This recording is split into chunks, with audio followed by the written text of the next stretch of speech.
We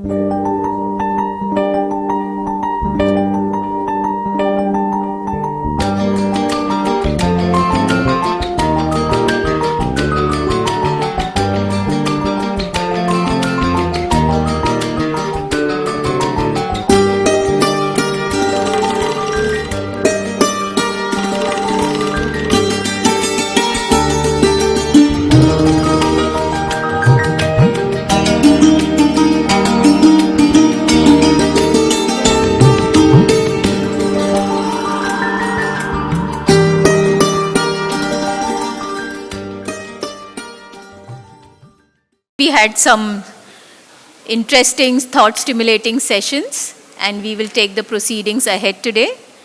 We had talked about how to integrate rehab into the healthcare system yesterday. We had talked about the gaps, certain challenges that are being faced. One of the panel discussions on budgeting we will have shortly soon, after just the presentations which we have to show you regarding the global experience of implementation of the WHO package of interventions for rehabilitation.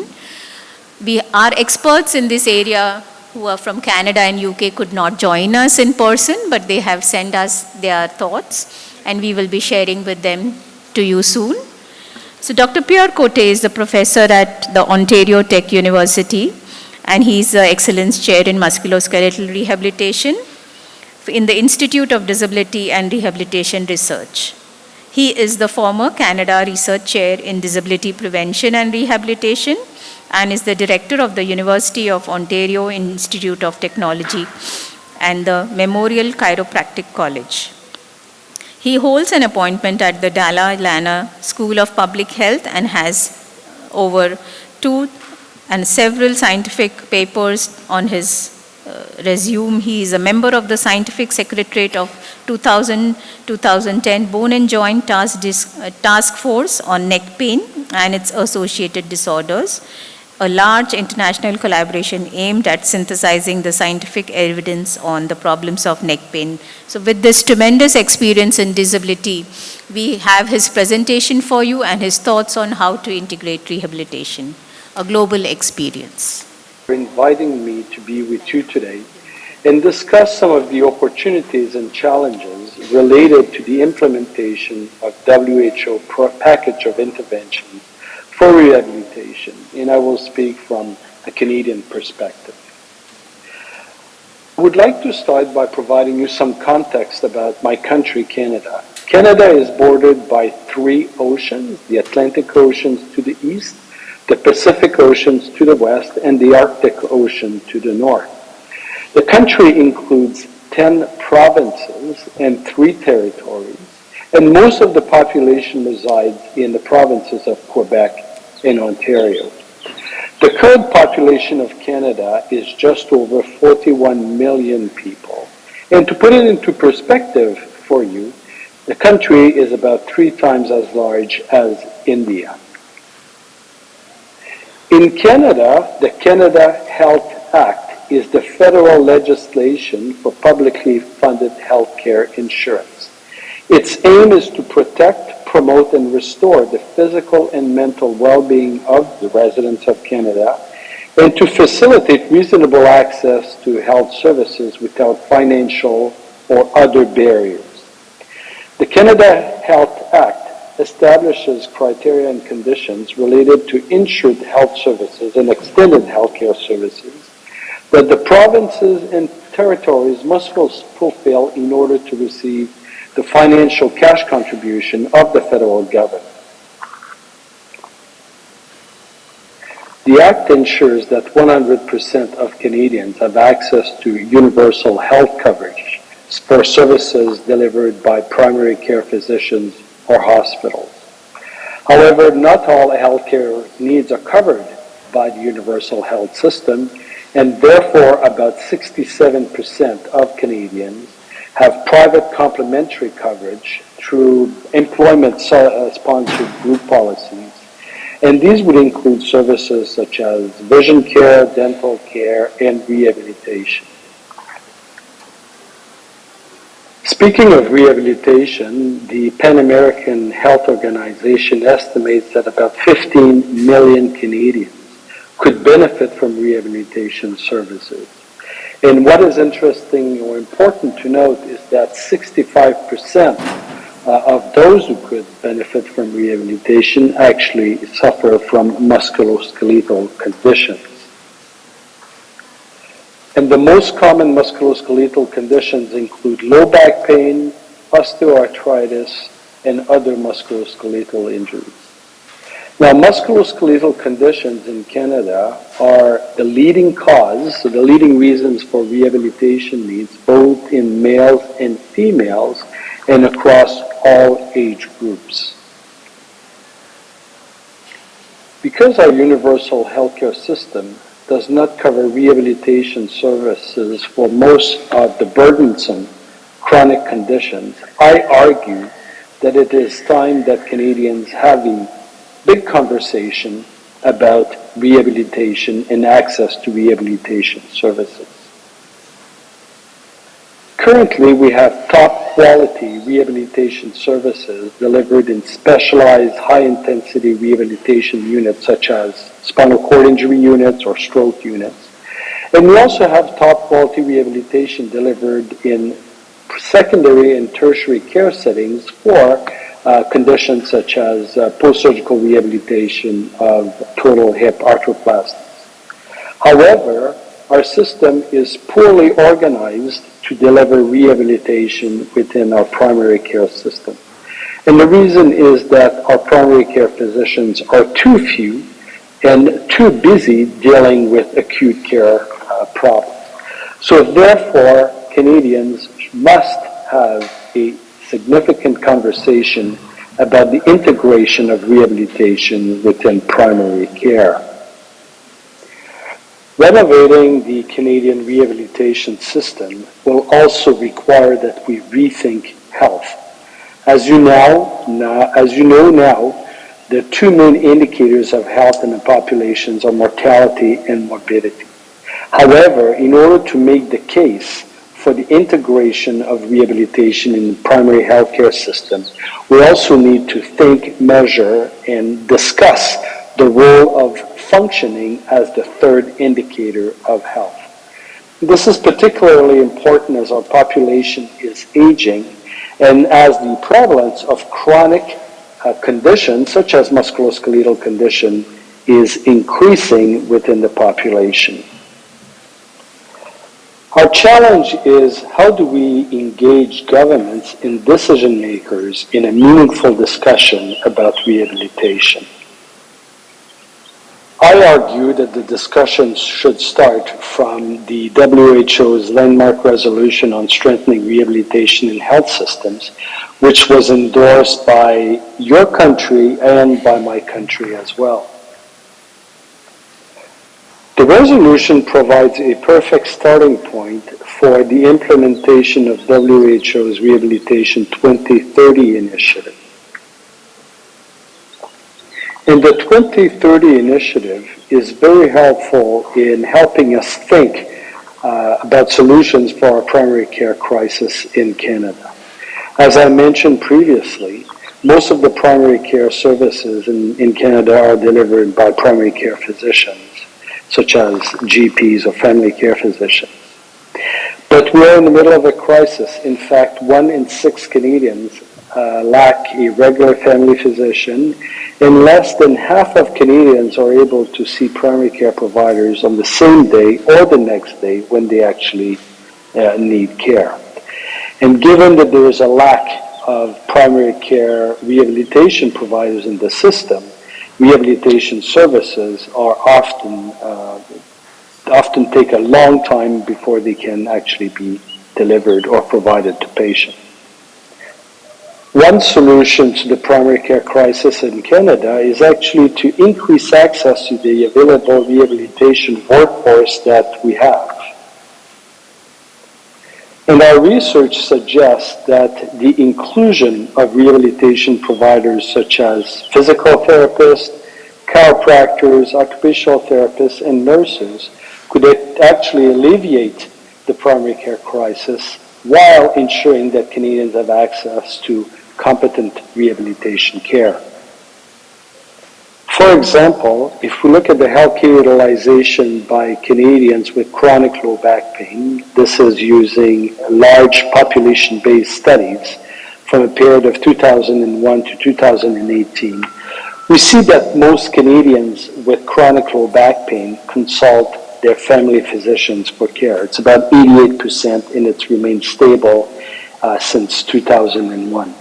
However, we also note that 15 to 24% of Canadians consult chiropractors, about 11 to 17% consult physical therapists, and 7 to 14% consult nurses.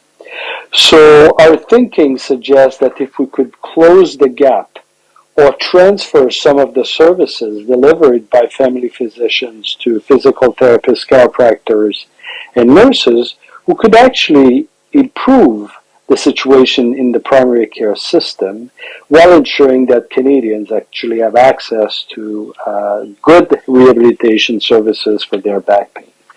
We have also done similar analysis for Canadians with osteoarthritis, and we see the exact same picture with regards to the utilization of healthcare providers. So opening up the inclusion of the type of healthcare providers or expanding the workforce that delivers rehabilitations for chronic musculoskeletal conditions could also be a gateway for the implementation of the package of interventions for rehabilitation and other WHO evidence-based documents such as the WHO guideline for non-surgical management of chronic primary low back pain in adults in primary and community care settings. And again, I would argue that working with governments and decision makers to implement these in packages of interventions and guidelines would actually benefit the population and reduce the burden of disability related to these conditions. In closing, there are roughly 9 million Canadians with musculoskeletal disorders who could benefit from rehabilitation, but our current primary care model is not sustainable and would be unable to medicate the rehabilitation needs of all these Canadians. So therefore, we have significant opportunities to implement the WHO's package of interventions for rehabilitation by including physiotherapists, chiropractors, nurses, and other providers in the primary care delivery of rehabilitation for MSK conditions. And I think it's very important that all these efforts be supplemented with the conduct of health policy and services research so that policies can actually be improved as they are implemented in the population. So my key message from Canada is that in a transforming Canadian primary health care system, equitable access to a competent workforce for the rehabilitation of musculoskeletal disorders must be a priority. I want to thank you for inviting me to contribute to your conference. I wish you success, and I look forward to engage with you in further discussions on how we can improve rehabilitation, the delivery of rehabilitation services in both our countries. Thank you very much.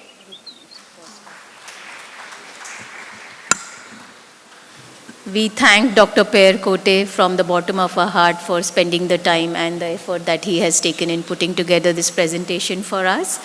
And we really wish to work with him and the other WHO team to then be able to implement the existing package of rehabilitation effectively for better dissemination to our people. Thank you, Dr. Per. We really appreciate your effort. So with this, we will move to the next talk by Dr. Adam Bilke, Spine Care Europe. He has worked primarily in private practice and has trained several chiropractors.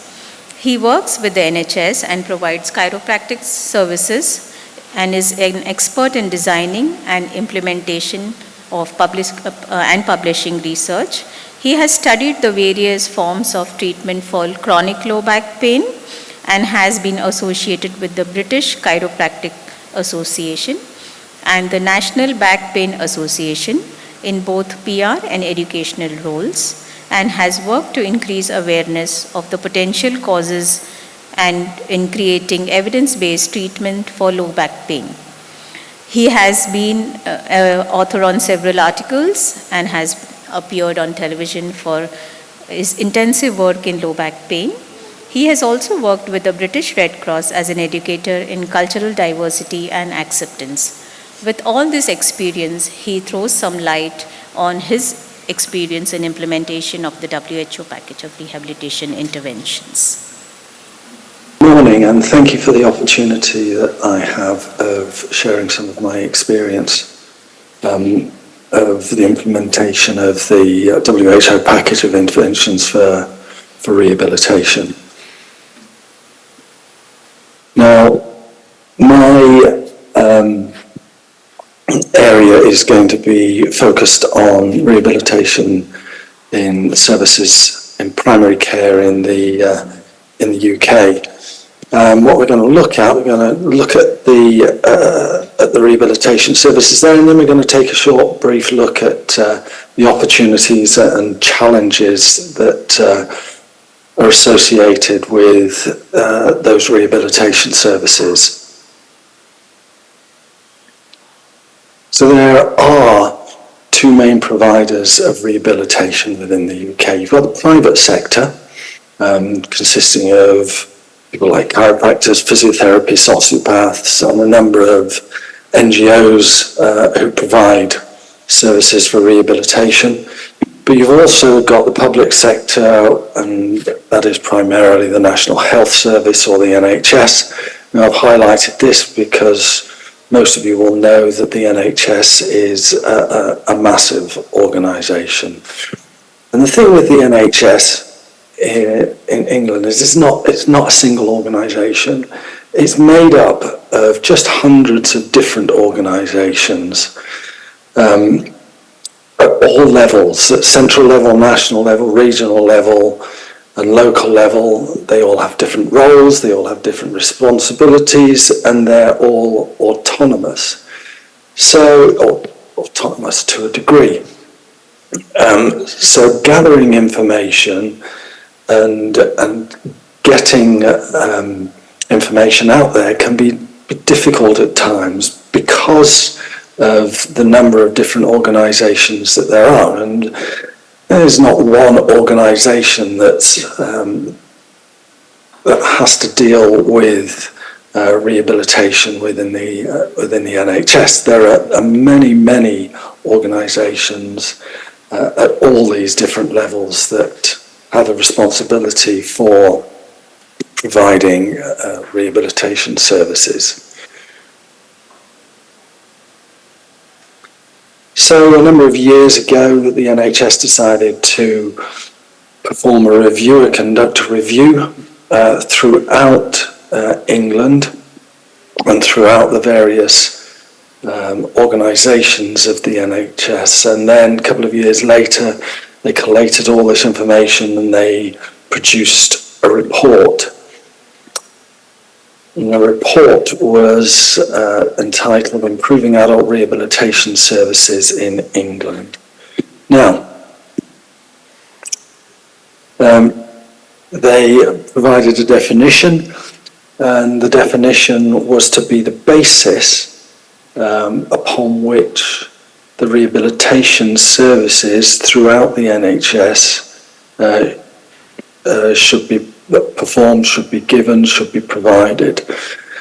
As you can see there, the restoration to the maximum degree possible of an individual's function and or role, both mentally and physically, within their family and social networks and within the workplace where appropriate. This is not dissimilar to the WHO definition of rehabilitation. What they found was for those areas, when they collated all the information, that were working most effectively and efficiently, they found 6 common elements were present. They found that there was an integration of service models within both health and social care.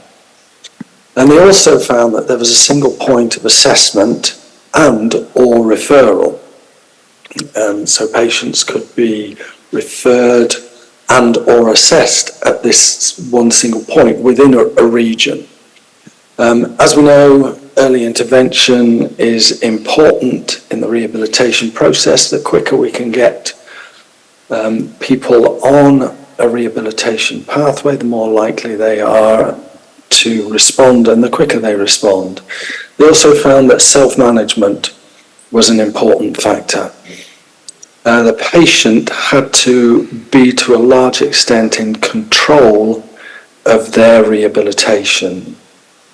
Whilst they were guided by the clinicians or those administering the rehabilitation, the management of the rehab had to come from the patient to make it more effective.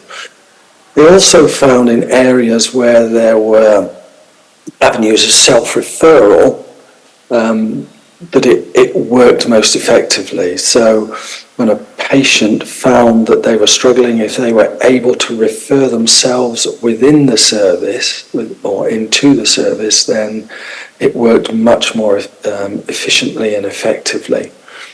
And there had to be a flexibility of the workforce.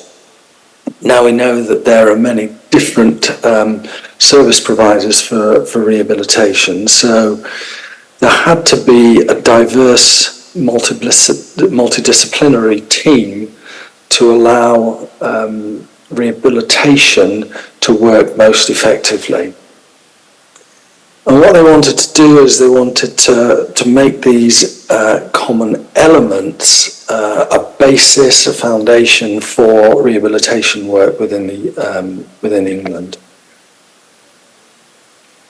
Now, what they did as well is they from each region, they took certain case studies. Each region provided one or two case studies that they had conducted and gave this to the reviewers, and the reviewers extracted from the case studies 7 top tips, again, that they felt would provide rehabilitation services with the most effective ways of improving their services. And what they extracted was that clinical champions in areas were really important to support and improve services.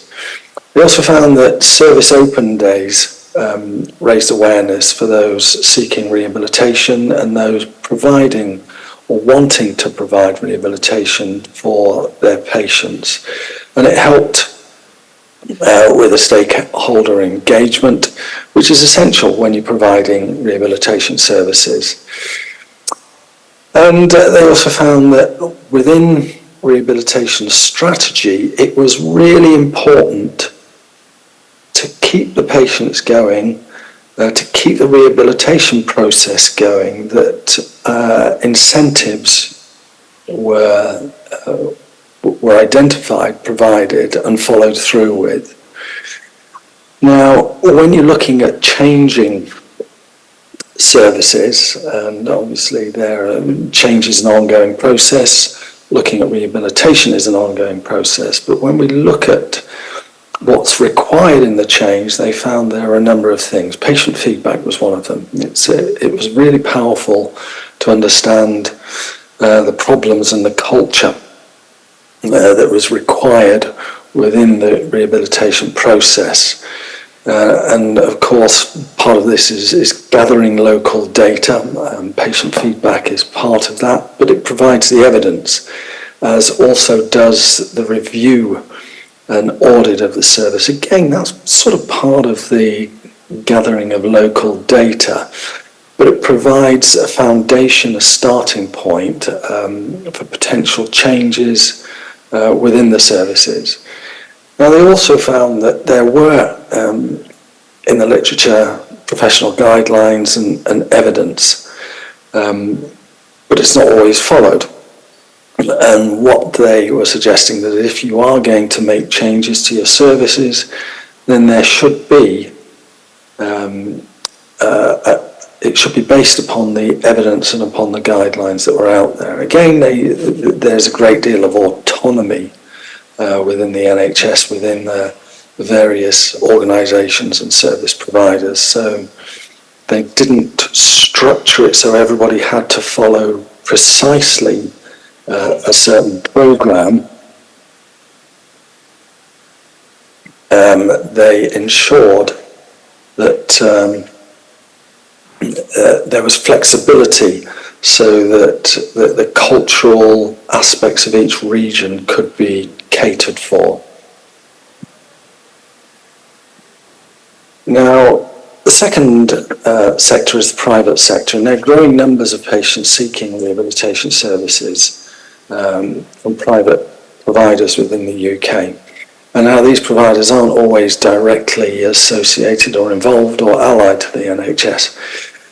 Some are. Some of the physiotherapists work, and some osteopaths and chiropractors work between the two sectors, the private sector and the NHS, but not all do. And this can cause some issues when we're looking at the overall rehabilitation provision within the UK. There are some organisations, such as the Chartered Society of Physiotherapists and the Community Rehabilitation Alliance, that have been very proactive, and they just this year produced a reported document, Community Rehabilitation Best Practice Standards, for communities working within the rehabilitation sector. But not all organisations have this sort of standard to look to. And this moves on to some of the challenges that we face. There are standards out there. There are reports and reviews such as the ones we've seen through the NHS and through the Chartered Society of Physiotherapists that are available.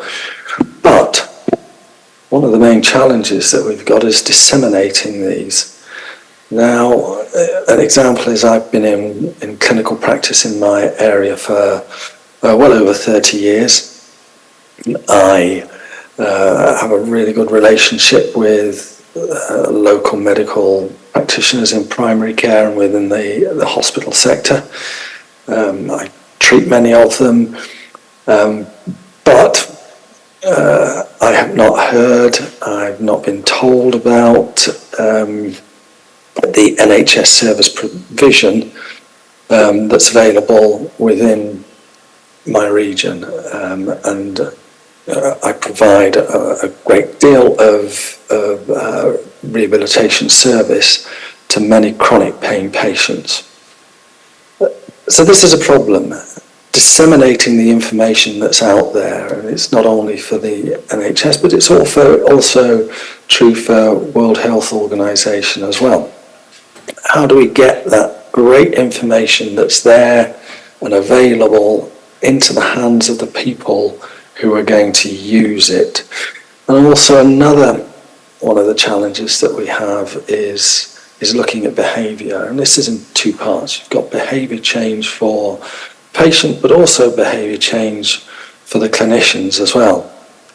And both of them, there's a commonality in both of those, is understanding the necessity for rehabilitation, understanding that it's not a quick process. Rehabilitation is a long-term process, doesn't happen overnight, and both the patients and the clinicians need to be aware of this.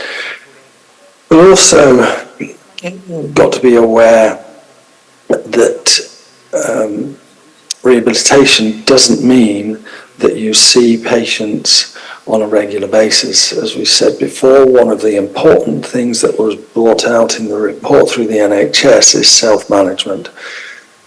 The patient has to be in charge. The patient has to recognise that they are in charge of their service. It's not the clinician, and the clinician also has to understand this. They provide the advice, they provide the expertise, but ultimately they guide the patient, and the patient must be in charge. both parties have to be aware of this. And there's a lot of other behaviour changes that are required, both within the patient and the clinicians. But there are a great deal of opportunities. Advocacy plays a good part, and a big part in this. We've got to get that information out there. And I know WHO have a large advocacy program that's ongoing, and trying to involve as many stakeholders and advocate to as many stakeholders as they possibly can. And the information needs to get out to as many organisations that are dealing with rehabilitation as is possible. And the other opportunities come through the reviews, and part of this is advocacy. You know, I think there are a lot of people out there that are both clinicians and patients that are starting to recognise the importance of rehabilitation within the process of improvement. They're starting to realise that it's not just about reducing levels of pain, but it's about improving quality of life and the capacity to perform the roles that you want to perform within your life. That may mean at times that you still have a degree of pain, as we know, but I think that the patients and practitioners are gradually coming to the understanding that that is the case, and this provides a great deal of opportunity that we, if we advocate and go through the reviews and make sure the information is there at hand when reviews and reports are given, then there will be change that takes place over a period of time. And the work that the World Health Organization has done in rehabilitation over the last few years will gradually fill in the gaps that are apparent within the UK, in particular in the rehabilitation scene. Thank you for your time, and I hope I will be there to answer any questions.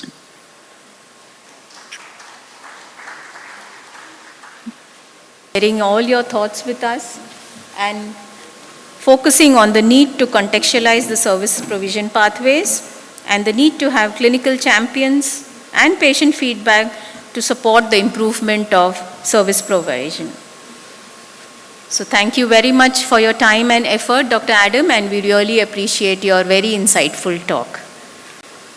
So with this, we will move on to the next session.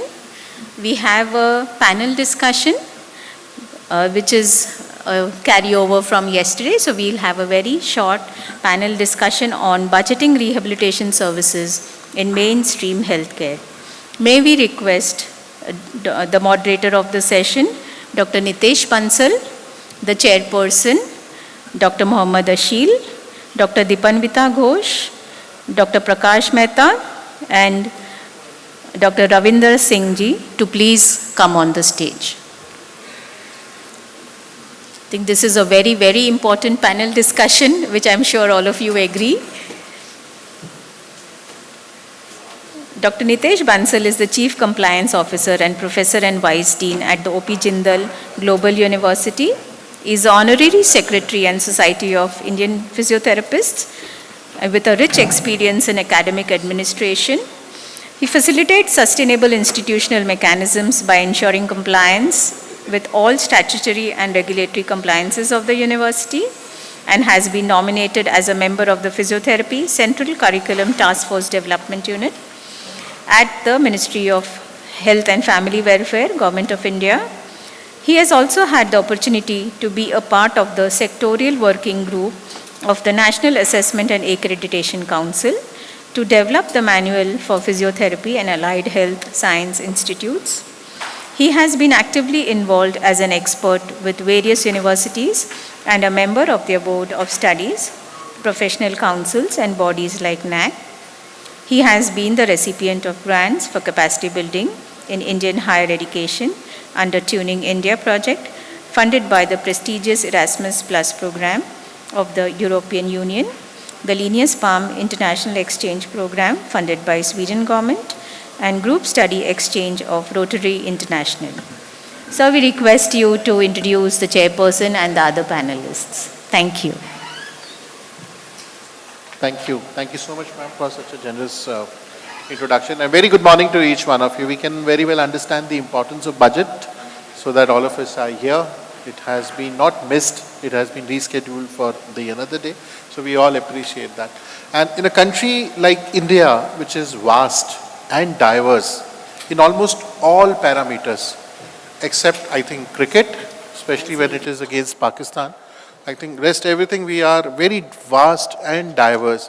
So rehabilitation cannot be only one model, I feel, in the country. And if we have to cater to a population like India, we need a good support from budgetary side. And thanks to the organizers for keeping this kind of an important topic for a panel discussion and inviting various stakeholders, not only in terms of profession, but also in terms of their affiliation, especially having somebody from WHO, ICMR, and other organizations where we can talk about and share our views about how we can, consider the budgetary aspect as far as the rehabilitation is concerned. As we work in a country like India, where we have to understand rehabilitation is, somebody said yesterday very clearly that it comes under two ministries, family and welfare, and social justice and empowerment. But apart from that, we also need to understand what kind of a rehabilitation we are talking about. If we take a step back, for government perspective, rehabilitation can be, physical or physiological aspect. It can be psychosocial, where we talk about mental health. It could be also substance abuse rehabilitation. It could be also from psychological side of rehabilitation. So there are various kind of a rehabilitation when governments deal with.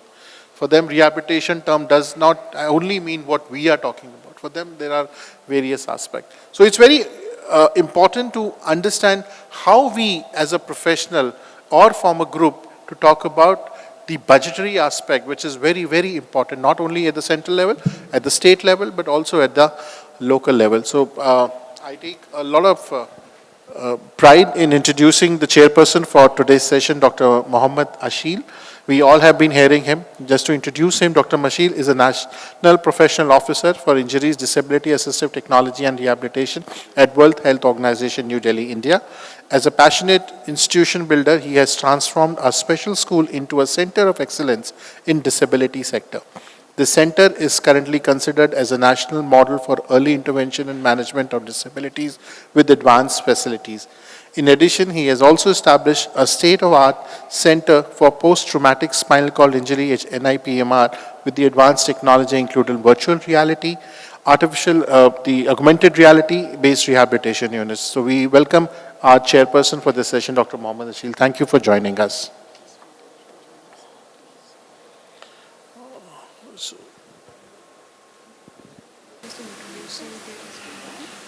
Dr. Moni Raja, SB, the Deputy Advisor at National Institution for Transforming India and Apex Think Tank of Government of India, headed by Prime Minister, sends his apologies as he is not able to join because of some urgent commitment. He sends his best wishes for the conference, and I'm sure he's looking forward for the proceeding and the recommendation for this panel discussion. Taking this panel discussion forward, let me move on to the permission of the chair. Can we start? I would like to introduce the first panelist, Dr. Dipinvita Ghosh, who is an associate professor with Kadipur College affiliated to University of Calcutta. Madam has a vast experience of over 27 years teaching health economics at the for the marginalized people, ma'am.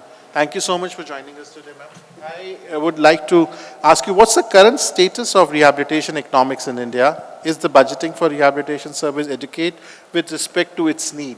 What will be your views on that, ma'am? Very good morning, and thanks MGM Institute for bringing me here.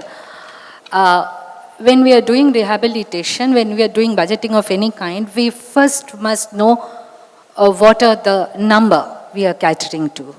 So therein starts the issue of counting exact number of people who we think are PWDs.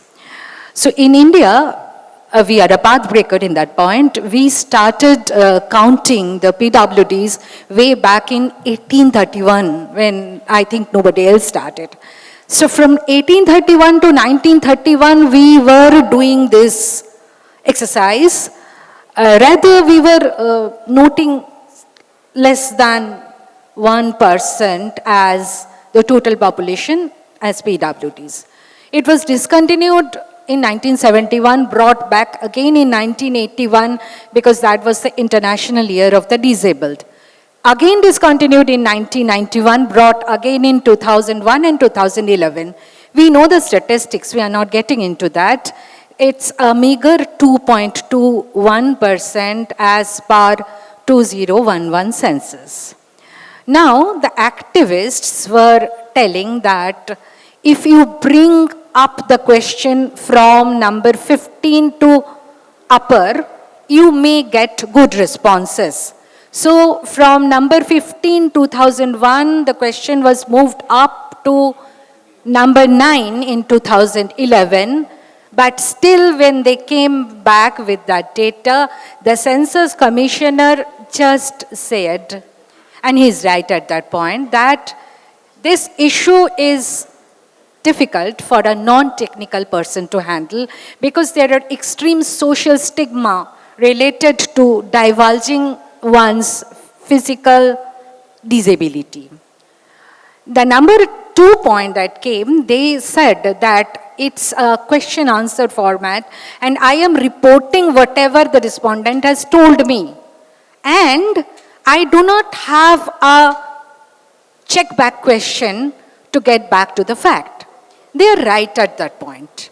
So now, what was the next thing that could be done? The issue moved to the NSSO. We all know that instead of going for a direct census, a sampling is always a better starting point. So while we were doing the sampling in both the bigger rounds of NSSO, the 58th round 2002 and the 78th round, this was 2018 quinquennial survey we call them. So what happened, in their definition, they eliminated 2 things. They eliminated the temporary injury. 2018 marked that we are counting the people who have problems more than 1 year. So it reduced the number. That was a problem. But they were very apt in saying that out of 100 people who have been prescribed assistive technology, only 16 has got that. And out of that 16, 76% got it out from government and NGO support. Therein the issue of budgeting comes in. I asked, just could you put slide number 11, just after that, please. After that. Yeah, this.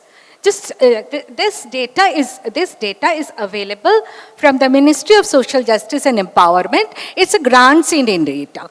You see, we begin from 2017-18. You just see the bars, they are going up as they should be, but the data becomes incomparable after 2001-2022, except that this is a post-COVID year. But there are other issues involved because in this grants in aid, a new format has come in. It is grants in aid for the senior citizen. So some fund must have moved from here to there. And what Rupali madam was telling us yesterday, that there has been a change in definition.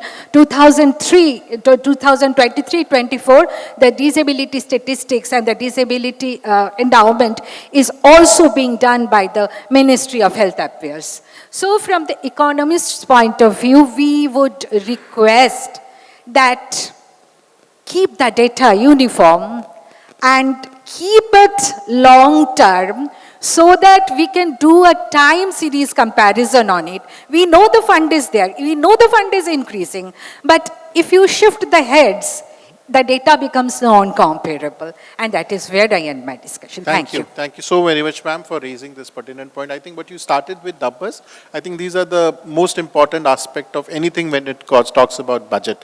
And number here are two aspects. One, the people who require rehabilitation. A lot of our colleagues have shared yesterday, 410 million are people who are expected. And then the numbers who are ready to provide rehabilitation. Unfortunately, neither the NSSO nor the National Healthcare Workforce Account give us the right number as of now, as far as India is concerned.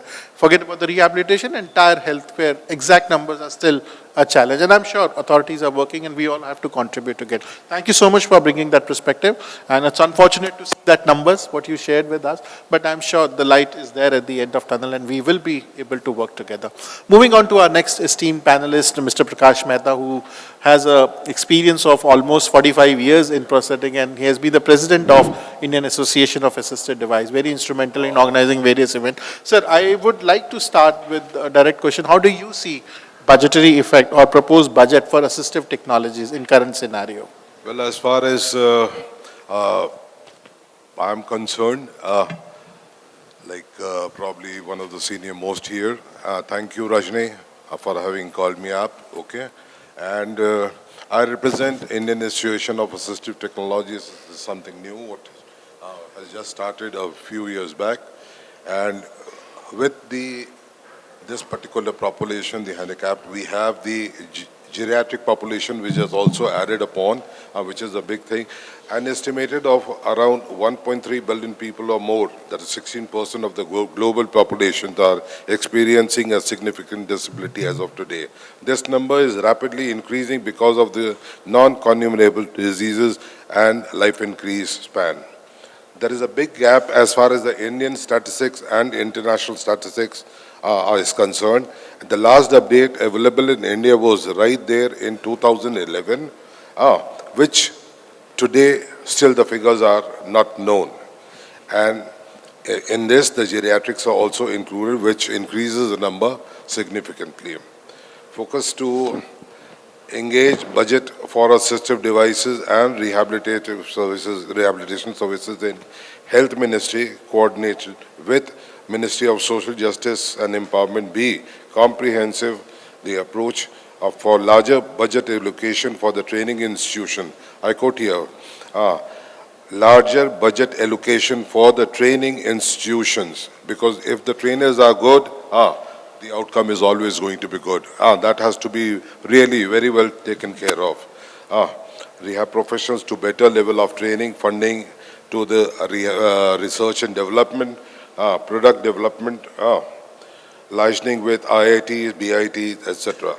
The ease of access to welfare schemes like ADEP, grant and aid, both for service providers and for the beneficiary, budget allocation to initiate rehab services, provision in every college hospital, district hospital with linkage to primary health centers. Also collaborate with international agencies and learn to apply from their ethical goals, practice and approach to the National Health Scheme. In India 2024-25, the overall health and family welfare budget is approximately 87,656.90 crores. For disability, the following contribution is received from the Ministry of Social Justice and Empowerment, that is 1,227.27 crores, Ministry of Health and Family Planning 910 crores, and MORD 290 crores, with the total amount of 2,225.27 crores. An average allocation for DPW is between 2016 is 2.25 is 10%. In the assistant to disabled person for fitment of aid and appliances, ATS 350 crores. As for the census of 2011, from 121 crore, there are 2.68 crore people who are disabled. Considering the facts, the present 2,000 of the population, 145 crores, there are only 4.5 crore people and disabled 3.10. As per the allocation of the mainstream health care budgetary for overall population is 87,656.90 crores out of the 145 crores. That is 604.53 rupees per head. For aids and appliances, again disability, the population is 315 crores out of the 4.5 is 70 rupees per head. Of course, sir, these numbers are actually very mind-boggling, I think, and hearing it from you, expert like you, and I'm sure we need to do a lot still. As you rightly pointed out in the beginning, that we need to reach out to right institution. It could be IIT and BHU where you are coming from. Absolutely. Similar organization all across the country where we as a professional have to make our case and reach out to them for our support. Yeah, I think thank you for bringing out these numbers. I think the Absolutely. budgetary provision has been there. There are only two things which we required at this stage to increase the budgetary provision, but to increase them, we have to make a right case. Absolutely. We have to put up to the right people at the right time that rehabilitation needs such kind of intervention. Thank you so much for sharing your views, sir. Let me move on to our next esteemed panelist, Dr. Ravindra Singh, who is working as Scientist D at the Division of Non-Communicable Diseases at the Indian Council of Medical Research, New Delhi. Sir, I would be very direct and ask you, how do you see influencing the budgetary of rehabilitation sciences in India? Good morning. So, I look at budget from different angles. It is not only the direct benefit, there are other indirect benefits, and there are different ministries which are involved for the care of people who has functional impairments. In addition to Ministry of Social Justice, Ministry of Health, they allocate the funds. The exact figures are not available in the public domain. And it's very difficult to actually calculate because we have been struggling with this data based on the, not only the services, but also assistive product and assistive technologies. So we try to contact Ministry of Commerce for, consolidated data on import-export of all the products which are manufactured in India, which are imported from outside the India. But the problem was that HS codes, that even a single assistive product, they have many components which again have different code for HS code for them. So we were just discussing how to come out of it. So, and like I created National Center for Assistive Health Technology where I put up 85 crore rupees, which will not be in the public domain, that how this is going to impact the life of the people.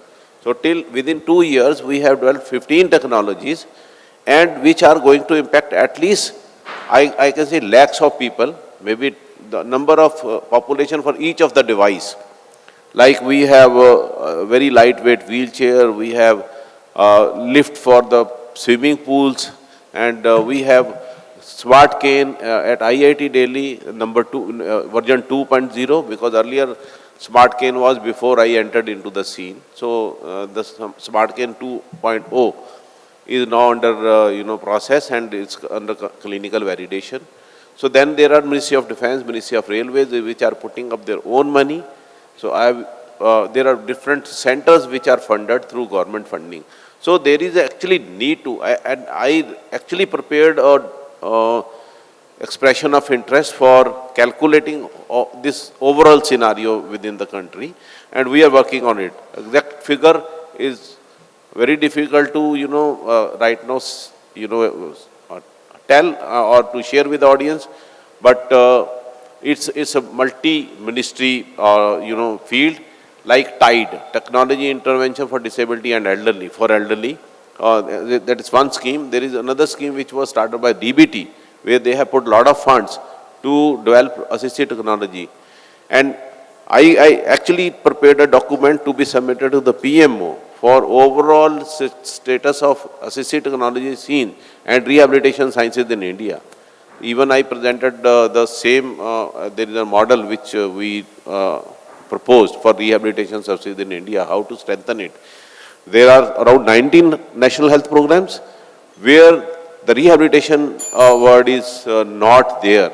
So we are now convincing Ministry of Health and Family Welfare to add on to rehabilitation sciences into those national health programs. Thank you. Thank you, Dr. Singh. I think you bring it a very wider perspective that we don't only have to look at the direct expenditure, but the indirect expenditure, which is almost, if we look at the documents of the financial reports, it's almost up to 25% of the amount, 20 to 25%, which goes to indirect benefit or which is spent on that.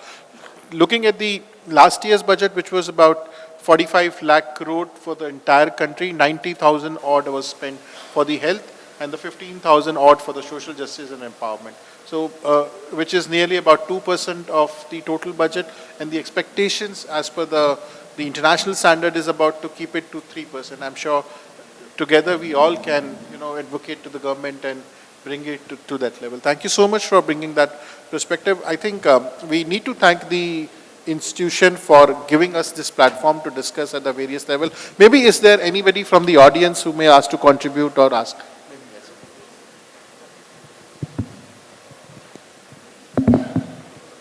Thank you so much. And we've been talking about, I think, what we have been saying since yesterday, that in order to re-emphasize on the need on strengthening rehabilitation services, we need to measure the need.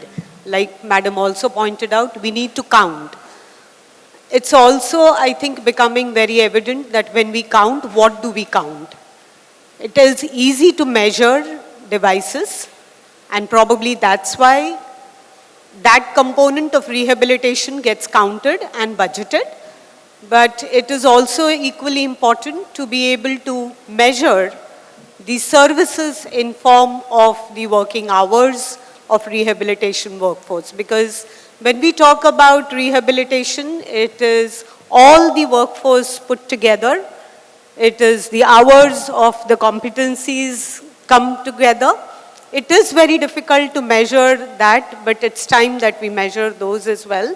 Whether it is audio speech therapy, whether it is physiotherapy, whether it is occupational therapy, the hours in addition to devices is what we're talking about. And also when we talk about what are the different heads that we consider during budgeting, it's one is the services, another is the need. Of course, need assessment is equally important to be budgeted in the whole scenario, because that's where it all begins. And while we're doing that monitoring, because very often we tend to stop at giving out a service, whether it is an assistive technology device or whether it is a therapy, and it stops there. But do we have enough budgeting to be able to monitor, to see what is the output, what is the outcome, and later on what impact has that made, to be able to see the difference. And lastly, even advocacy efforts. Advocacy efforts, do we have enough budgets to be able to do this? This very platform has been supported by the banks very, very graciously along with the host institute. But to keep this momentum going and to keep this on, we need budgeting for advocacy as well. Thank you so much. Well, when we talk about mainstreaming rehabilitation into healthcare, we need to understand that rehabilitation is a process. And to carry out the process, we need the personnel. Like I was going through this, Louder, please. You're not audible. I am not audible? Okay. You see, there is a diverse group of professionals. Dietitian, nutritionist, nursing professional, occupational, physio, POE, psychologist, social worker and all. Now, they will not work for free. And the point what I am trying to bring over here from the policy maker of the country, instead of talking about the primary care services, let us look at the tertiary care model of our country. Let us talk about a medical college. I mean, these professionals must be present, in that area so that they can be utilized. Can we have an audit of how many medical colleges have all these professionals employed in that? You will find at some places you will have a large number of people working. And there are many places where no professionals are available. Like I was telling yesterday, in Punjab, there is no prosthetist, there is no occupational therapist, there is nothing. But it has a very good workforce for the rehabilitation of the visual impairment. So the basic thing what the country require, the planners require, this top-down approach is what the India require, not that bottom-up. We have wasted a lot of money in the community-based rehabilitation CBR program. That was so that everybody was making, Indian village a David Warner's village. We have not done so. Now it is a time that at least provide the budget for the professionals. If the professional will be there, then he will be able to provide services. Government of India has started with that DRC and CRC schemes. 50% funding from the central, 50% from state, and after that the state will take care. What has happened to that scheme? State government has not provided the fund. 5 years, the professional appointed in those centers, they worked for half salary. And then when center withdrawn, they are in the center, they are under obligation to work, but they have not received any pay. No, thank you. I think very important point again, sir. I mean, these are examples where we need to bring out and sit with the policymakers and the authority to discuss it. And thank you so much for the observation. But we have anybody who has, for the warrant of time, we are all available during the lunch, and after that we'll be happy to connect. May I now move on to the chairperson of the session, Dr. Shakil, to share his views and also to summarize what we have been discussing so far. Yeah, thank you very much. It was indeed a good discussion. So before summarizing, I would like to point one thing.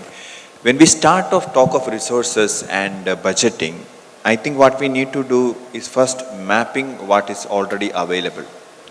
So if you see the national programs under the Director General of Health Services, the national programs itself, at least 7 of the national programs, I'm not going into details of that, has a rehabilitation component in that.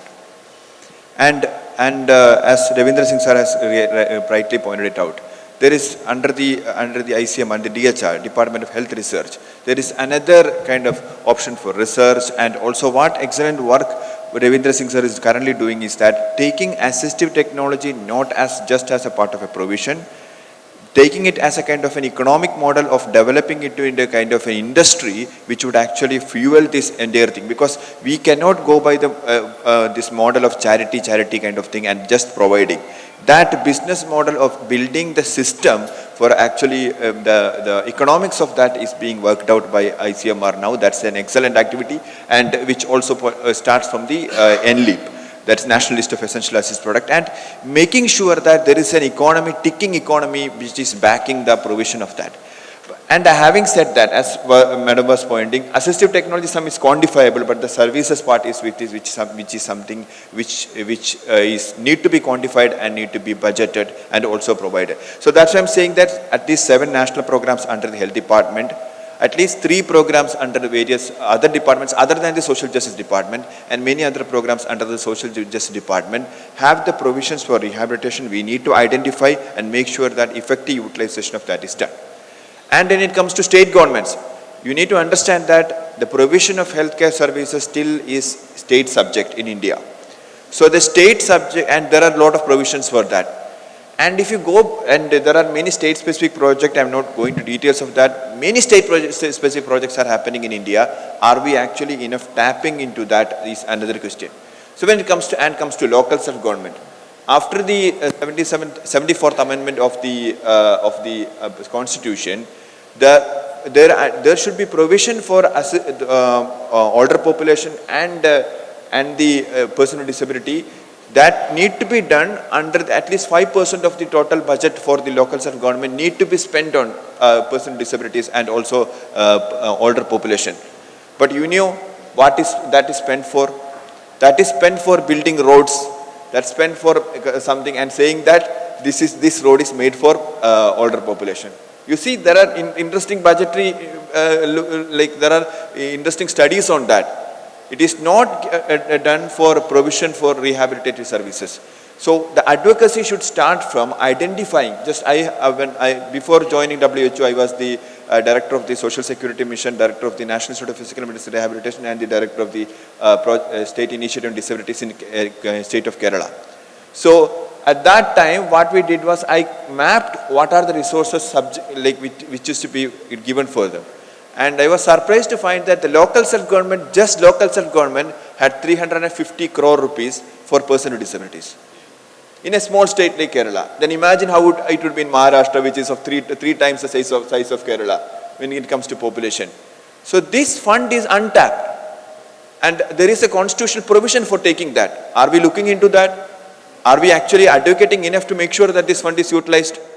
And this kind of, I think, budgeting starts from mapping.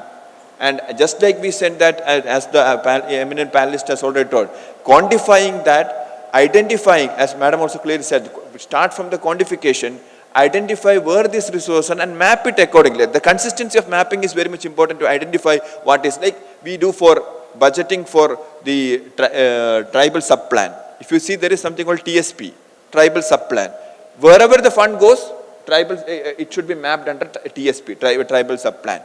So similarly, there should be a rehabilitation sub-plan or something which actually captures these funds from wherever the sources it comes, it need to be captured. And to summarize what has been already told, like as Madam has clearly pointed out on the importance of quantification, and also there is a lot of discussion happening on the census part of this, and how to do a kind of time series of identifying what of the resources are being available for this. And one important thing, as Prakash Mehta sir has clearly pointed out many points, one of the important thing, I think, the provision of funds for the training, because we need champions to make this change. As I said, even if you have to tap the funds, we need to identify, map, everything need to be done at the local level, and we need champions in making that.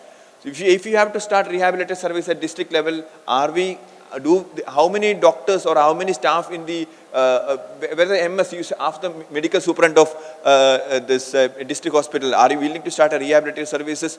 There need to be a kind of interest which need to be generated. So training should start at every level, policy level. Yesterday, Rupal was saying we need to actually train the policy makers also to, the starting should start from, training should start from there.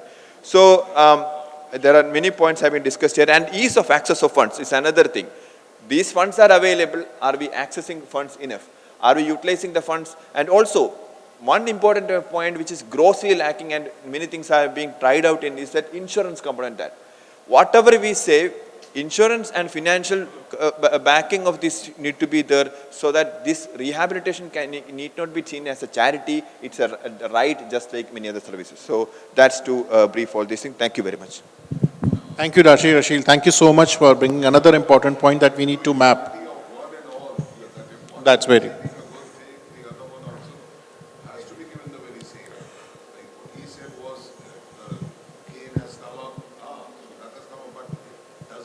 Go to the real people. Yes, that's very important. But the another point, sometimes we are always on a complaining mode. This is not there, that is not there, without even realizing what is available and are we utilizing to the maximum. Like, for example, Dr. Rupali shared the number of schemes yesterday which were available under the Ministry of Health. Similarly, Social Justice Empowerment also has Deen Dayal Upadhyay Divyangjan Rehabilitation Scheme, especially focusing on non-government organization. Although it is for psychosocial element, but we always can go and advocate for something very similar as per our need. Thank you so much, the organizers, for coming up. I think one takeaway we can take it from this session, that we have to look at the numbers from both the aspects, the target population and what are the resources required for that.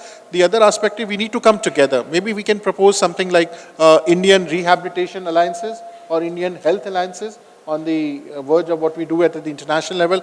Getting all the professionals together, come out with some kind of advocacy package. We can talk to authorities and tell them how we can contribute, rather this, criticizing for which is not available, which is not been, without even looking at what is available already. So thank you once again. Thank you so much for joining. Maybe, ma'am, with the warrant of time, if we can have it in person. My only suggestion was, probably there are so many representatives from every state here.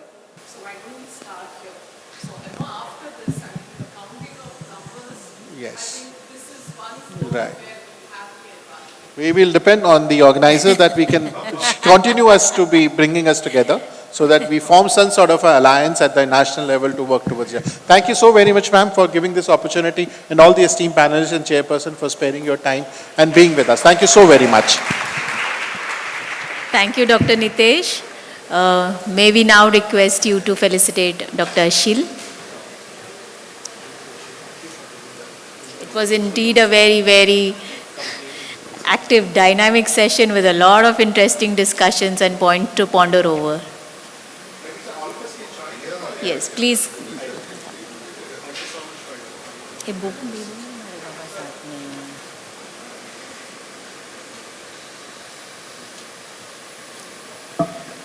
Yeah. May we request the chairperson to please felicitate the other members on the panel.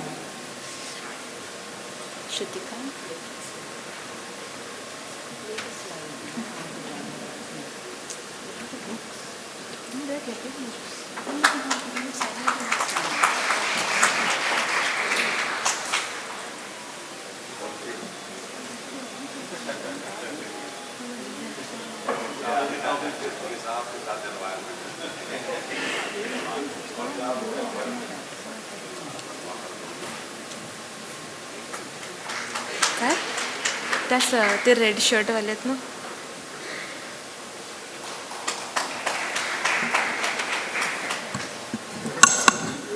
May I request Dr. Triveni Shetty to please felicitate Dr. Nitesh Bansal.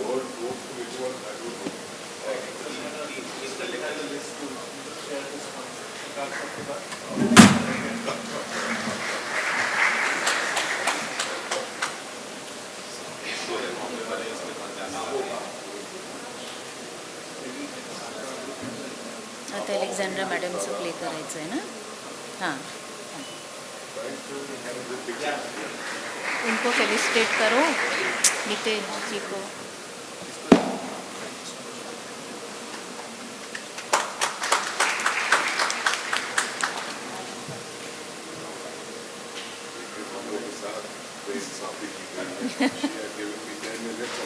From the exciting session of budgeting rehabilitation services, now on to the development of the WHO package of interventions for rehabilitation. It's a privilege to have the lead key person from the World Health Organization who has spearled this entire exercise of putting together this package of intervention for rehabilitation. We have all since yesterday known Dr. Alexandra Roche as playing the key role in the development, and so we request her today to come to the dais and share the entire process of development of the package of interventions of rehabilitation and highlight on the main features of this for the benefit of all the stakeholders who are here, because this is the package of intervention for rehabilitation which we will all use as a guiding tool and then deliberate on its appropriateness to be able to be adapted to the Indian setting. So welcome Dr. Alexandra Roche. Thank you so much for agreeing to share the entire process of development of the package. Thank you. Over to you. Thank you, Rajani. Good morning to all of you.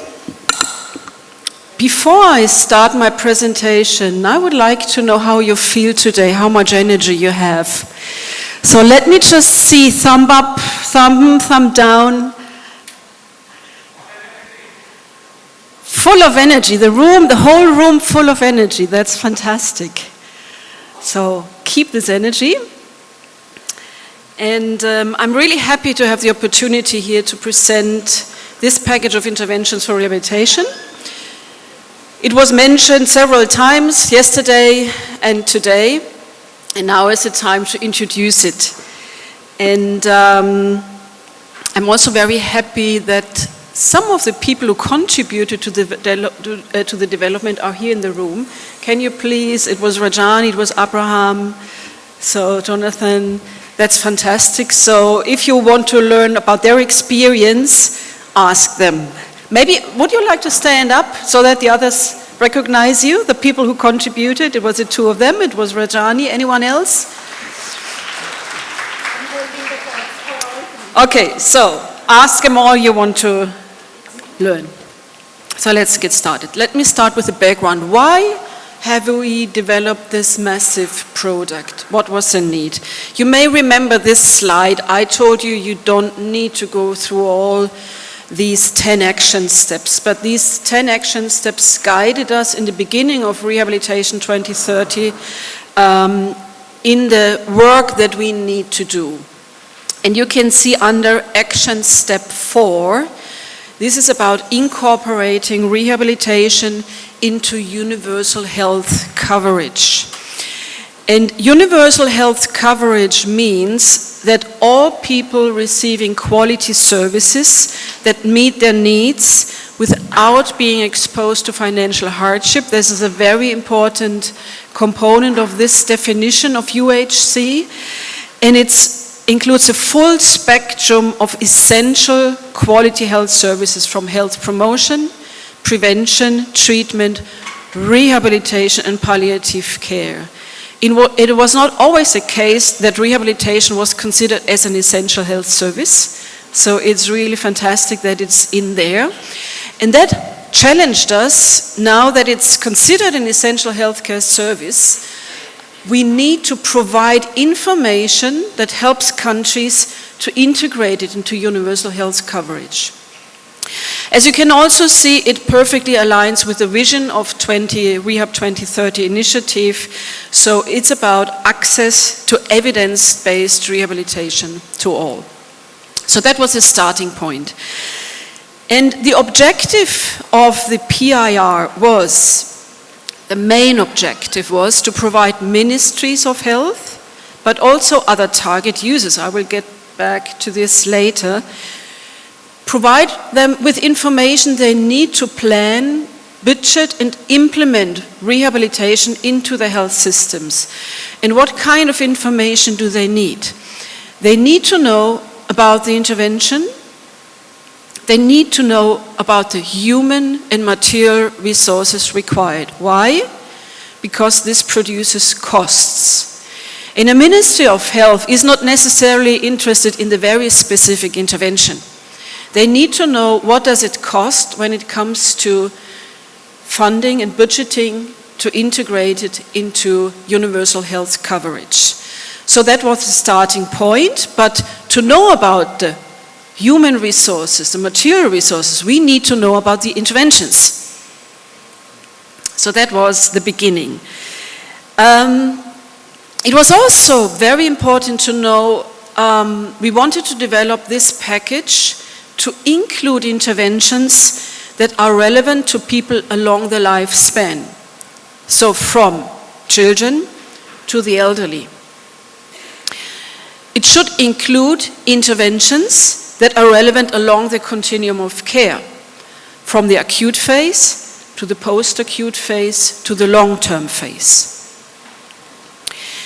It should include interventions that can be delivered and are relevant across all service delivery levels, from the community to the tertiary care level. And it will include, that was clear from the beginning, interventions that may include some interventions that really need specific competencies, where you need to have a skilled rehabilitation workforce. But it includes also interventions that, in the absence of the skilled, trained rehabilitation specialists, that can be delivered by other health workers following training. So you can see many aspects had to be considered prior to developing this package. And you can see here the flow of the development of the package. I do not know whether any of you have ever been involved in the development of a guideline. So the process was very similar, but those of you who have been involved maybe in the development of a clinical practice guidelines, it's a huge endeavor as well. Because usually you start from first formulating the questions on what kind of interventions are relevant. In a second phase, really searching all the existing evidence that is available. And we knew we need to do this for many conditions, and we don't want to have a 10 years project. We need to have guidance document much earlier. So our approach was to use already existing high quality clinical practice guidelines. And I will get back to this later. But that was the first decision that we made. And otherwise, the whole process is, as I said, similar to the development of a guideline, but the PIR is not a guideline. There are differences to guidelines.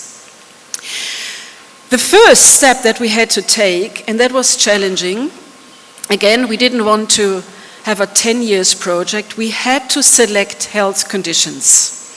Evidence for interventions is only in relation to health conditions.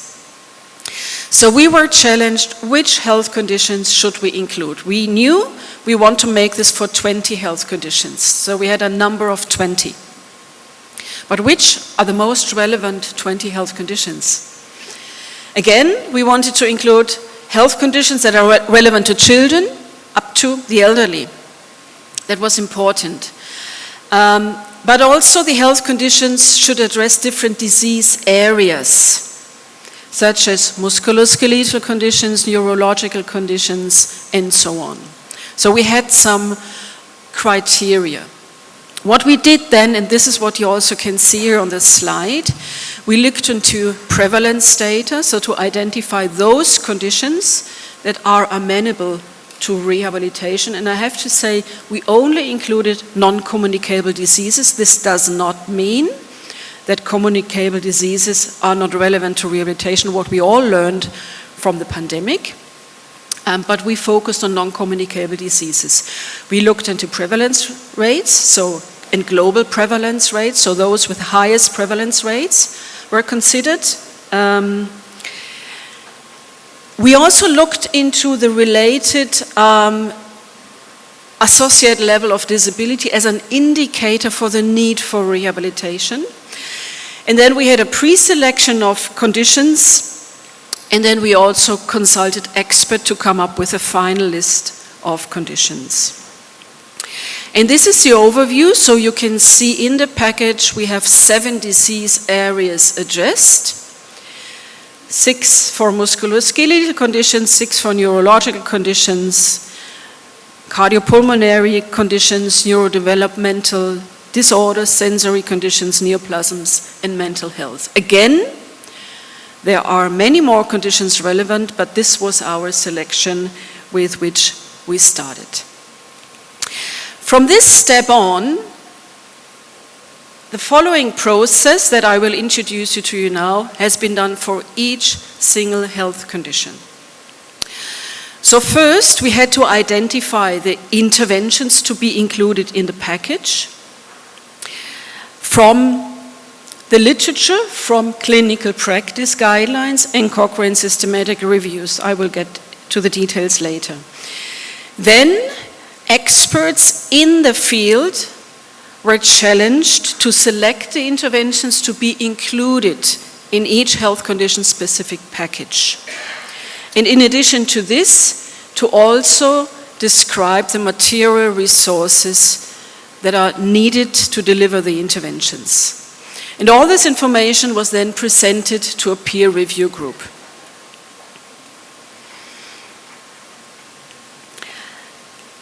So, how did we identify the evidence on interventions? So we had 2 resources. I already informed you we used high quality clinical practice guidelines, but in addition to this, we also collaborated with Cochrane Rehabilitation, and they helped us to identify evidence from Cochrane systematic reviews. Why? Because we know the quality of Cochrane systematic reviews is really high. So we trusted if we use this evidence, this is good evidence. So these were our 2 resources. And it's also important to know that we didn't include any clinical practice guideline. We only included high quality clinical practice guidelines.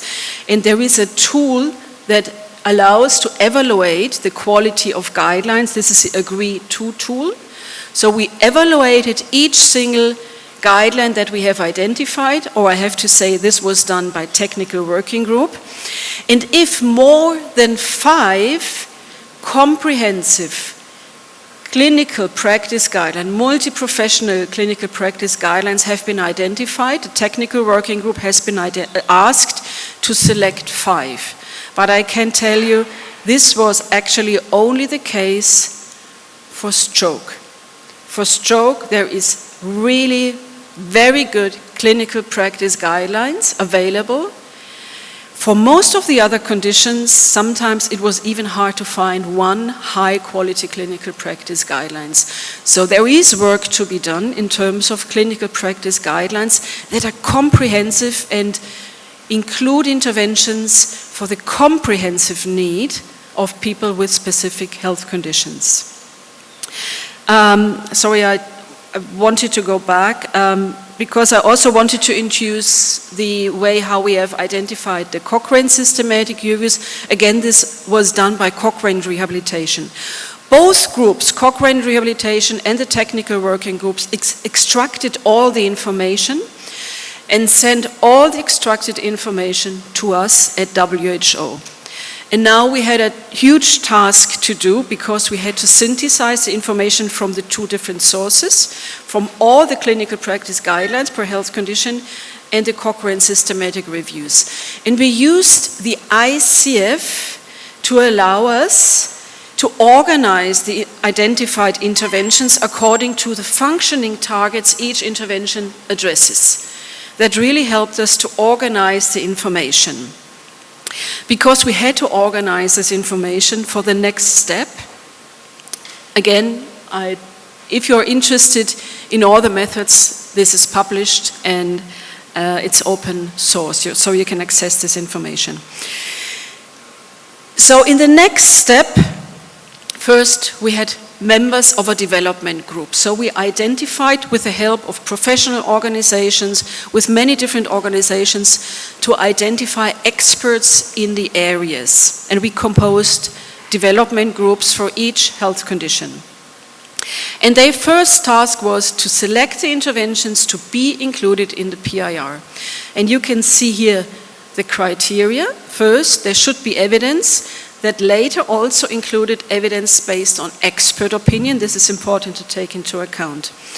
Also, the interventions where a large number of people with a health condition benefit from. The intervention needs to be also feasible now or in the near future to be provided in the low and middle resource context. And there is a cost-benefit ratio that is in favor of the benefit. This meant there are some interventions that are probably of higher costs, but only if there is a huge benefit for the people who receives this intervention. And that was interesting. Sometimes there was quite a lot of discussion on this. Should we include an intervention that is of higher cost? And interestingly, it's interesting to share this, people coming from the high resource context said, no, this is a resource for the low resource context, but the people from the low resource context, why do you want to exclude our people to have access to these interventions that are really beneficial to people with these conditions? So there was a lot of discussion around that. In most cases, we included those interventions, and in the end, when it comes to health benefit package, it's still the decision of decision makers which interventions to include in country-specific benefit packages. But because there is evidence, interventions that are of higher cost are also included. So here's the overview on the sources, clinical practice guidelines, Cochrane systematic reviews, and in addition, expert opinion. Why is this the case? You will see later that, and as I mentioned, we couldn't find for each of the single health condition high quality clinical practice guidelines that address the comprehensive needs of the people with the health condition, so there were gaps. So we allowed expert opinion from the members of the development group to discuss additional interventions. And of course, we trusted the expert opinion. And this was really necessary. And I will get back to this later because this could also present some ideas for future research to fill these gaps. So after for the interventions for each health condition was identified,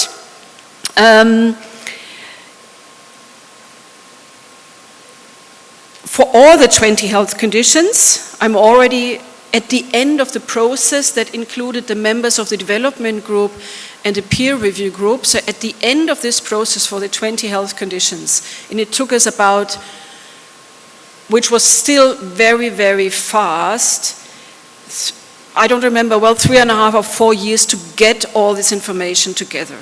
But then we were challenged with another issue, and we didn't think of this in the beginning. So you can imagine terminology. Terminology that people working in the neurological area that they use, and terminology that people use at work in neurodevelopmental area or mental health area or musculoskeletal area. So the interventions that have been identified, they had different names. And it was clear to us, we cannot have a package of 20 health conditions and then have different names across the different health conditions. So we were really challenged to really look into the interventions and then to harmonize the terminology. And now what you can see in the package, the terminology that is being used is the same across all the 20 health conditions whenever the intervention is the same. And I will get back to this later. That was another task. That was we didn't think of this in the beginning, and it was a very, very interesting task. And I think to have such a harmonized package of interventions is absolutely useful to not confuse people who want to learn more about what are interventions in rehabilitation. Now, lessons learned from this step. The information that we found on strength of recommendations, quality of evidence from both clinical practice guidelines and Cochrane systematic reviews. As I said earlier, when you look into the package for several interventions, there was no evidence neither from clinical practice guidelines nor from Cochrane systematic reviews. So we also accepted expert opinion. What I mentioned, the synthesis of information challenged us with finding a terminology, so we harmonized this across all the different sources and later across all the different health conditions. And what I said, these gaps, it would be fantastic to fill these gaps with evidence. So, it was a huge endeavor. And we wouldn't have been able to do this without the support from many, many stakeholders. And you can see here all the associations that helped us to identify the experts in the field. So we got in touch with them, and I can tell you there was no association that we contacted that didn't accept our invitation to support us. So many of them told us, that is fantastic, this is what we need. And it was the same with when we then, so they nominated people to contribute to this process, which was time consuming. But most of them were very much interested to support us. And this is an overview, it's a very busy slide.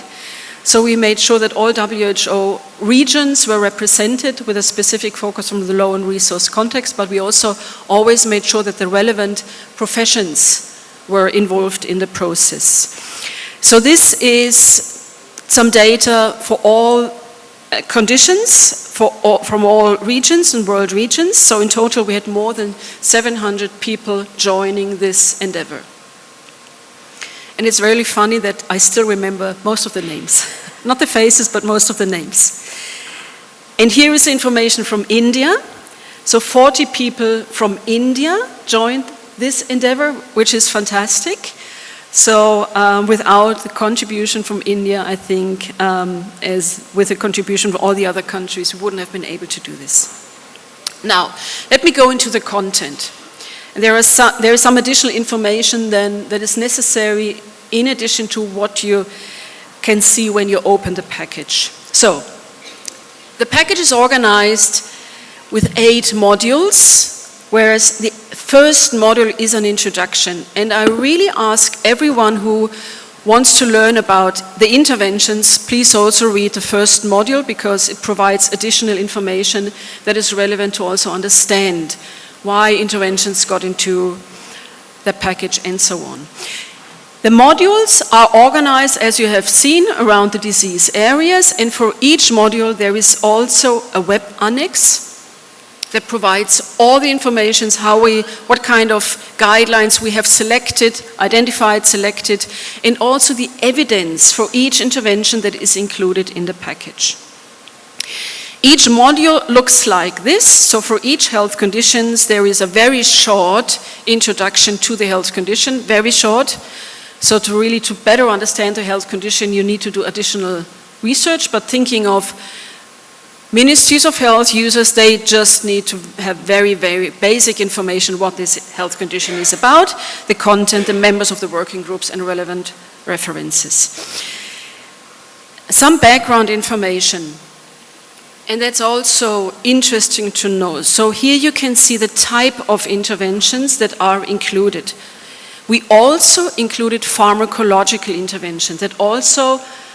There was a discussion around, is rehabilitation, does this include pharmacological interventions? Yes, it does. So if you think, the example that I most of the time use, think of neurological conditions, think of spasticity that causes mobility impairment, pain, without providing medication that reduces the spasticity. Providing other interventions for rehabilitation is not very useful. So you need to have pharmacological interventions in addition to non-pharmacological interventions. That is not the case for every health condition, but in general, pharmacological interventions were allowed. Then we have the typical therapeutic techniques, procedures, exercises, training, physical modalities. Of course, the provision of assistive products is a core component of rehabilitation, environmental modifications, and self-management interventions. We have heard in a previous presentation to increase the self-management capacity of the people is so important. Something else that is very important to understand the package is all the interventions are organized according to functioning domains. And this also helps users, if necessary, to see typically the specific functioning domains are usually provided by specific rehabilitation professionals. So speech, language, and communication is provided by a speech and language therapist. Motor functions and mobility is usually provided by a physiotherapist, and so on. So that is one reason why we have organized all the interventions according to these functioning domains. There are other potential users, and I will get back to this. Let me give you an example here for speech, language, and communication. And it's also important to know that many of the functioning domains are relevant across health conditions, like the example of speech, language, communication. So interventions in this functioning domain, you can see, are included across those health conditions. So for 2, 4, 6, 8, 10, 9 health conditions include interventions for speech, language, and communication. The interventions in the package are organized according. There is always an assessment. Why did we include assessment? Because assessments are also associated with cost. Sometimes you need equipment to do an appropriate assessment, but it also produces time. It requires time. And rehabilitation, I don't need to tell you this, is always a step. You start with the assessment to define the treatment plan. And the interventions are organized according, so if you have an assessment of sleep, we have a number of interventions targeting sleep. Or as another example, the assessment of cognitive functions, and across all the health conditions, you can see a list of interventions that relate to this assessment. Within a specific package, here is an example from dementia. You can see, if you only look into the mental cognitive functioning domains, you can see there are specific interventions targeting cognitive functions. And in the package for traumatic brain injury, again, you can see different interventions, but also targeting cognitive functions. Very important, and I'm very happy, I'm not sure whether the psychologist is here today who spoke yesterday in one of the panel discussions. To address psychological issues is so important. So, in the package you will always find, for most of the conditions, there is, and not only for psychological issues, for mental health, but also for other comorbidity or complications, secondary conditions. And this is something that is not often discussed, that rehabilitation does not only improve functioning, it helps to prevent secondary conditions. And that really helps to also reduce health costs related to the treatment of secondary conditions. And mental health is such an important issue, and if you look into the evidence, most of the health conditions in the package, they are associated with mental health issues. And that should also be addressed within rehabilitation. So resource requirements, I will not go into all the descriptions, you find this in the package. But one aspect I need to explain. So we also, in the package, we have information on the occupations. And you can see in brackets, rehabilitation specialists. So the list of professions that you find in the package, let's call it a minimum list of rehabilitation specialists. Why? So it's not an exhaustive list. It does not list all the professions that might be able across the globe to deliver specific interventions. It's a minimum list of professions that are usually considered as working in the rehabilitation area, and that are usually or working around the globe. And I want to give one example, because they were also mentioned this morning, the chiropractitioners. Yes, they provide interventions for rehabilitation. But in many countries, this profession does not exist. That does not mean it might exist in the future, but we wanted to limit this list of professions to guide countries, specifically countries where there is no rehabilitation until now at all. Which are the professions with which we should start? And still, this list is not mandatory. Countries can and should decide by themselves what are the professions to deliver the interventions. And specifically when it comes to the primary care, in countries where there is a gap of the rehabilitation workforce, where other health workers can deliver interventions for rehabilitation after they have received training. Okay, this is how the information looked like for the material and human resources. For each intervention, you can find the information, what kind of equipment, consumables, assistive products are needed. And at the end of each health condition specific package, there is also a summary table that makes it much easier for service planners to have a quick look on one page, what is the equipment that we need if we want to provide, in this case, rehabilitation for osteoarthritis. And of course, the assistive products, they are listed there, and I think it's really important to ensure those are available in rehabilitation programs. Coming back to the terminology, we also, once we had agreed on the terminology, we harmonized the terminology, we developed short descriptions. Also because this is so important for people who are not familiar with rehabilitation until now, so to have a basic understanding, what is this intervention? Of course, the description could be longer, but again, we wanted to make it short and brief to get an idea. Not to fully understand exactly what it is about. But I can imagine many people will benefit from these short descriptions. Coming to the annexes and the evidence tables. For each single intervention per health condition, you have the evidence tables, and you can find either the original recommendation from a clinical practice guidelines or the evidence that was available from a Cochrane systematic review, or as you can see on the top, the rationale why the development group has included an intervention that was based on expert opinion.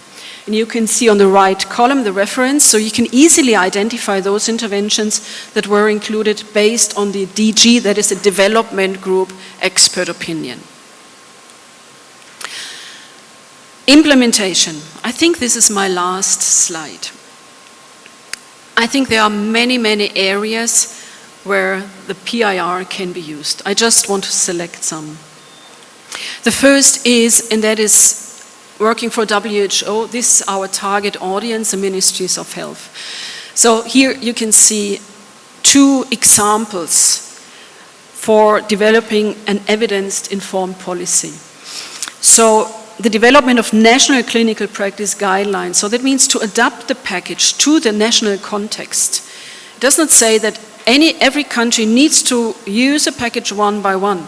They can use it to develop their own national protocols for conditions. Most importantly, they can also use it to develop health benefit packages, adapting it to their context and their need. Another area of use, so please, all of you who work in a rehabilitation settings, for a moment, think of your setting. You could use the PIR to assess your setting. What are the interventions that we deliver? And what are the interventions where there is evidence from the PIR? Does this align? Some interventions might be missing. There might be some interventions where there is no evidence from the PIR. So really to evaluate the facility, your services, for do we deliver evidence-based interventions? That is for evaluating existing services, but also to develop new services. We have discussed workforce yesterday and to integrate it into curricula, for example. That is another area of use. But also, in addition, the workforce planning when services are being developed. Again, always taking into account the country context. The professions listed in the PIR are just to give ideas. It's not mandatory. And last but not least, and I've already addressed this as well, look into the evidence, look into the gaps. However, I have to say, the interventions included based on expert opinion, that does not mean that there is no evidence in publications, in the scientific literature. We only looked into clinical practice guidelines, and if a specific intervention was not included in a clinical practice guideline, we didn't have the evidence. So there might be evidence, but if you ever plan to develop a clinical practice guidelines, look what is missing, what is not addressed. So hopefully this could also help to develop in the future more comprehensive, more multidisciplinary rehabilitation guidelines. And I think that's it. But I think that was already a lot. Thank you so much. And I look very much forward to the next sessions to see how the people who are going to present on the PIR about their ideas how to use it. There was a question. Can we allow a question? But we need a micro.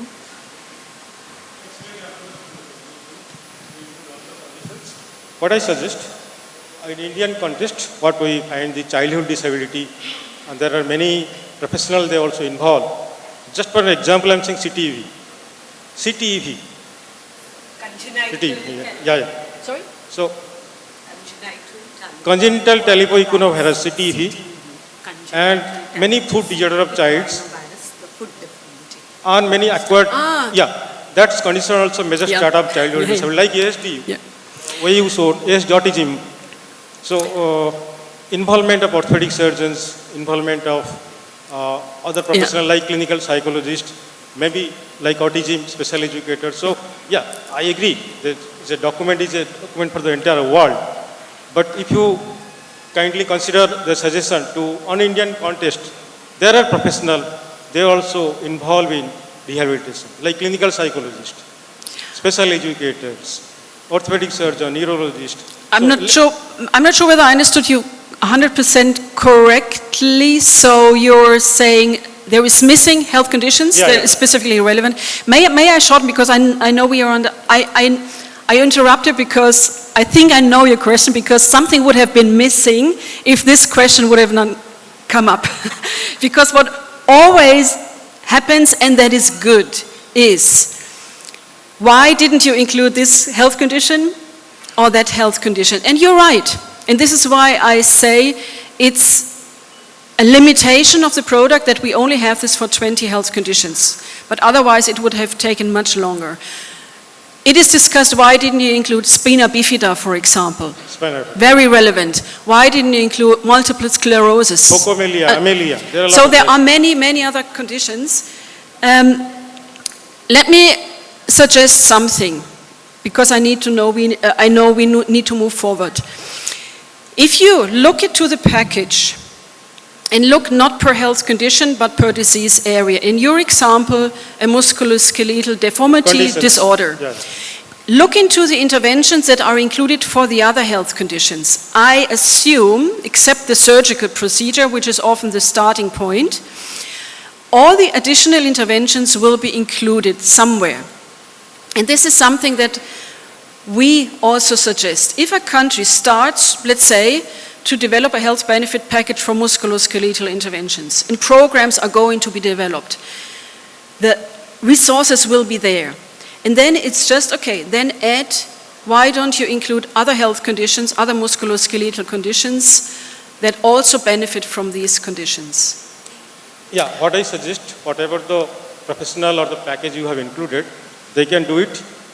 And there is no cost analysis or extra cost or budget requirement for these conditions if you address. But however, these conditions are very important in Indian context to be prevented from the childhood or to be rehabilitated from the childhood itself, like focomelia, amelia.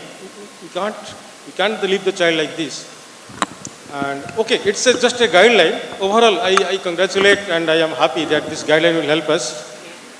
Thank you. Thank you. Yes, and to address this, we would like to say that the next session that will follow on from here will deliberate on how can we extrapolate these interventions to conditions which closely can benefit from this, and also what is the task force and who will come at the part of the task force to be able to adapt this to the Indian setting.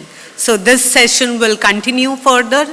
This was an introductory session on how the first exercise of development of package of interventions for the 20 health conditions was conducted. Yeah? Thank you. So this particular colossal task of development of package of intervention for rehabilitation was completed over 5 years? In total over 5 years. In total over 5 years for 20 health conditions, and that needs a big round of applause to the leader.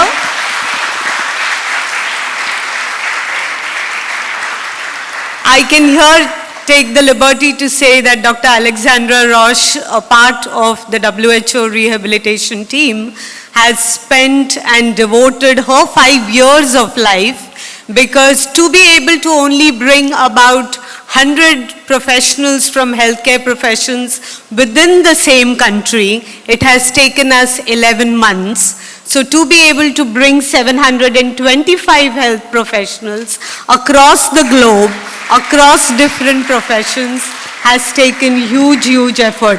So Dr. Alexandra, a big round of applause to you. And I know this has been a teamwork. And this is only the beginning, as she has mentioned. This is only now for 20 health conditions, and now it's up to each country, and particularly India, a diverse country like ours, where we will now have to come forward, step forth, and take this task on adapting this for the Indian context.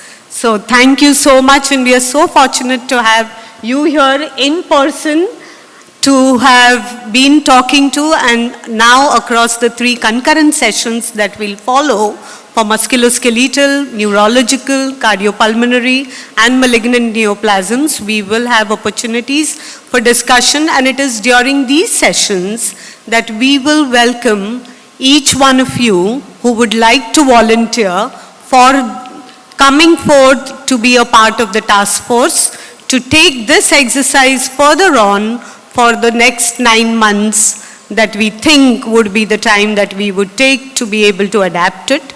And in the meanwhile, also find how can this package of intervention for rehabilitation can be considered for application in other health conditions where it's not yet completely developed, but which will closely benefit from this. So once again, with a big round of applause to Dr. Alexandra Roche for this.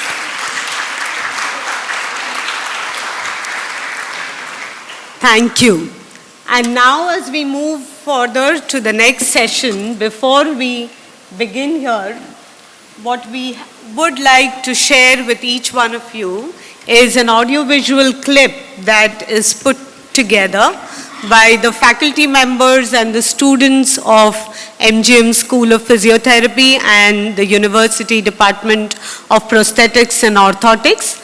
This clip is intended to just provide an overall glimpse of what is the life of people with rehabilitation needs and what is also their caregiver and family support looking like. It's a very short audiovisual clip, and after the clip we will have the students coming up here to say.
A glimpse of whom are we doing all this for.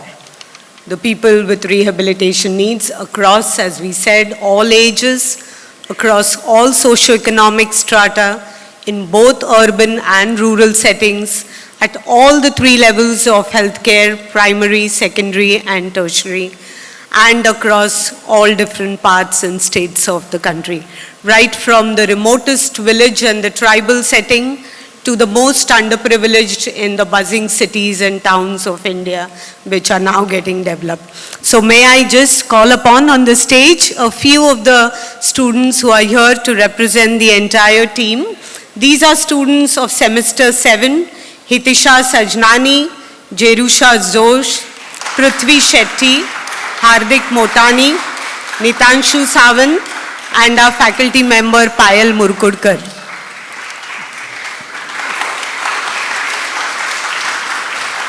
The intention of urging the students to build this audiovisual is because this is the budding generation of healthcare professionals who are sensitized and their own experience. It would take much longer if they shared their experience here, but they all have very closely, even beyond the clinics, the inpatient, the intensive care units and the outpatient departments of the tertiary care hospital, have had a first-hand experience of feeling, of closely observing and witnessing what are the needs of the people with rehabilitation. So this is a generation which is going to take this initiative further. A big round of applause and thank you very much for doing this. Thank you. So as we move on, as we said that in July last year, 2023, it was for the first time that a package of intervention of rehabilitations was released. And that was when I think there was a huge, defined, large focus on rehabilitation intervention, because until then we all were talking only about the need for it globally. So now on, within a period of 11 months, here in the most populous country of the world with a large and diverse rehabilitation need, we've come together to see how we can develop strategies and even now adapt this package, deliberate on its appropriateness and see what are those precise steps that we need to take, coming all together, different stakeholders, and that is what we will deliberate now after a short tea break for 10 minutes, probably. If that, the reason why we would like to keep this short is so that we are able to close with a roadmap planned ahead to keep the momentum of this advocacy effect, and also so that all of you can reach the airport well in time for your flights. So please join us for tea now. And the PIR for musculoskeletal conditions will be discussed in this very auditorium. The PIR for neurological conditions will be discussed in lecture hall 2, which is on the ground floor of this building. And the PIR for cardiorespiratory and neoplastic conditions will be in the IQAC room, which is just across where the lunch is being served. Would request all the panelists to come upon the stage.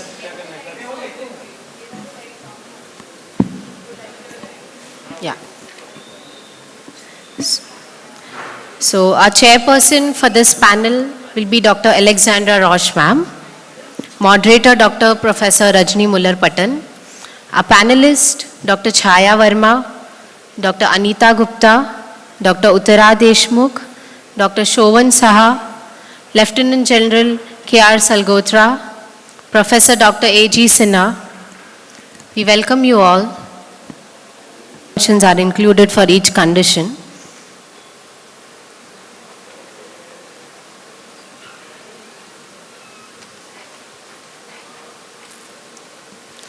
So for the delegates to just go through, we had shared the PIRs earlier as well.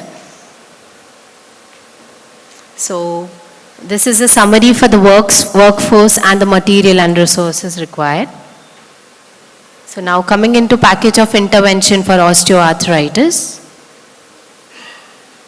So the various domains of functioning, that is cognitive function, pain management, motor functions and mobility, exercise and fitness, ADLs, it is activities of daily living.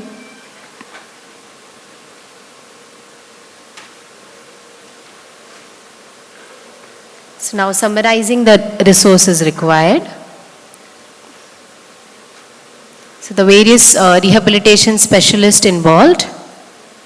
along with the material resources with respect to assistive products, equipments, and the consumables, the workforce, and the...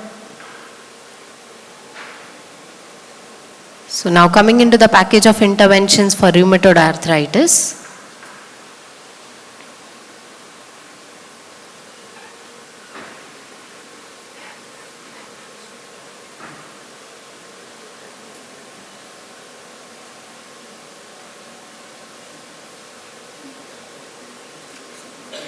So these are the materials, a summary of the materials required. The workforce, that is the rehabilitation specialist team. And coming into package of intervention for rehabilitation for sarcopenia.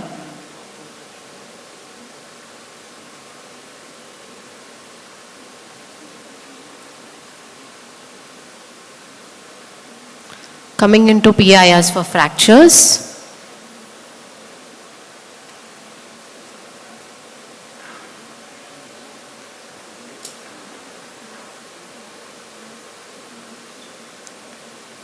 So all the resources required with respect to the material as well as the rehabilitation specialist.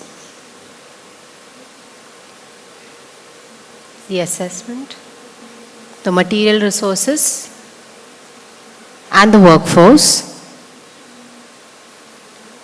Package of intervention for rehabilitation for amputation, the functioning interventions.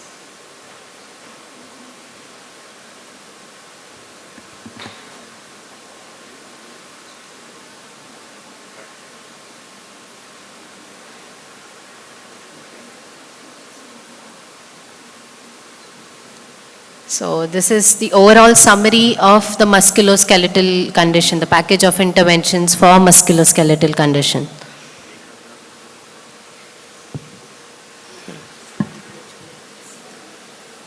Yes, ma'am. We went through the individual slides and now we will focus on those which map the interventions across different conditions. And as we all would agree that most of these interventions would be similar, unless there was strong evidence to substitute one with another, that there would be differences. Otherwise, now what we have gathered here today is to see how appropriate, how feasible is this package of intervention for rehabilitation, and what is it that, and how is it that we can adapt it then now for implementation at all three levels of healthcare. We're talking about primary, secondary, and tertiary.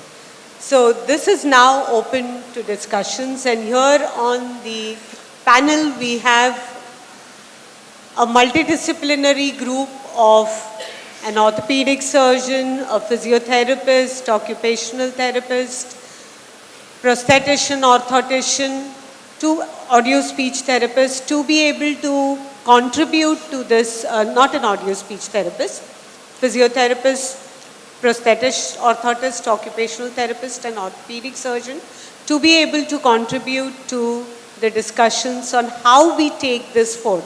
We had circulated the package for those of you, for your reference to each one of you. And we've had a glimpse of an overview of what it looks like from Dr. Alexandra's presentation as well as this presentation.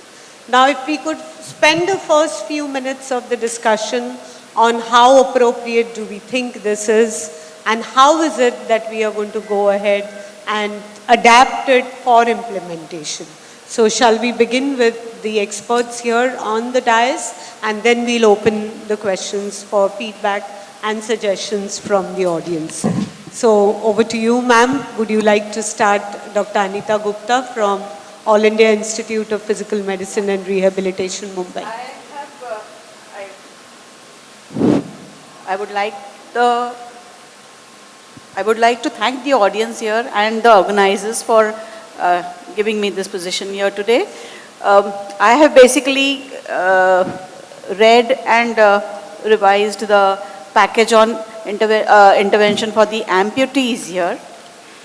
So we in All India Institute of Physical Medicine and Rehabilitation come across a lot of amputees on a daily basis, you know. So there is a whole package of rehabilitation done for them, right from looking after the stump fashioning and doing the prosthetic designing, prescription and checkout and training for these patients. Now, I think the package that is designed by WHO is a wonderful package as far as the tertiary care center looks at the intervention. It is quite appropriate to be used on a regular basis. We have come across multiple amputees many times. We have come across, multiple amputations on a patient.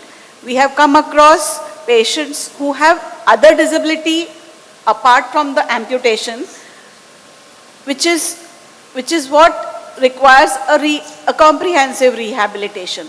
And other than this, I think the use of package can be a wonderful thing for our kind of setups and intervention.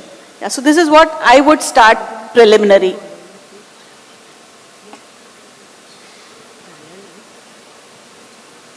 Hello, good morning everybody. I think Yes, it's good afternoon. This is Professor Chaya Verma, who is, let me introduce you, ma'am.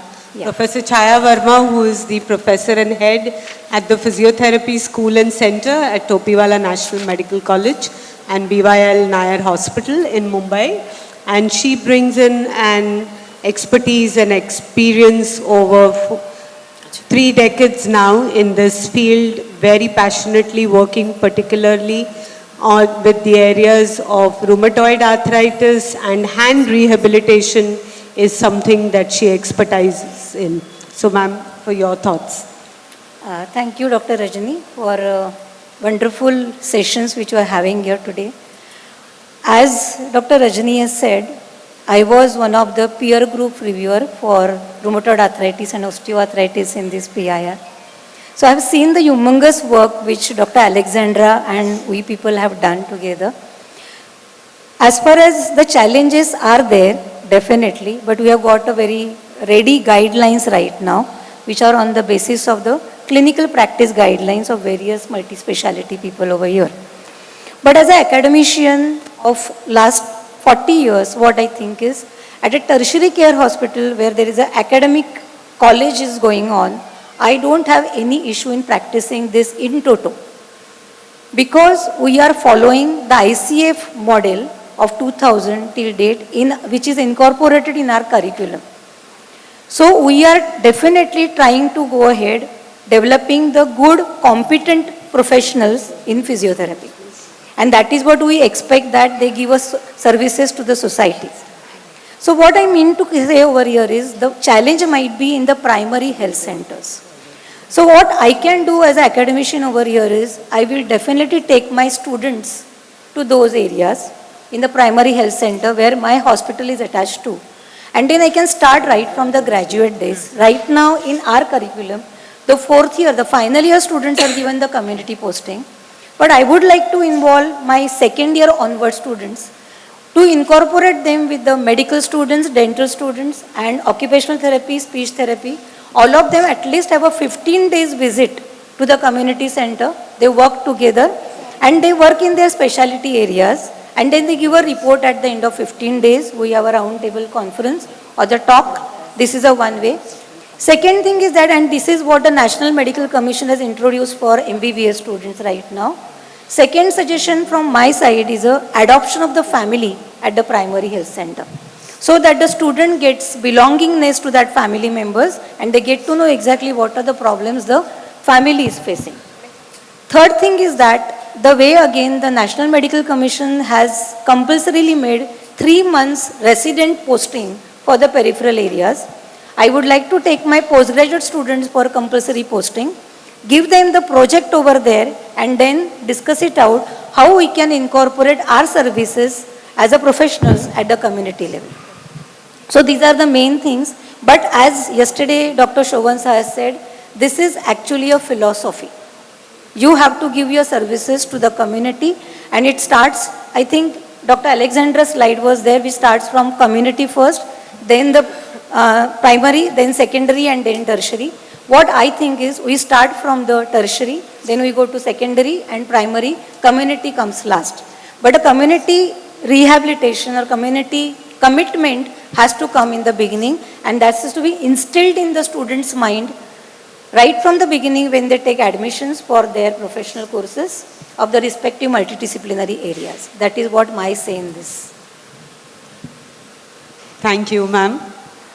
And now we have Lieutenant General Dr. K.R. Salgotra, who is the Hospital Director of MGM Medical College and Hospital. He's been the General Surgeon and an orthopedic surgeon who specializes in joint replacement surgery, and he was the second doctor from the state of Jammu and Kashmir. So although he is here now in Maharashtra, he also brings in experience from the northmost of India and attained the coveted post of Lieutenant General in the Armed Forces Medical Services. As a brigadier, he is commanded 166 military hospitals located. So I think this is wonderful. And your experience has been as a Major General and then moving on further, particularly as the Commandant of Super Specialty Military Hospital, the Cardiothoracic Center at Pune. He's been decorated by several awards like the Vishishta Seva Medal for his distinguished services and in the field of orthopedics and introducing the joint replacement services at the military hospitals. So this brings in a very exclusive expertise to the panel, that we've been talking of a typical university tertiary hospital, a secondary care hospital and a primary care center. But here is an orthopedic surgeon who has seen what it is like at military hospitals and then come into an academic environment at a university teaching hospital. So over to you, Dr. Salgotra, as to how you think this package of intervention of rehabilitation can be implemented, how appropriate it is in all these different sectors. Because to us, academicians and clinicians, we typically think of tertiary care hospitals, but I think the armed force medical hospitals are again a different area, specific needs out there of rehabilitation of those injured. So over to you. Thank you. Thank you so much for the nice introduction. Initially at the outset, this huge task force led by Dr. Roche, 725 experts from all over the world getting together, the WHO, and then compiling, deliberating, and then finally giving it a shape. I feel when I comment on this, I don't know whether it will be appropriate or not, because so much of expertise has already gone into this. But having said that, if I look at the package of sarcopenia, the first thing in the sarcopenia is, it's a aging muscle which becomes weak, and then the power becomes less, and then there's a balance problem and so on and so forth. First of all, we have to define whether the person has got a primary sarcopenia or the person has got a secondary sarcopenia. And if I've gone through this, investigations may be required for the person to rule out the secondary conditions. Could be malignancies, could be vitamin disorders, so on and so forth. But I did not find that investigations as a part of the package. Number one, who will give those investigations? And number two, what all investigations should be done. Second part, therefore that may have to be the part of this. The second part is, as I said, I'm an orthopedic surgeon. The commonest fracture which orthopedic surgeons deal with is the Colles fracture.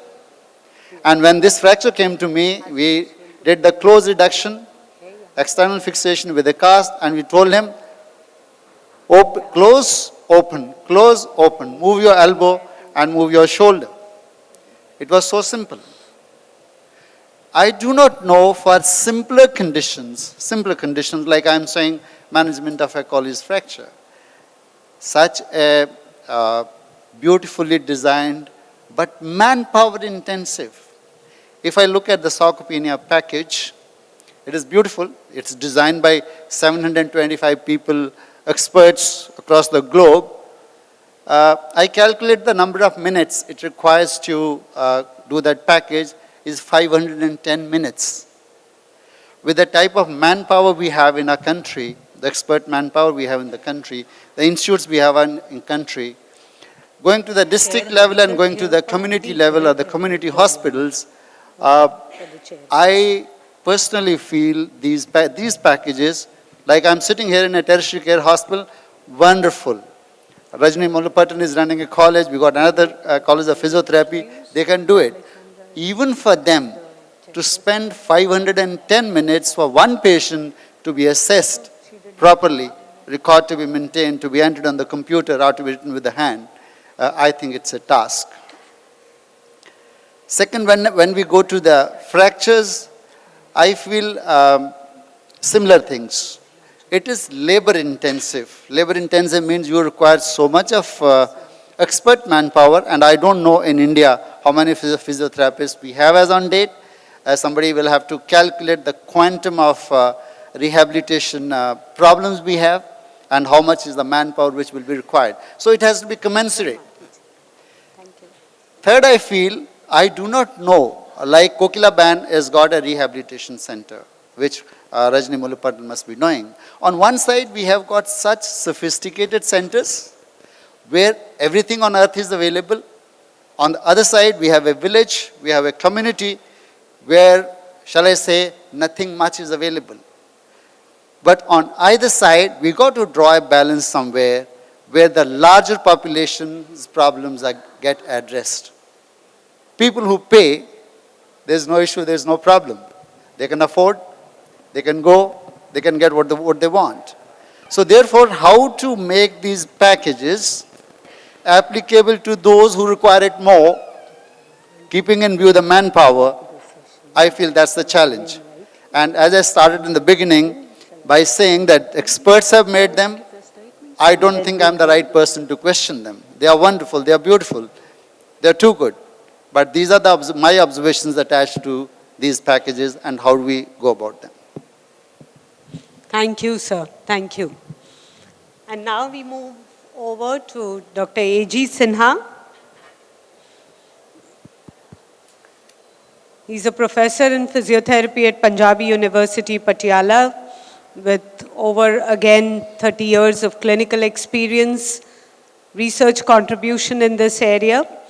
He comes with his expertise as to, and I'm sure you've had an opportunity to review and go through the package of intervention for rehabilitation.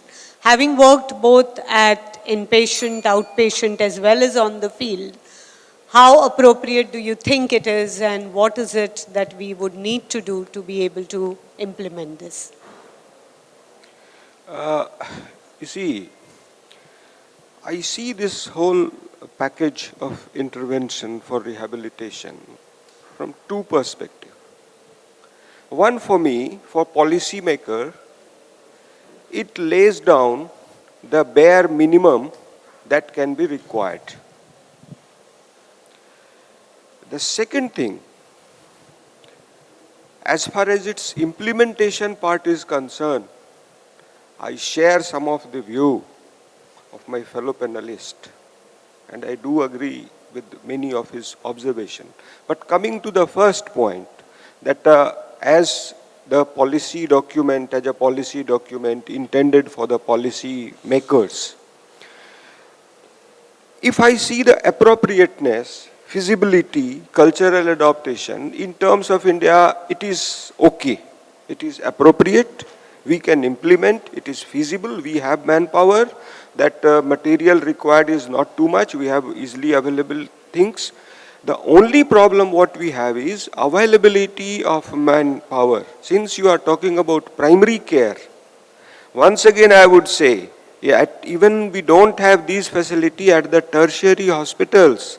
So, and when a patient comes to us, I mean rehabilitation or anything, everybody is patient over here.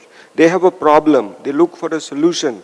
Okay, so they come to a hospital and they see whether you have all these facilities or not, and then If anyone promises them, okay, we will correct your condition, we will do these things, then all the expert opinion, advice, everything goes on one side and that person promise prevails. So this package of intervention, I believe it will help dispel those doubts in the mind of policymaker. I remember once I was talking to the health secretary of one of the state of India about this back pain. Right. And I was talking to him, you see, you must do these exercises and all that and all. And he was convincing me that there is a package called Seragem and all other things. These are the most appropriate thing. And I think he was advising me, all these literature, etc. are there, no problem, but you must also join them. So in that way, I see it is a great initiative. As far as implementation level is concerned, I strongly believe before we talk about the primary care integration, it has to be integrated in the health services. We have, around 700 medical colleges, Dr. Saab? Yes. Around 700 medical colleges. Let us map how many colleges have all these, manpower. You will see about 60% of them, we don't have these sources. We can easily equip them. Once we have done that, then the next task would be take the district hospitals. Similarly, around 800 or something district we have in India. And once we equip them, then go over to block level hospitals. The problem in UK is different. They can recruit a physio in a primary care setting to segregate the patient. In India, the cultural, the situation, the socio-economic, political situation don't allow that. It will have a lot of resistance. Okay, and it would not be appropriate for physio also. I will say my experience. You work in a tertiary hospital and all, I work in a university. It is a general university. And there we run the physiotherapy department. We have attachment with medical college and we run the physiotherapy clinic independently. Okay, so their patient comes to us with a different conditions, okay, and with lot of advices. You must do this, you must do this, you must do this. There, getting the facility of these professionals, like I say, I know this person, he requires So we are talking training. once again about manpower being available at all the three levels. Yes, exactly. So that is the problem in implementation. Yes, thank you so much, sir. Thank you. And now we move over to Dr. Shovan Saha, who is a professor of occupational therapy at the Department of Manipal Academy of Higher Education. Once again, with 25 years of experience in this field in both clinical as well as academia and research, he has several innovations and recognitions and awards to his credit for his particular work in hand rehabilitation. So over to you, Dr. Shovan, as to how do you think we have to move forward in considering and what are your thoughts about how appropriate is the package of intervention for rehabilitation in India? Thank you. Thank you, the organizers, for having me here, and congratulations to Alexandra and her entire team for putting up this particular, although you say it is a product, probably I would say it's a possibility. Okay, so package of intervention for rehabilitation, and I'm here as the voice of occupational therapist. So as I went through the document, and in that the one particular domain that stands out is on ADL for occupational therapists to cater to. Now, I would have liked if that part would have expanded and it had a little more detailing in that. Because when we talk about rehabilitation, ultimately we would want the individual to go back to competitive or non-competitive domain of functioning. Competitive could be jobs, and non-competitive will be ADL, that the individual does for himself or herself. So that kind of defines what is rehabilitation. An individual to be able to participate, as we all know, ICF champions the word participation. So if the individual is participating in their ADL, day-to-day task, they are, considered to be nearing the objective of rehabilitation. Now, this document definitely is it is an overarching document which will guide all of us, all rehab professionals, to an extent in a very unified way. Okay, it will generate a lot of universality of the whole process. She's okay? Okay. So that way, this document will be of great asset. This document also is very generic in nature. Okay, so it gives us room to, to experiment with various dimensions. Now, when we come to implementation, because that's a very, powerful word, package of interventions. So here, when we are, when we are labeling it as package of interventions, that means it has to be strategies. Right now, the document has informations. Okay, so probably, I would request once again, Alexandra and her entire team, will a second document follow this? Where these detailings are, spelt out. Because when we go into the implementation level, then things will become more, blurry. So that has to be quantified, that has to be objectified. Okay, so that is one of my concern, So as far as the document is concerned, it's a great document. But when we take it to at the ground to implement it, then what happens? Does this document will have a space to capture that? So that in future, the document that comes out will have, the best of both worlds. So that is how, I look at it. Thank you so much, Dr. Chauvin. And now coming on to Uttara Deshmukh, Madam, who is the head of the department and of the Prosthetics and Orthotics University Department here at MGM Institute of Health Sciences. And she brings in an expertise of rehabilitation, not only at the tertiary care, but also at the primary care here in Raigad district. And she has been a part of several outreach activities within Raigad and Thane districts. So both with clinical as well as academic experience, Madam, what do you think about the package of intervention of rehabilitation as an orthotician, prosthetician expert? I'm very sorry to correct you, ma'am, but here I am representing the community of prosthetics and orthotics, and the proper word for the professional is prosthetist and orthotist, not prosthetician and orthotician. I'm very sorry. Apologies for that. So, ma'am, when we go through the packages of interventions, these are very nicely cultured. And there are, regarding the amputation part, when the need of the comprehensive services is very much important. So in which the interdisciplinary as well as the multidisciplinary approach is very, along with holistic approach is necessary.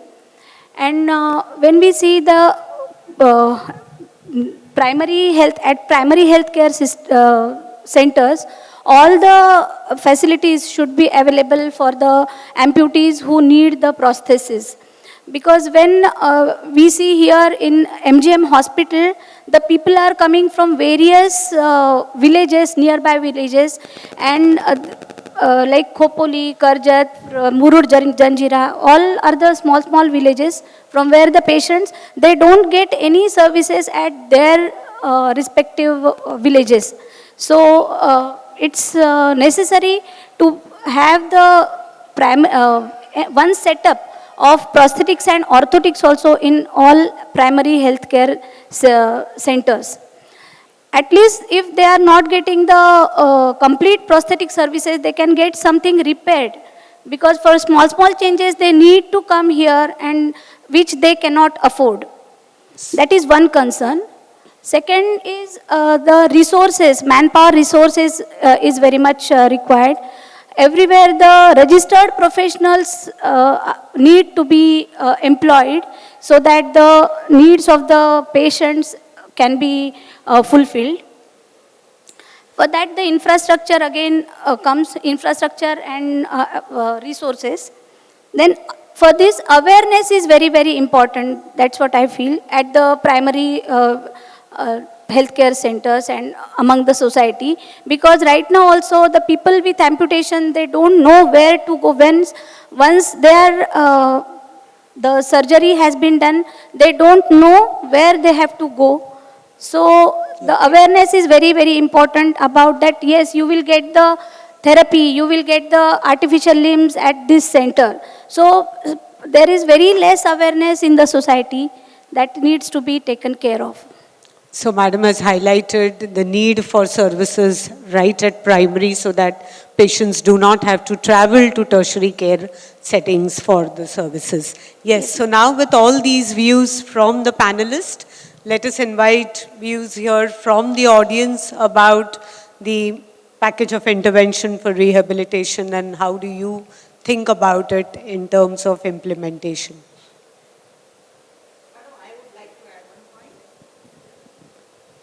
Basically, what Uttara is saying, I would just complement to that. The awareness is not only with the community. There's a lack of awareness is not only with the community, but in the medical field also. Like we come across many amputees who have had amputation for a long time, but the referral is not there to a place where their prostheses can be provided. Surgeries which are undertaken are not of the type where there can be a good fitting of the processes done for them, you know. So there would be a lot of complications like dog's ear, neuroma, causalgia, yes, so and things like that. So these things, if they are taken care of at the primary level, primary intervention, it becomes easier for the process to be happening, you know. So we are talking about a need for awareness not only amongst the people who require, but also amongst the service providers. Yes, and across all health professions. Yes. Any other questions, please? Please, if we can be very brief and very precise in our questions, because we are aware that people have to take their flights today. Thank you. Well, lot needs to be taken care of as we are talking of amputation. Right from the word amputation, okay? We must get the right stumps to where the prosthesis has to be fitted. We hardly get proper shaped stumps. This is one thing which is very important. The surgeon who's operating upon, they are unaware, or the delivery of the stumps what we are getting these days is really shocking. You hardly get so much of odometer stump, and then when you all start up with your physiotherapy, when the bandaging and when the compression garment has to be introduced, yes. all that is to be done. So this is about clinical practice guidelines that need to be evolved. This needs to be taken up with the amputation surgeons, and they are unaware of where exactly they have to be sent. Exactly. So if we are able to develop robust... It is to go to the professionals. Yeah, robust evidence-based clinical practice guidelines, then I think we would be able to solve this. Yeah, if you go back the conditions, yeah, what I saw, that many conditions like low back pain, osteoarthritis, rheumatoid arthritis, even with amputations, most of the place, the column where the role of orthotist is not defined or not included in the team. So I suggest to include the role of orthotist and prosthetist, because as per the practice, it is evident, and we do. Whenever a patient comes, we work in a team. So most of the team member, because if it is a policy document, it's a guideline, so roles should be defined clearly. Otherwise, they will, policymaker may not consider them, because it's a recommendation of WHO and supported by more than 700 experts. So it's a big document. I hope it will help us. Yes. So Thank you. Yeah, I'll just make it short. I just wanted to say that with due respect, I do agree the task looks humongous. But at the same time, I would say not only working at the tertiary level, why not start everything, right from the primary, right from the grassroots level. And I agree that the number of hours seem a little, intimidating to start with. But if we involve all the stakeholders, which includes family members, which includes frontline health workers, which includes the each of the person in the family, and so we will not require a registered or a highly skilled or a trained specialist to require that many hours with each patient. We can always enable the family members, we can always enable the frontline health workers to kind of dissipate the information in such a way that the whole thing can be carried out right from the grassroots level to the tertiary.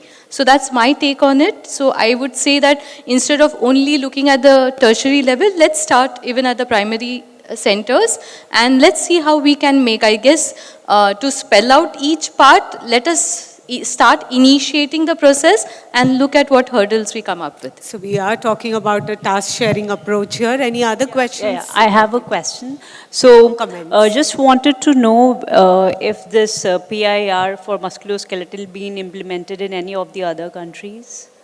For in other countries, like we are talking about India, is there any good example of its implementation in any of the countries? Because that can be helpful to us as well. Yeah. So if I can just say that we are just trying to invite all comments and then we'll invite Dr. Alexandra up on the dais to summarize this discussion and chair this. So if there are any other questions, Can I come in? any comments, Just one. shall we first take from the audience, sir, and we'll come back to you. Anybody else from the audience would like to make any comment? Yes, please, Dr. Chauvin. Yeah, I mean, in addition to all the discussions that is happening, maybe this document also can capture of some of the very important and common complications, that these patients will present, because once a patient presents with a complication, that kind of takes off on a different tangent altogether, because there's a different set of interventions for that. So right now this document is very silent. It is the condition and its management. But most of the time what happens is the condition will lead to a set of complications. So that if that gets highlighted in this document also will be useful. Sure. Thank you so much. So I think if we don't have any further questions, may I request Dr. Alexandra to before come we call on the dais to Roche chair. on the dais. Yes. Can we take voting that basically what we are looking at, people have expressed their opinions on in their fields. How many of them feel that these PIRs, framed so beautifully by the experts, whether they are practical under their circumstances or not? Let's see how many people say yes, how many people say no, and how many people are quite on this. Yes, you got my thing? It is just to take opinion of everyone. Yes, but before we do that, I think it's fair that everybody has had a chance to read through the package of intervention for rehabilitation, which may not have happened, although, so it was circulated. It's freely available to be downloaded from the website. We will have the website address here, and once we do that, only then we'll be in a position to ask this particular question. So Dr. Alexandra Roche, would you like to please join the session? Rajani, I As would a like to add chairperson, one yes, point please, over here before Madam takes it. I think the challenge lies everywhere. As Dr. Sona said, I think we have to practice. We are practicing. There are challenges, but then if we don't accept it, it is not right to say that this is not applicable to us. I think all of us are practicing these guidelines. Everybody is following them at all. Only thing now it has been come on the paper. Somebody has to sit on our head to get it done. Why should we do that? Okay, it is me or it is you who is going to go ahead as a professional. So why somebody should tell you do this? Because these guidelines are giving you freedom to practice your own profession so that the society gets benefited. So it is we who are going to decide how do I disseminate the stakeholders in getting this totally, the PIR which is planned in a proper manner. That is the only thing. And that is what I think all of us have to join the hands together as a multi-speciality professionals and get it success. That is the only thing. Thank you. Yes. Thank you. Over to you. Thank you. It's fantastic. This discussion is absolutely fantastic. And I need to stand because the energy that is in the room doesn't allow me to sit. So I need to walk to get rid of my high energy that you're producing. It's really fantastic to see this discussion among the different professions, from all your different backgrounds, sharing your opinion on the feasibility of this product, and also from the people in the room. And I have to say, this is the first time that I get such a feedback in such an occasion. So, fantastic. I really have the feeling we would need to continue, but you will continue, and I will already ask you, when I listen to this discussion, your experience that you're sharing, you need to continue this discussion. And Rajani, you will take care for this. Some easy points to the comments that I've heard that can be answered or where I can maybe solve. First, the package does not include diagnosis. Very well mentioned. There needs to be, if available, appropriate diagnosis. We know that in many countries, let's take cerebral palsy as an example, the technology is not there to make appropriate diagnosis, and oftentimes, and here I would agree, the diagnosis is made based on functional assessment, without having a CT scan or whatsoever. But diagnostic is not included in the package. The other thing that I heard is the complications, they are addressed, and I mentioned this in my presentation. The PIR is separated in functioning interventions and then interventions that address secondary conditions. So we try to identify, or the experts try to identify the most common complications so that interventions aiming to prevent the complications are addressed. I was happy to hear that from the educational perspective, you said it's a useful tool that you can use with your students so that they can see this list, see what are the interventions relevant to people with specific conditions, so it's a useful tool. What I heard a lot was when it's about implementation, so I think implementation in education, I think from what I heard from one speaker, it seems to be a useful tool. Most comments, and that is fantastic, related to the primary care. Is it applicable in a primary care setting? Take into account manpower, but also the time. You also mentioned the time, and that is also something where I would like to comment.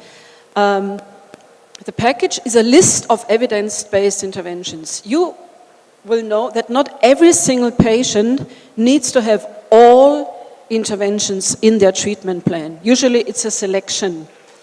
So of course, if you would deliver the whole package for each single patient, then the time needed would be extreme.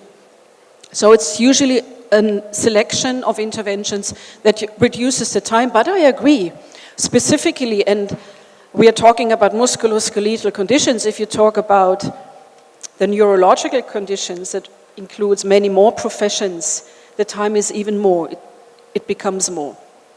But one very important point is it's a product to be adapted to the context in a country, but also for the service delivery levels. Let me share with you some insights. In the beginning, we had the idea, we want to include the information at which service delivery level, which interventions should be included. And our first condition with which we were working was stroke, and we tried this. And as you have seen, we had people from all different contexts around the globe, and we had a lot of discussions because the way how services are provided at the different levels, they are so different. And we decided if we would take each single statement from each person working in the development group, we would need to assign every single intervention across all the service delivery levels. That does not make sense. That would even more confuse. So this is a task you need to do. This is a part of adoption. It's a list of evidence-based interventions. And knowing your context. And India is such a huge country, probably the context even differs across the country. But looking into what can be done at primary care level, at secondary, at tertiary, at community, this is something that can be done within a country to go through the interventions and then select those interventions with the resources available at the moment to assign to the different service delivery levels. It could also inform future planning. So if you would say at primary care level, of course we can start with a very, very basic package. But let's think 10 years ahead. Always with including, and that is my WHO head, the Ministry of Health who makes the decisions on funding. But if you want to increase rehabilitation at the primary care level, and if you think, okay, in 10 years, where would we like to be? Realistic, but also a little bit idealistic.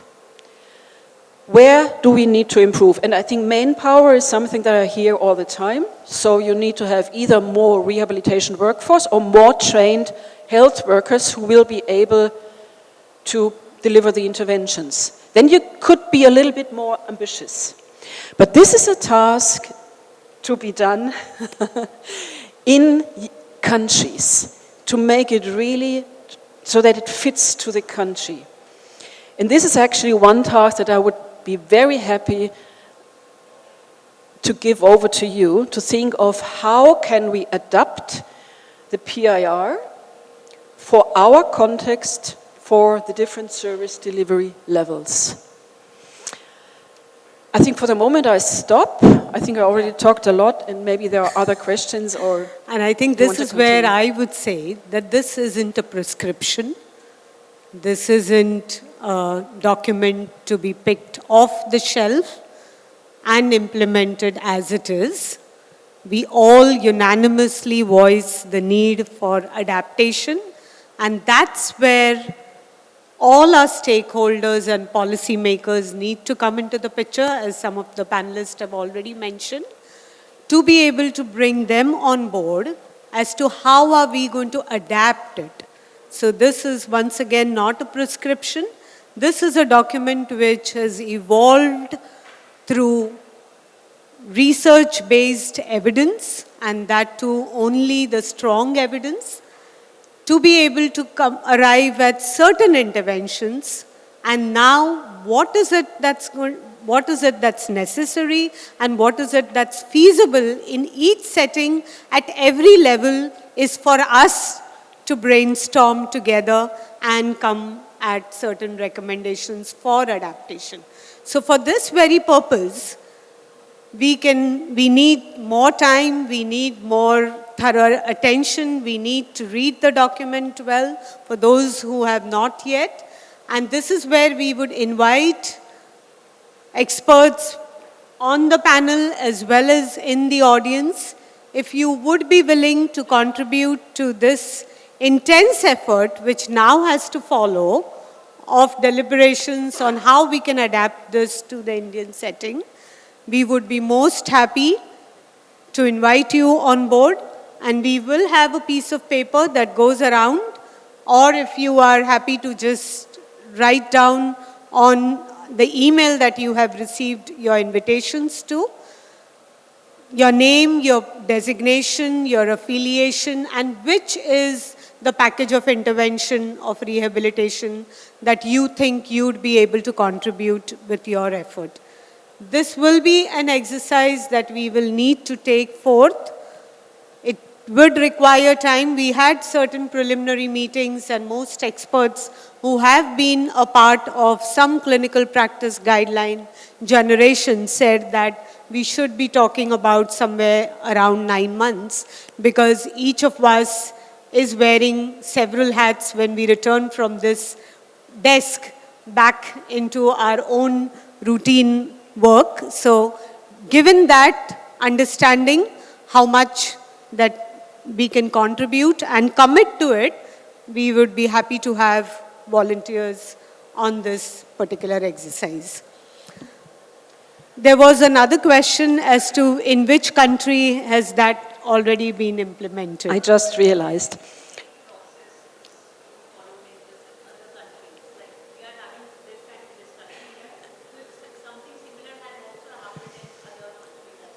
Yeah, I think you... no event that I have joined, I have to say, so therefore it's extremely important to be here to listen to you.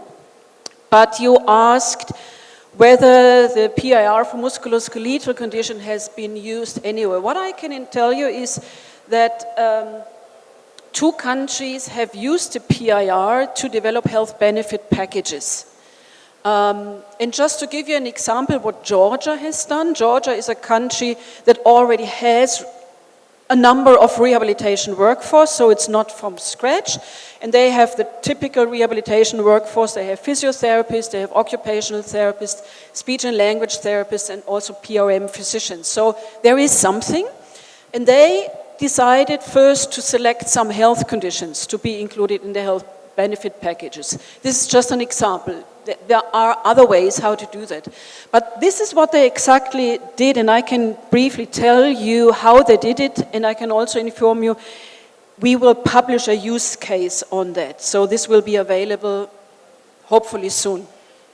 But first, they selected the health conditions based on criteria. So health conditions, what are the relevant health conditions in our country that we want to first include in health benefit packages.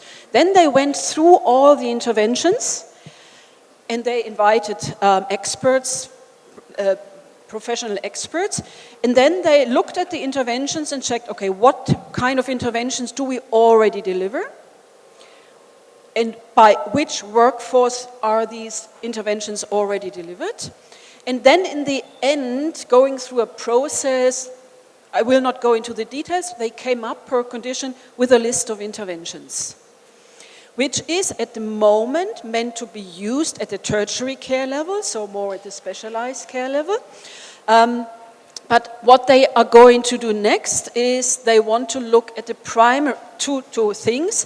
First, on the primary care level, using a similar approach, and also now with regard to health condition specific, they want to identify interventions relevant to children specifically. Another example is Ethiopia. And Ethiopia is a country, they have physiotherapists, and actually that's it. They just started a training program for occupational therapists, they don't have speech and language therapists, and the number of physiotherapists is very limited. But they wanted to develop a health benefit package for primary care. So actually everything that you have been discussing around the lack of resources compared to the huge need and the gap in between, they face this. What they did is, and this is maybe something new to you now, we will also publish a subset of interventions identified from the PIR, which will be called the Basic Rehabilitation Package. And this is a list of interventions that has been selected also using criteria, but interventions that can be delivered by non-rehabilitation workforce after having received a training. And it will also include training materials on how to train health workers in delivering these interventions. And there will be also information for the families and carers who can be involved in also delivering these interventions. So through long discussions what kind of resource to use, whether to start with a whole PIR, they decided to start using a draft version of this basic rehabilitation package for the primary health care. And there is one thing that is important, this is non-specific to health conditions. So these are interventions that are relevant to many health conditions, and it is not specifically designed for specific health conditions. What to me makes a lot of sense at the primary care setting. So these are two examples. I hope this gives you some insight what is going on. There's always so much to learn from where it's already started, isn't it? I think. Why do you name them as products? Why do you describe all these documents as products? Because That is WHO terminology, probably. We produce something, so we have products. no, what Sometimes we also call them tools. How would you call it? No, because when maybe it is culturally like that, if we say product, it kind of undermines or trivializes the intensity of the work and what it is supposed to be addressing. Okay, that's interesting. So you suggest we need to rethink the name, not... Since the document is going to address something that is so very important. So what would be your suggestion? So that brings to, I don't have a word right now. Right, okay. Okay, but WHO can think. Once you have found the name, let me know. Yes, I will do that. All right, so this discussion is going to continue. The whole objective of this session was to get us started with this, to be able to read this, as we said. Can we have the website on where it's out there? So it is on the WHO website for you to download this. It is available, but as Dr. Alexandra had mentioned, for those of you who were probably not here, please start with the introduction module first, which will give you a familiarity as to what it is, and then for all the musculoskeletal conditions, there is a separate PDF document which you could open and read. Now, in the meanwhile, as we said, from the panel as well as from the audience, if we have anybody who would like to volunteer to be a part of this task force, which will take on this task and these discussions further, to be able to understand how is it that we are going to adapt it to suit the manpower, the competencies at all the different levels that we have. So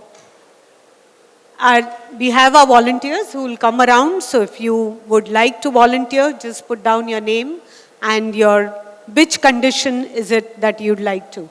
So to summarize, we have low back pain, we have fractures, we have amputation, we have osteoarthritis, we have rheumatoid arthritis, we have sarcopenia in this particular package of musculoskeletal conditions.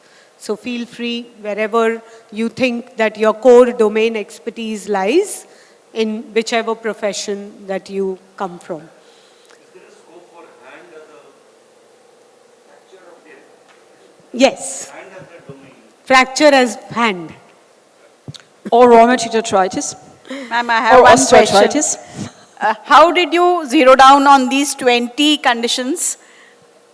I mean, what was your criteria for deciding? I've explained in my introduction, it was the global prevalence rates of conditions. First, 7 disease areas where we wanted to have included. Then looking at prevalence rates, global prevalence rates, associated level of disability, and expert opinion.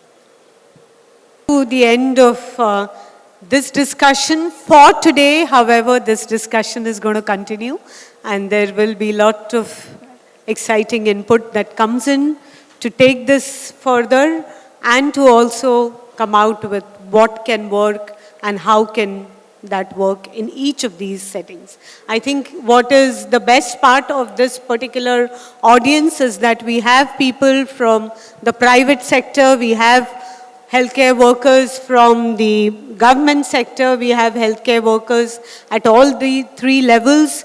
We also have ASHA workers who are amidst us, but they will come on stage a little later to be able to speak about.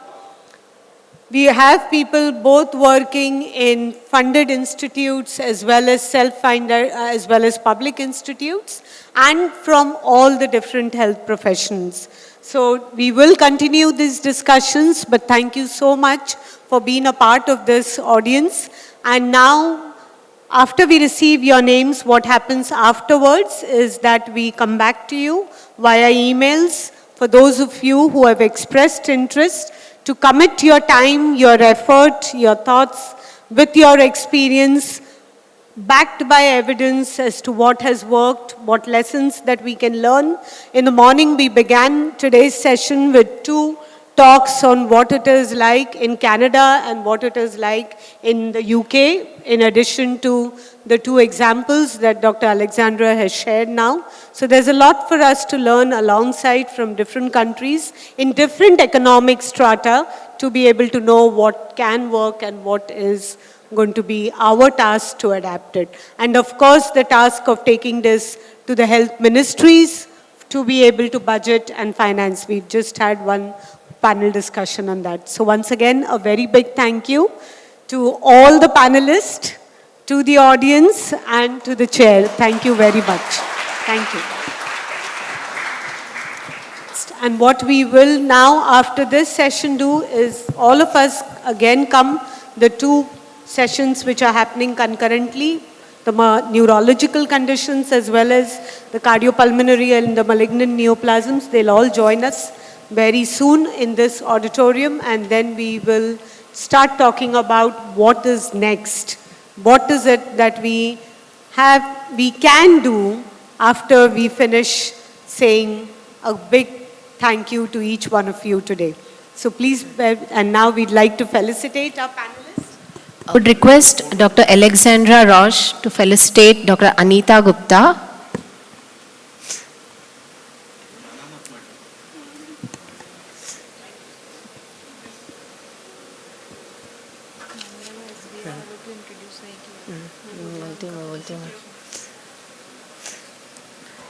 I would request Dr. Alexandra Roche Madam to felicitate Dr. Uttara Deshmukh Madam.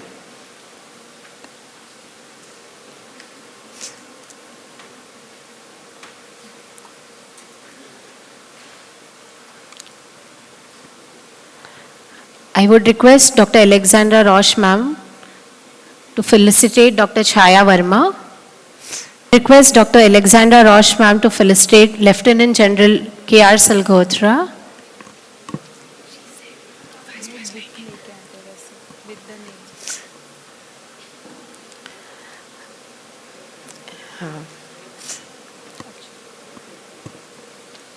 I would request Dr. Alexandra Roche Madam.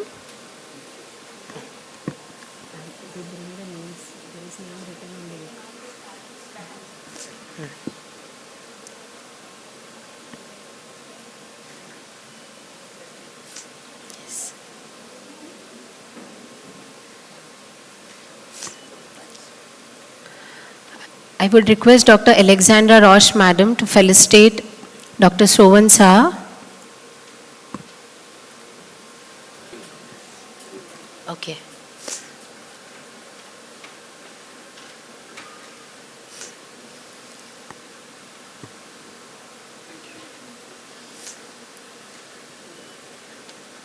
I would request Dr. A.G. Sinha, sir.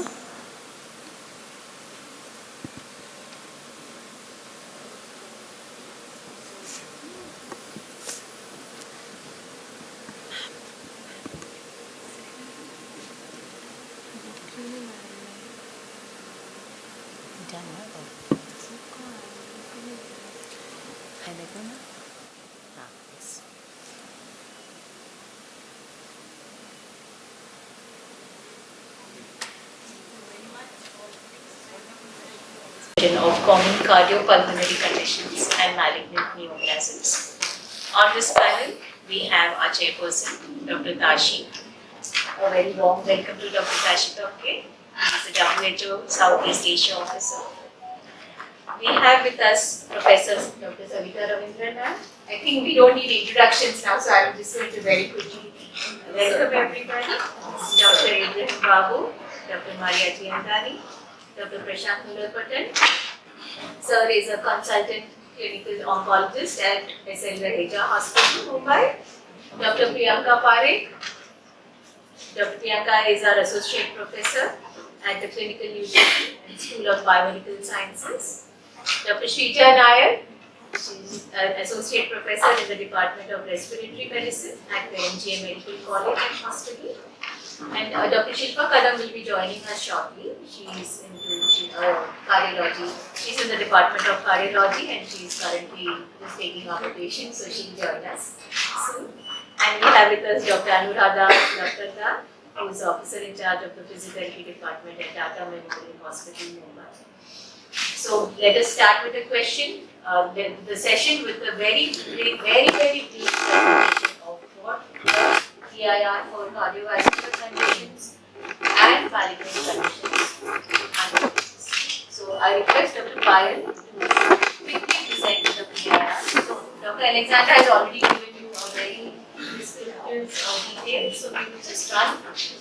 Thank you. Intervention, material resources and the workforce. The package of intervention for ischemic heart disease is intended to be used for adults with acute myocardial infarction, subsequent myocardial infarction, coronary thrombus not resulting in myocardial infarction, old myocardial infarction, ischemic cardiomyopathy, and ischemic heart diseases, including those with complications following an MI.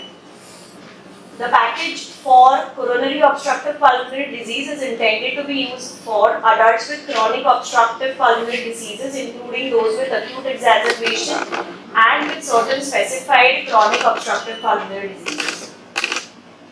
The functional intervention mentioned for ischemic heart disease, first is the cognitive function. Assessments are given and the intervention is cognitive behavioral therapy.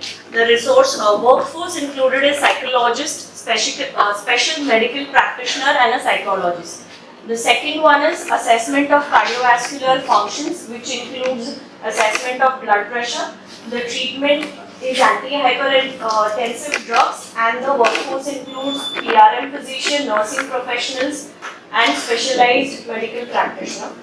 The third is motor functions and mobility assessment. Intervention given is muscle strengthening exercises.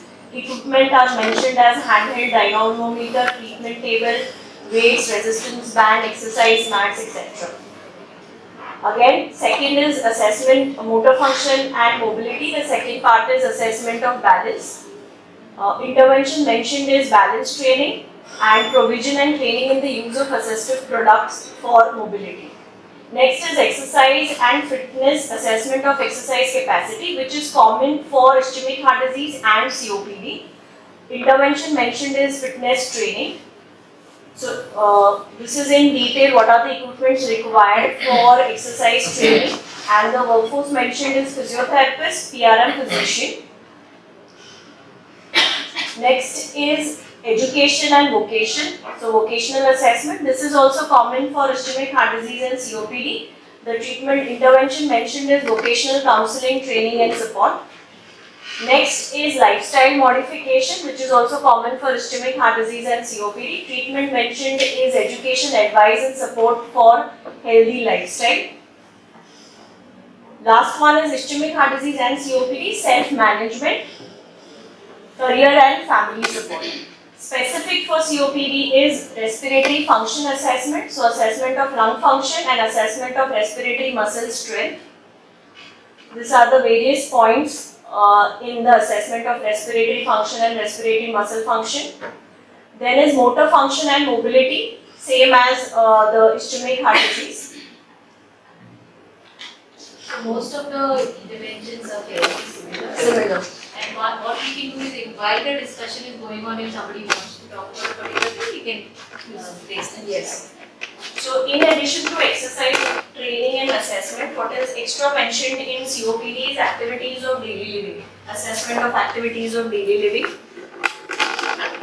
This is also same as. So in addition to the primary condition, the prevention and treatment of secondary condition mentioned common for both is mental assessment of mental health. These are the how to assess what are the material resources and the workforce involved. COPD, in addition to mental health assessment, is assessment of nutritional status. Yeah, so this is all regarding COPD and ischemic heart disease.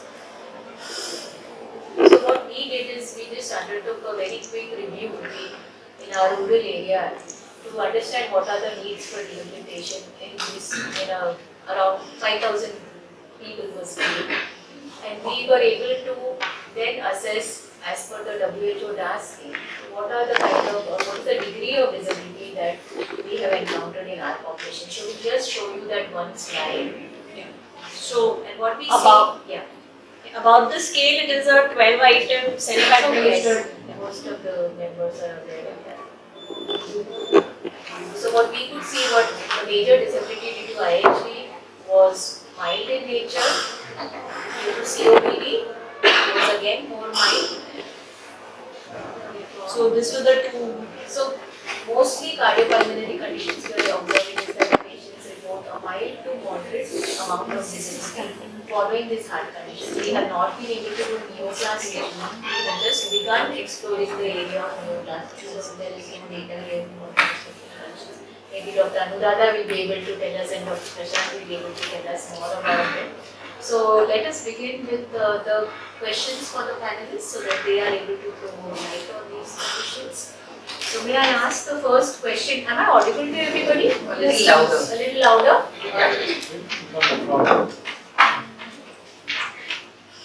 So the first question, is this on? Is to Dr. Abraham Babu.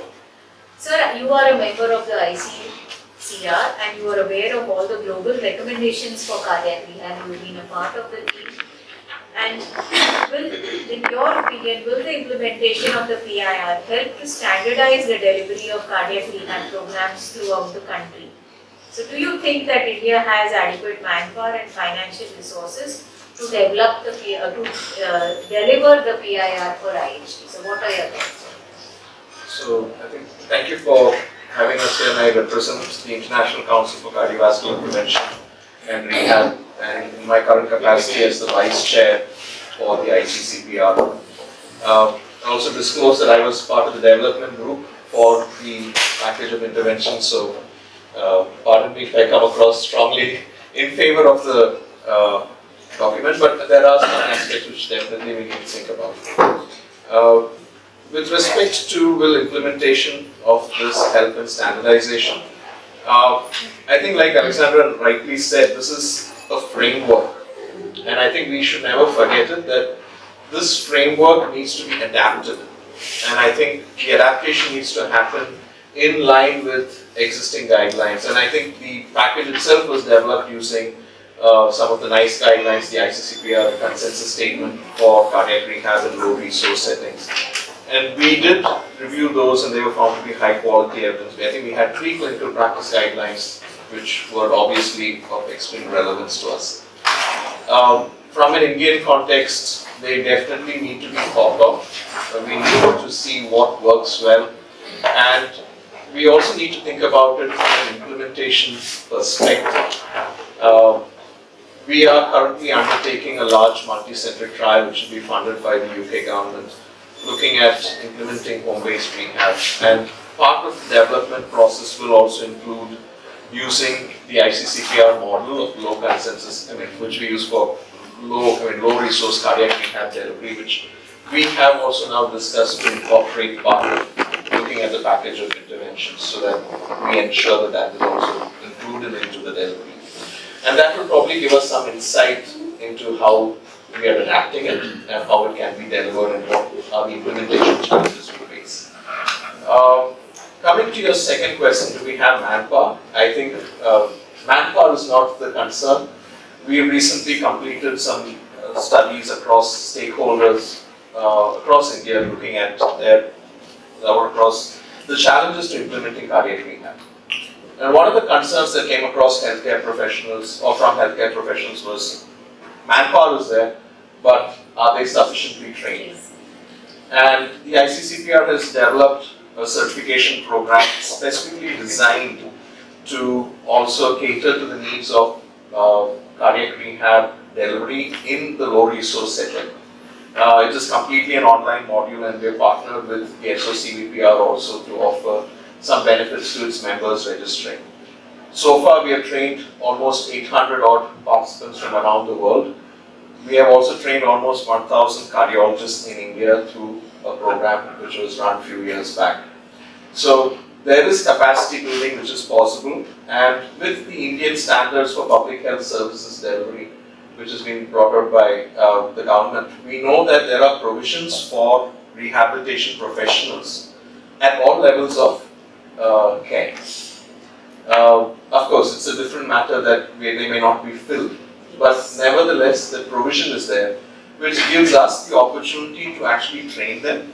And if there is a way to partner with various governments and stakeholders to ensure that training of cardiac rehab can be done, I think you can easily scale up and train people, and using concepts of task sharing and task shifting. Even though you don't have all the manpower you need, you may be able to actually incorporate the delivery of rehab services.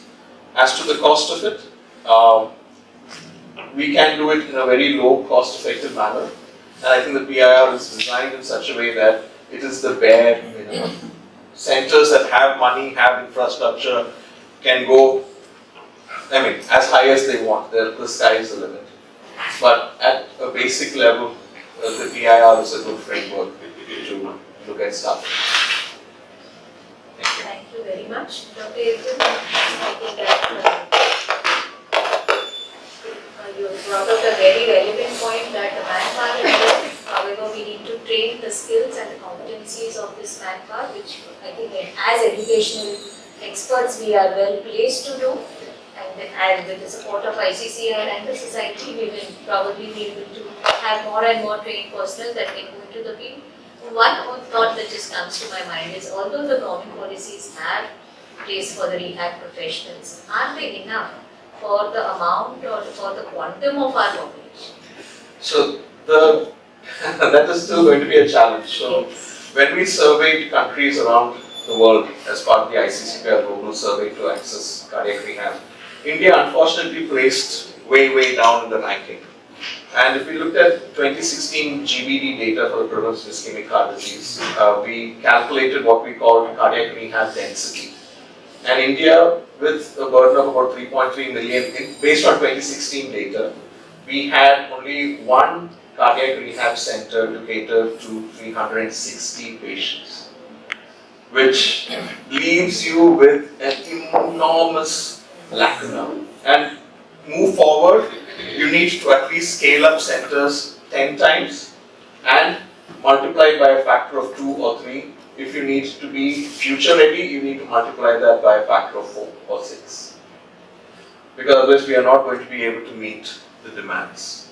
So alternate models and Yes, things so available. we will, if everybody allows us the freedom, we will just kind of switch a little bit between questions. So Dr. Tashi, what is the situation in Southeast Asia?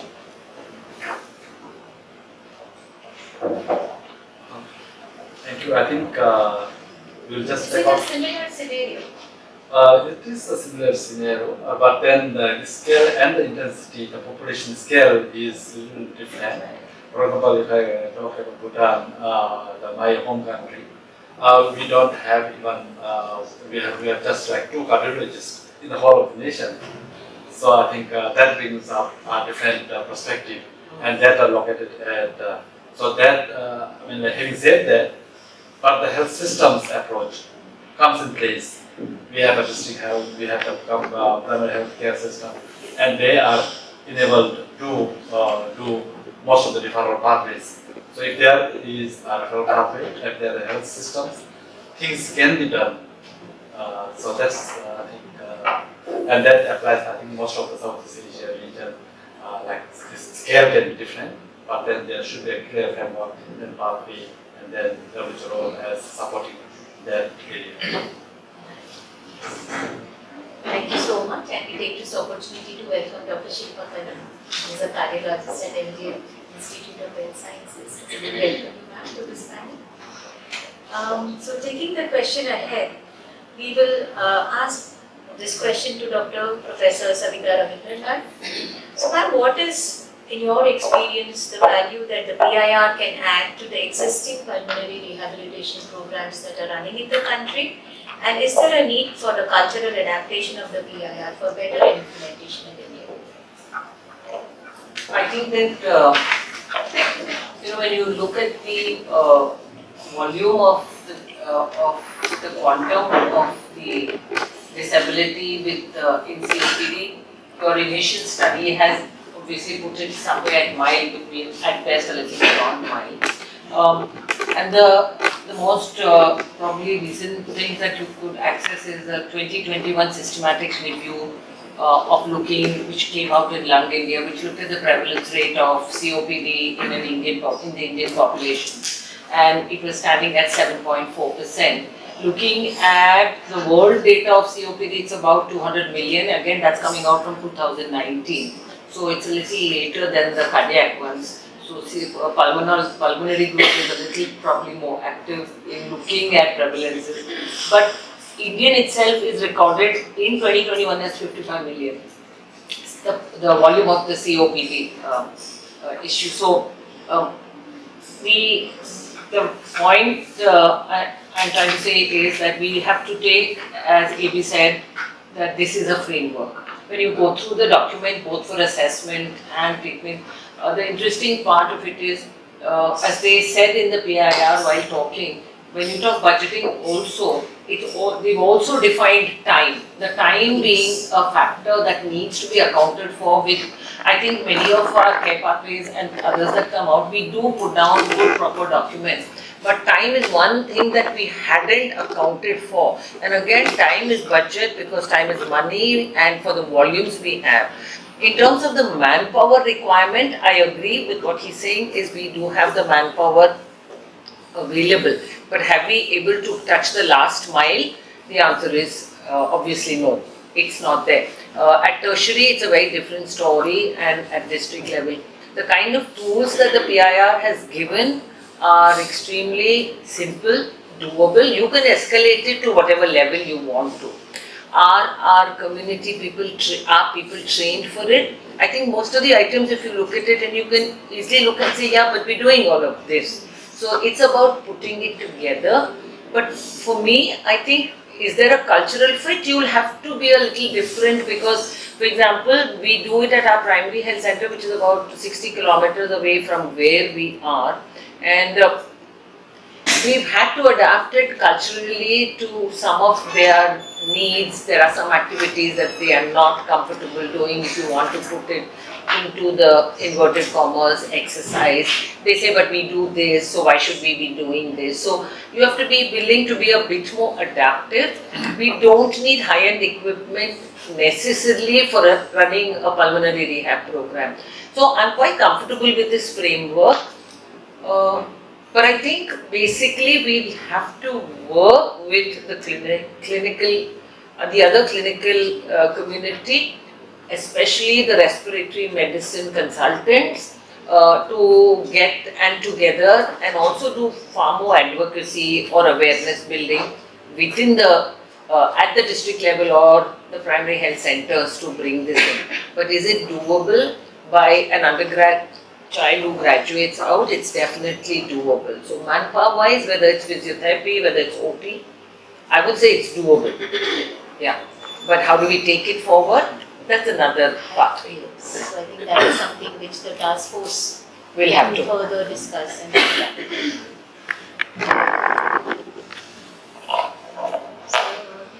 so Dr. Maria, we would pose this next question to you. So what measures can be taken to generate awareness, which ma'am has just mentioned, among all the stakeholders for uniform implementation of the PIR?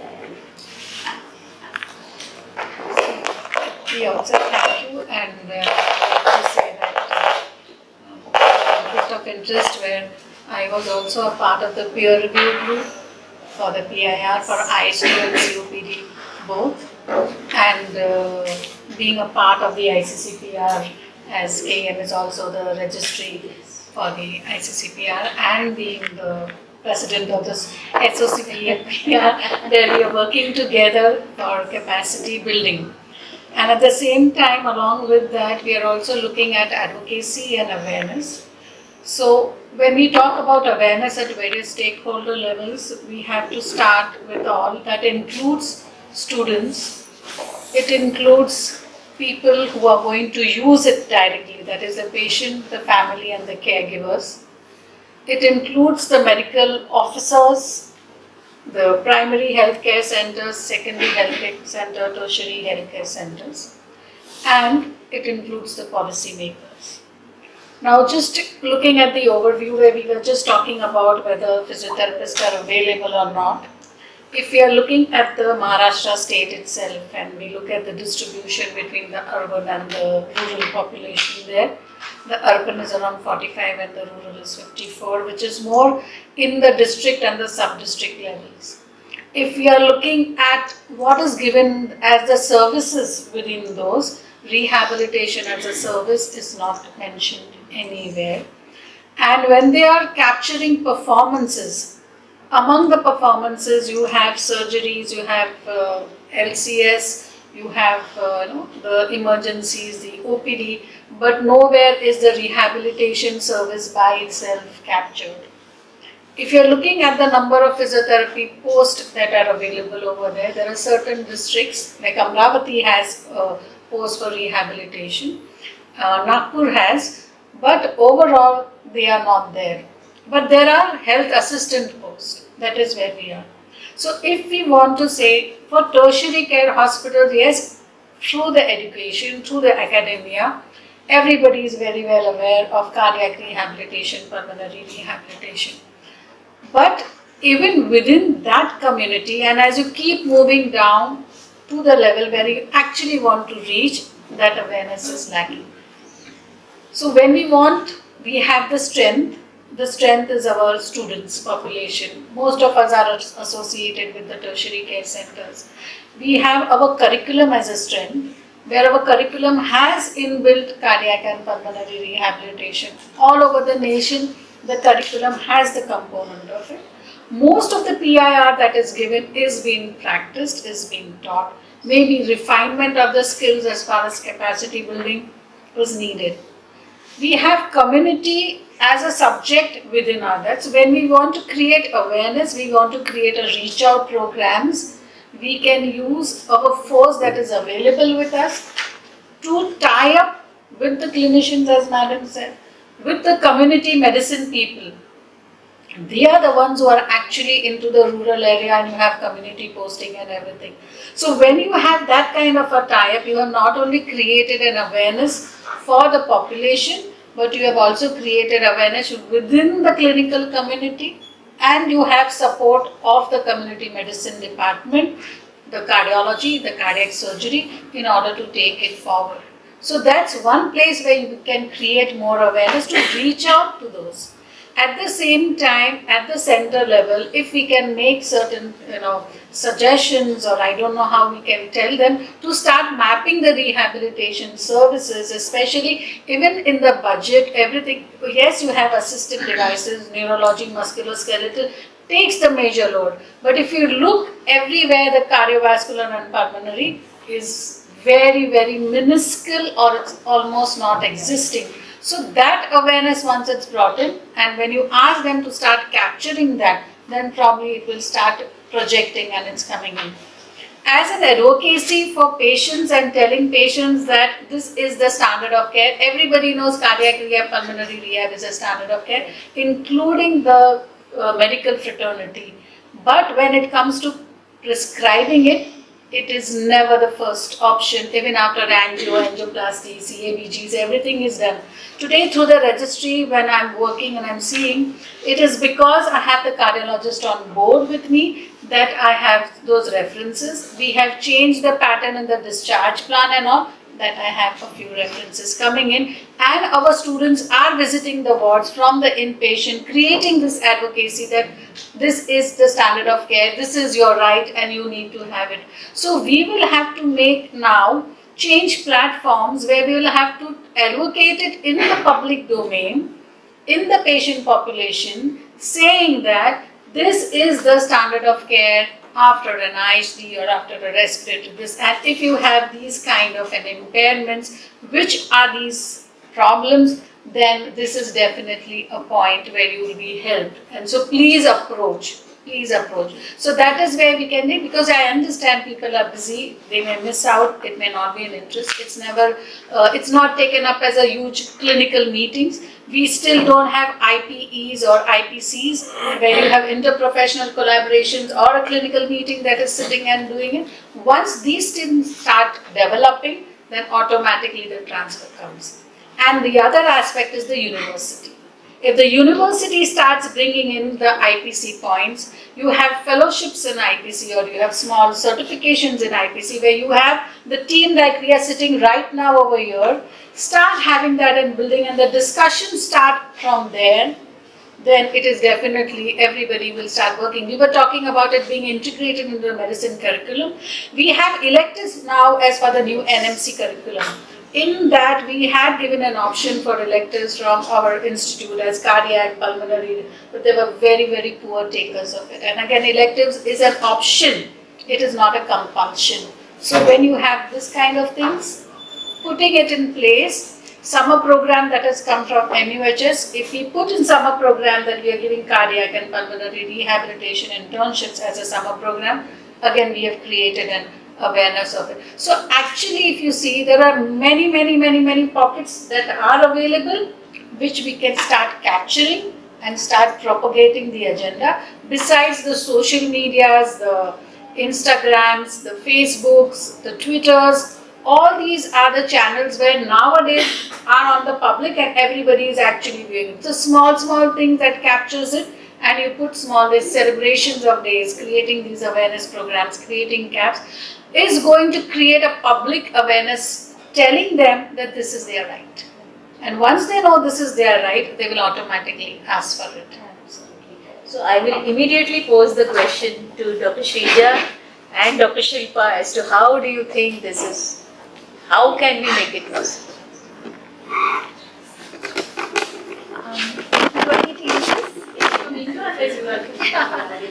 So, hi, ma'am, first of all, thank you for giving me this opportunity. So, I am an associate professor in the Department of Respiratory Medicine here, and I'm a keen advocate of pulmonary rehabilitation. But like ma'am just mentioned, there is a very poor uptake for pulmonary rehabilitation. As per guidelines, they say about 45% of patients, this is for ATS recommendation, only for 45% of COPD patients actually get pulmonary rehabilitation and follow it up.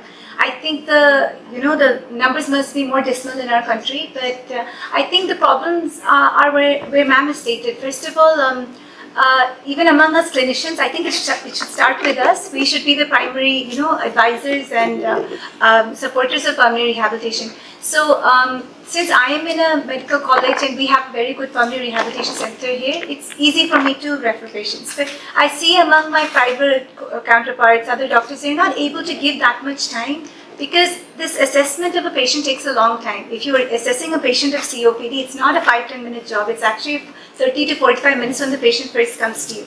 And before these patients are seen by us pulmonologists, usually they go to the physicians, general physicians, any physicians who diagnose them as an obstructive airway disease, probably with a pulmonary function test, or just clinically and put them on inhalers. This pulmonary rehabilitation is a word that's not, it's a sentence that's not even heard by half the physicians in the country. So I feel our job is to first of all create more awareness among our fraternity. So only when our MD medicine counterparts and the general physicians know about this, that's where the chunk of the population lies.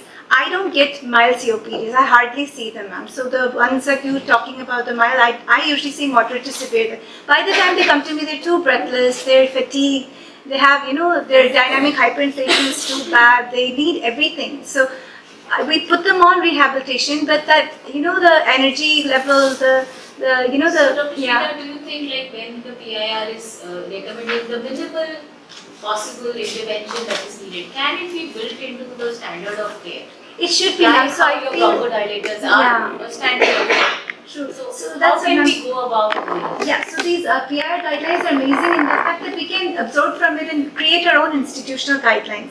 So now I think we should sit together and make a institutional protocol, maybe SOPs or a framework of guidelines that we can follow in our institute. Even doctors in their own clinics can follow up. So who all to consult? So you have a physiotherapist, you have a dietitian and nutrition, you have an occupational therapist in your own circle who you can refer to patients.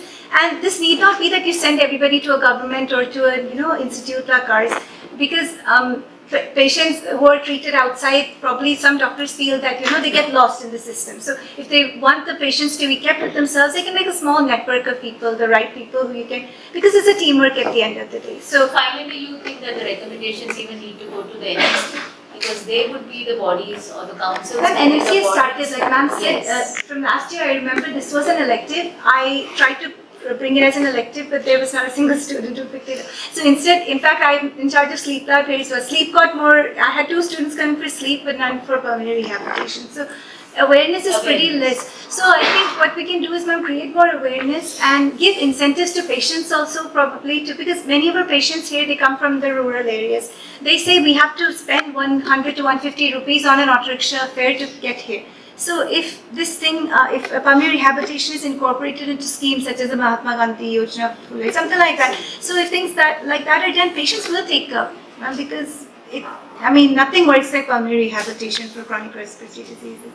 So I think the problem lies in awareness, more incentives for patients, and research. Research is lacking. Even in our institute, we don't have the funds for it. And it's difficult to get patients to come over 8 to 12 weeks for follow-up, and so somewhere there's a, I think we have enough manpower, so I wouldn't say manpower is an issue here, but time and awareness, more research, more funding, and incentives to patients. I think this is where. And I think that's a very important point that you have brought out, that patients find it very difficult to access care, although even it is existing, but just like how the example that Dr. Shrija has given, for them to even come from the nearby communities on a regular basis becomes challenging. So probably tele-rehab is again one area of work that we need to work upon to then be able to deliver it to a larger number of people, but then whether they again have access, because so many of these areas don't have network. So how are we able to challenge So these? here what we need to do is, when we are talking about district hospitals and we are talking about capacity building, and as we were talking about task sharing, certain amount of things we need to create training modules to be trained for people who are already there, posted, working in the rural areas, which they will be able to manage, and then probably those who need much more specialized care to be transferred over here.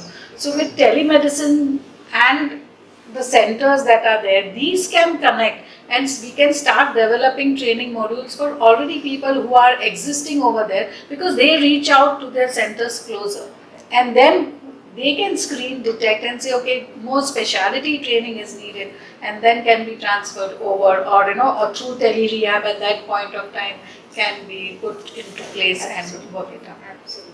Absolutely right. Dr. Shilpa ma'am, what would be your value? I see cardiac rehabilitation is really lacking in our country in a lot of ways. I think we have to go to a very baseline grassroots level to start it up. Thing is, first, the patient and his own home family members are not aware that he needs a rehabilitation. Once the plasty is done or once the bypass is done, they think the thing is done and they go home, and then the patient is kept in a bed, no exercises to him, and the working people, of course, going and working family members, there is no one to support him, to get him to a rehab. So again, I see few pharma companies who are coming up and they tell me that we are doing telemedicine and all those kind of things. They will monitor the blood pressure and they will inform me about the blood pressure. But so many times, is the blood pressure taken correctly? There are so many guidelines how the blood pressure has to be taken. No one is aware. No one is even aware of the blood pressures at routine ICU. They are saying, it's normal, it was checked, it's normal. How much is it? So they are not even aware about the values, what the blood pressure should be. So many people are bothered that should we exercise? We are already a plastic patient now, post-angioplasty. Should we exercise? Of course you should exercise. In fact, that is the cause why you have got this disease. So you have to exercise. But madam, we are scared. So for few of our bypass patients come for follow-up and they say, we cannot, madam, should we do breathing exercise? Because that structures will open up. So I have to explain them, no, the switches are not so superficial and that you take a deep breath and they will open up. So there is a lack of knowledge, there is a lack of communication, there is a lack of resource. Means who will get the patient to the hospital? of course, we don't have vacations for that. If a person is ill, a person is given probably a week or 15 days of holidays. That is only for the disease to get diagnosed, probably angioplasty or bypass to be done. But how about the rehabilitation? If we are not doing that, then the patient is 100% not going to recover completely. So many patients I see, they are just lying down in the bed. After a bypass हो गया था, पिछले साल हो गया था, so अभी तो कुछ नहीं कर सकते हैं. So that is not the way. They are supposed to be back completely, bounce back in a span of maybe 2 to 3 months. And they should be able to do their routine daily activities. But that is not been conveyed. As a clinician, I find ourselves really busy to kind of counsel them. So it has to be a teamwork. We need to sit together, have a good teamwork. We have to have framework that first the person should visit a dietitian, a physiotherapist, a rehabilitation actually officer needs to be there, who needs to understand where we send the patient, how many days the rehab has to be there. We have a very good physiotherapy department, we send our patients, but thing is, how much have they recovered? How much are they able to be bouncing back to their normal? Is lacking. Again, we need to have a questionnaire. What was the initial physical capacity? What is today's physical capacity after the rehabilitation program? And that has to be also continued later on. It doesn't mean you do it for 2 months. Exercises, breathing exercises, diya tha, spirometer diya tha, we have done for 2 months, now we don't do. So just recently, yesterday I got a patient, I asked her, she's using a spirometer. Of course, they develop atelectasis after, especially a bypass. Because they don't want to take deep breaths, they are very shallowly breathing, they are feeling that the switches might open or something like that. So then I asked her, are you using the spirometer? The lady tells, yes, I use it 100 times. I said, 100 times is too much. So she's watching some TV serial. So it doesn't help, you have to take deep breaths, you should know how to use a spirometer. So what does the son do? He buys a spirometer for the lady and that's done, his duty is done. So who's going to supposed to teach the lady how to use a spirometer, how many times? We have to also assess. Early intervention has any role? Of course. Like when the first case of hypertension is diagnosed. Yes. Do you think that is the point where we can actually start initiation of the cardiac rehab program? Definitely. We must start at that level. My concern is we must start very early, probably even before the hypertension is diagnosed. Probably we need to have a national program where like these guys go for this counting of people, how many people are there in the house and all. I think we should go and count. We should actually go and check the health status. Basic sugar level, basic blood pressure, because no one, it's a silent killer. Diabetes and hypertension is a silent killer. If I ask in this hall, how many of us are daily exercising 1 hour? Please raise your hands. So it will be less. Actually, I had done the study in our medical college. We had done an online program and we asked. So I found out only 30% of our medical college teachers are exercising 1 hour a day. And I think 70% of them were having about moderate stress levels. So how are we going to deal with these basic problems? So if we are not dealing with this, 100% we are going to get a lot of patients in our stream, lot of cardiovascular patients, and again, after the event is done, again there is, okay, see you then, the patient appears after 2 hours, 2 years, maybe with a new disease. And so many times the disease is not only cardiac, so many times respiratory involvement is very significantly there. COPD is like a common thing now, most of them are smoking. Our air pollution is contributing to 25% of cardiovascular diseases. No one is aware, no one wants to plant a tree. So we have to actually start from very, very basic, I guess. I think we are talking about a big program, rehabilitation, but I think we have to start at a very, very grassroots level. First is training of the population about their health, and then of course gradually diagnose who are hypertensives, how many of them are diabetic, then goes to the treatment and then goes to the rehabilitation. So I think we have to start with the diagnosis first, because so many people think they are just okay, madam, I'm good, I'm able to walk, I'm able to climb 2 floors of stairs, I'm good. No, it's not enough. 2 floors of stairs is not enough, not at all enough. So, absolutely well put, madam, that first we need to identify the rehab needs.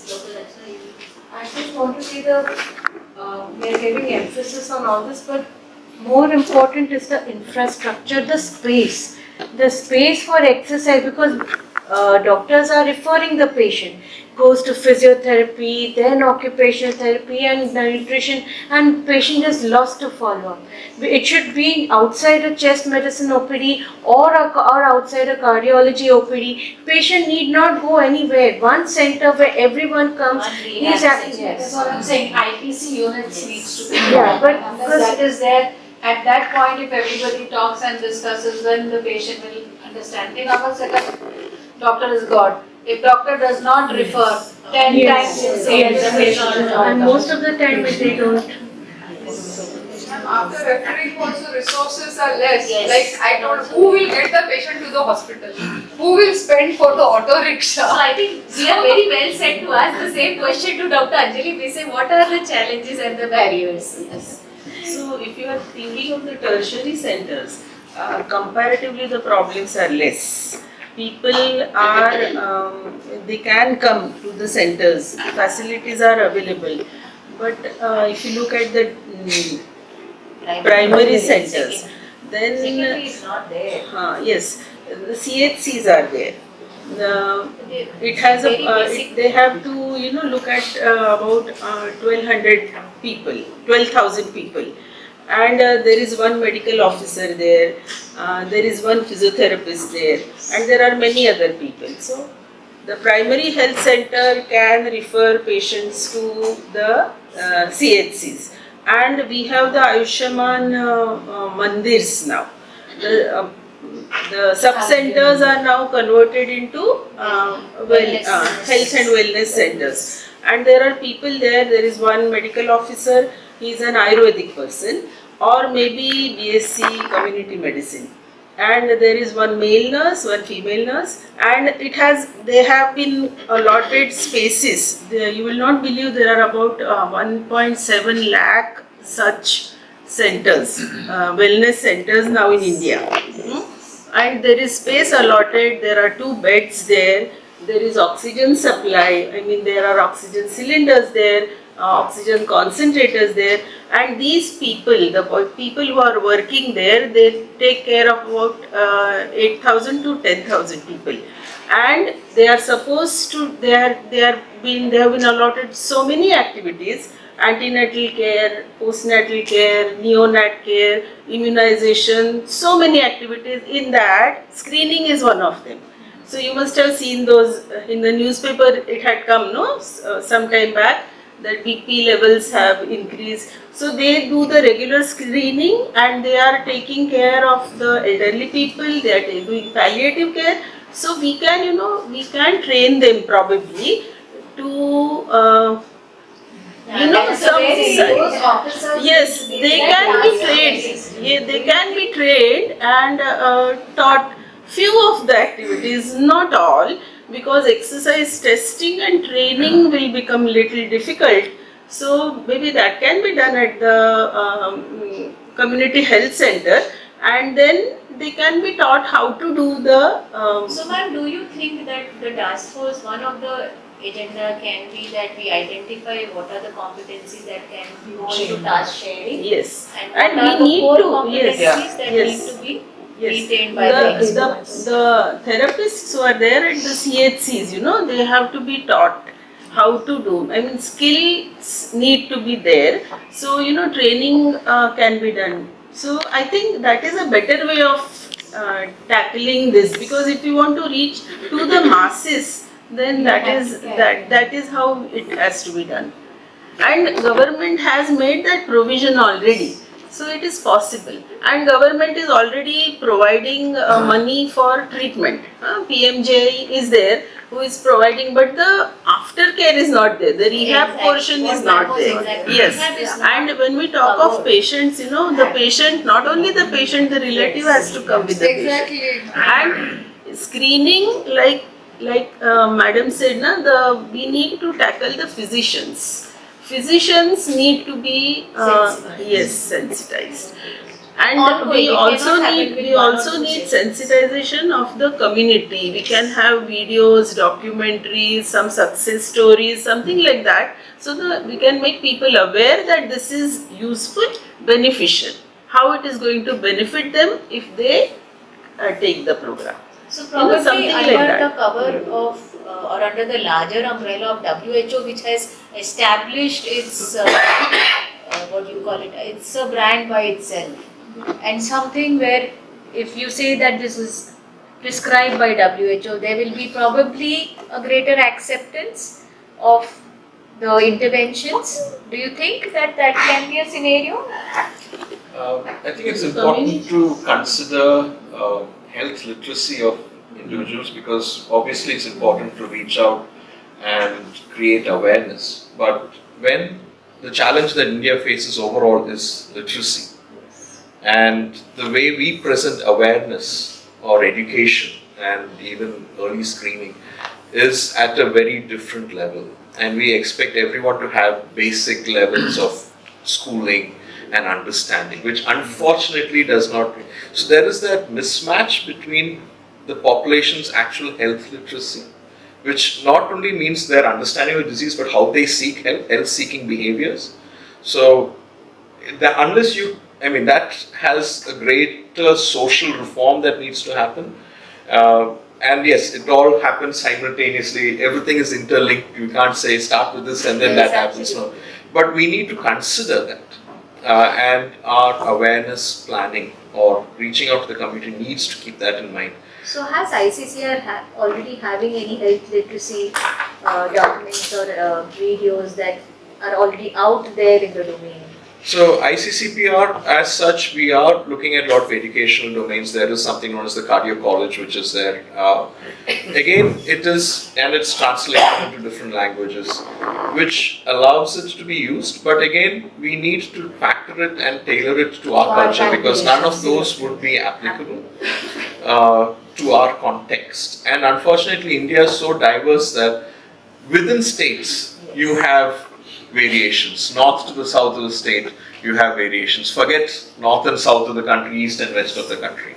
So to have, it's always good to have a framework rather than a guideline, because frameworks only tell you that you need to consider all of these when you develop it. They're more accommodating. And they're more accommodating, allow a lot more flexibility. Yes. And I think before all that starts, I think even understanding needs. WHO is a wonderful framework for assessing needs, which is 4 steps. It involves a large-scale process, but really works well. So one question that comes to our mind is, one of the panelists was saying, is you need to have documentary evidence.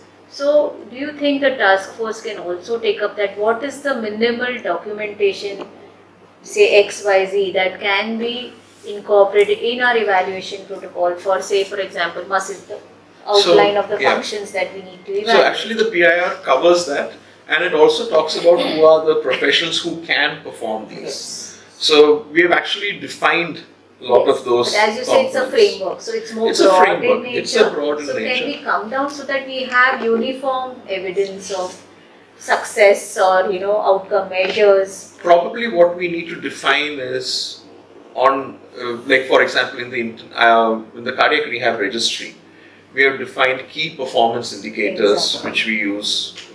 Say for example MET values, and we have defined MET values either from a structured 6-minute walk test, a formal exercise test, or something as simple as the DASI, which is nothing but a questionnaire that it's a non-exercise based method to evaluate exercise capacity. You can use any of those. Right. And you can even look at changes in behavior, smoking cessation, stopped, not stopped. Right. Change in hypertension, blood pressure control, lipids. So it can be just key performance indicators which have a significant impact. But again, we need to factor in cost. Right. Because unfortunately, if you are talking about an investigation, it's going to be expensive. But blood pressure, exercise capacity from a questionnaire, which is not going to be costly. Physical activity increments, actually changing a level of activity from 600 MET minutes, if you can cross 600 MET minutes per week. You are set with some simple indicators which may actually work. Yes, so I think that's quite helpful, and intense discussions will be ongoing. You can never stop it. But now I think we should also address the neoplastic conditions. Yes, sir. Let me introduce myself. I am Rajesh Kinikar, professor at medical physics, different field basically. and responsible here for setting up a cancer program, particularly radiotherapy and nuclear medicine. We are guiding, like the discussion is happening on the screening, registry, awareness, human resource, infrastructure, you know. So there is a document, WHO IAEA framework for setting up cancer department. If you go through, it is a 2022 document, and there is one chapter which includes the rehabilitation. So I think, though it is on a broader way, but for setting up cancer facility to approach to the administration, what is the manpower, what is the infrastructure, minimum. We take the guideline of this document, and this WHO IA document certainly will help us. Second thing is very important, what should be the program to set up, budgeting. In our radiotherapy and the nuclear medicine budget, we will be establishing in another 2 years, and we will have all the onco facilities, Kamothe, Aayog and Vashi. My one quick question would be, what is the data physiotherapy required for onco patients, particularly lung? In India, for CA lung, they come to the cancer department at late stage.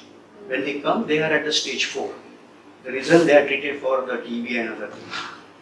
And it is difficult. And during radiotherapy or the other process, they always visit to the physiotherapy and other supportive departments.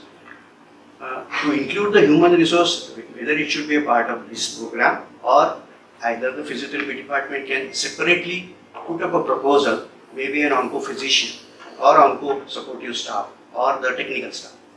You can take the guideline from the framework, and it is a time probably to put up the resources, infrastructure into the picture.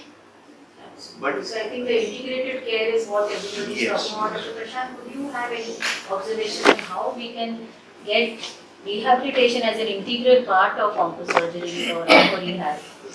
Right. Well, thanks for having me on the panel.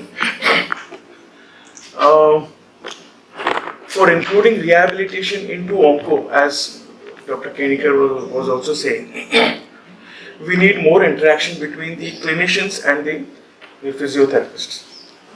And of course, the other, we need support of psychologists, and also what is not included in the PIR, what was there, was also stomal therapists, because we need patients.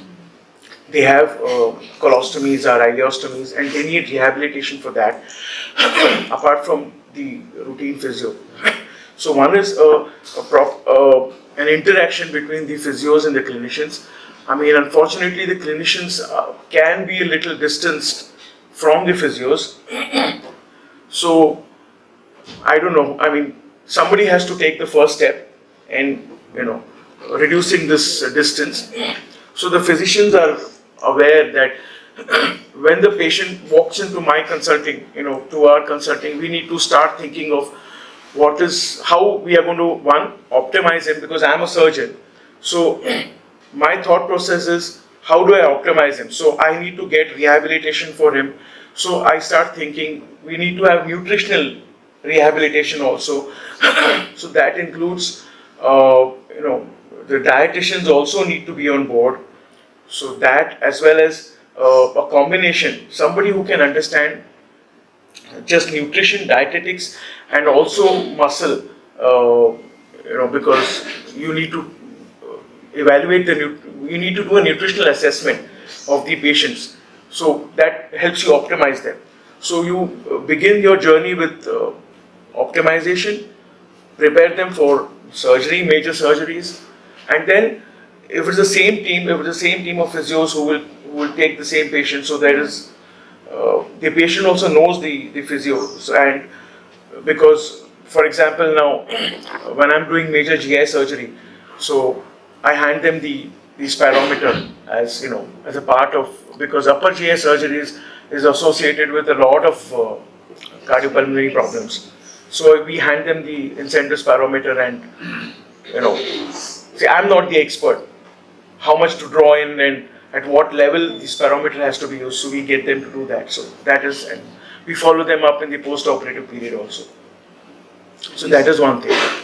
And yeah, no, please. This framework also has one chapter, madam, multidisciplinary collaboration. Yes. Correct, sir has mentioned. Like during radiotherapy, the patient may not have surgery.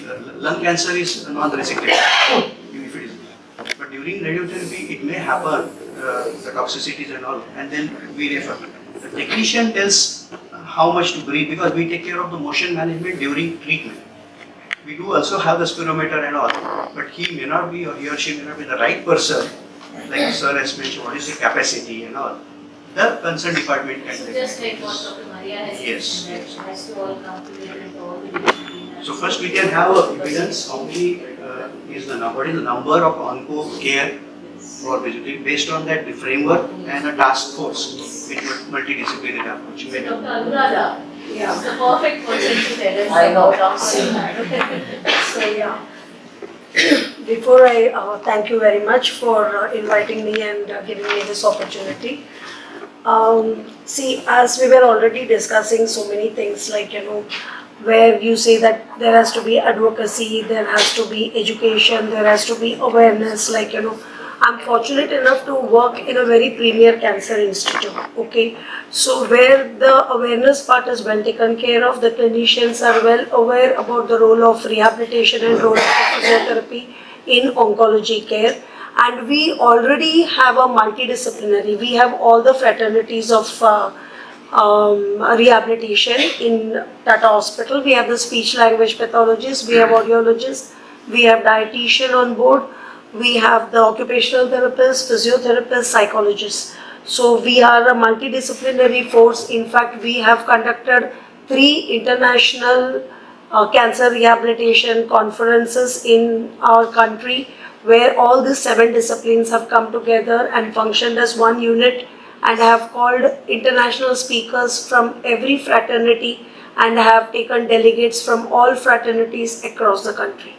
So what I'm trying to tell you is basically, still in spite of all this, like, I may not be clinically having a problem, but what I have experienced in my 32 years of services, when we have to talk about the rehabilitation in community, patients who come in Tata get all the benefits because they know all the departments are available, all facilities available, so it is very easy for them to do it, avail of the rehabilitation facility here. The thing is, they are all outstation patient. So the thing of rehabilitation, like, even for a PR, like we were talking about pulmonary rehab, which as per the guidelines is minimum, at least for a period of, say, minimum 4 to 12 weeks, like, it can be anything. So minimum period. Even that minimum period is not possible for them to stay. So even if they are a candidate who require that rehabilitation, it is not still feasible. So feasibility is one thing which we really have to look in our population and in our community.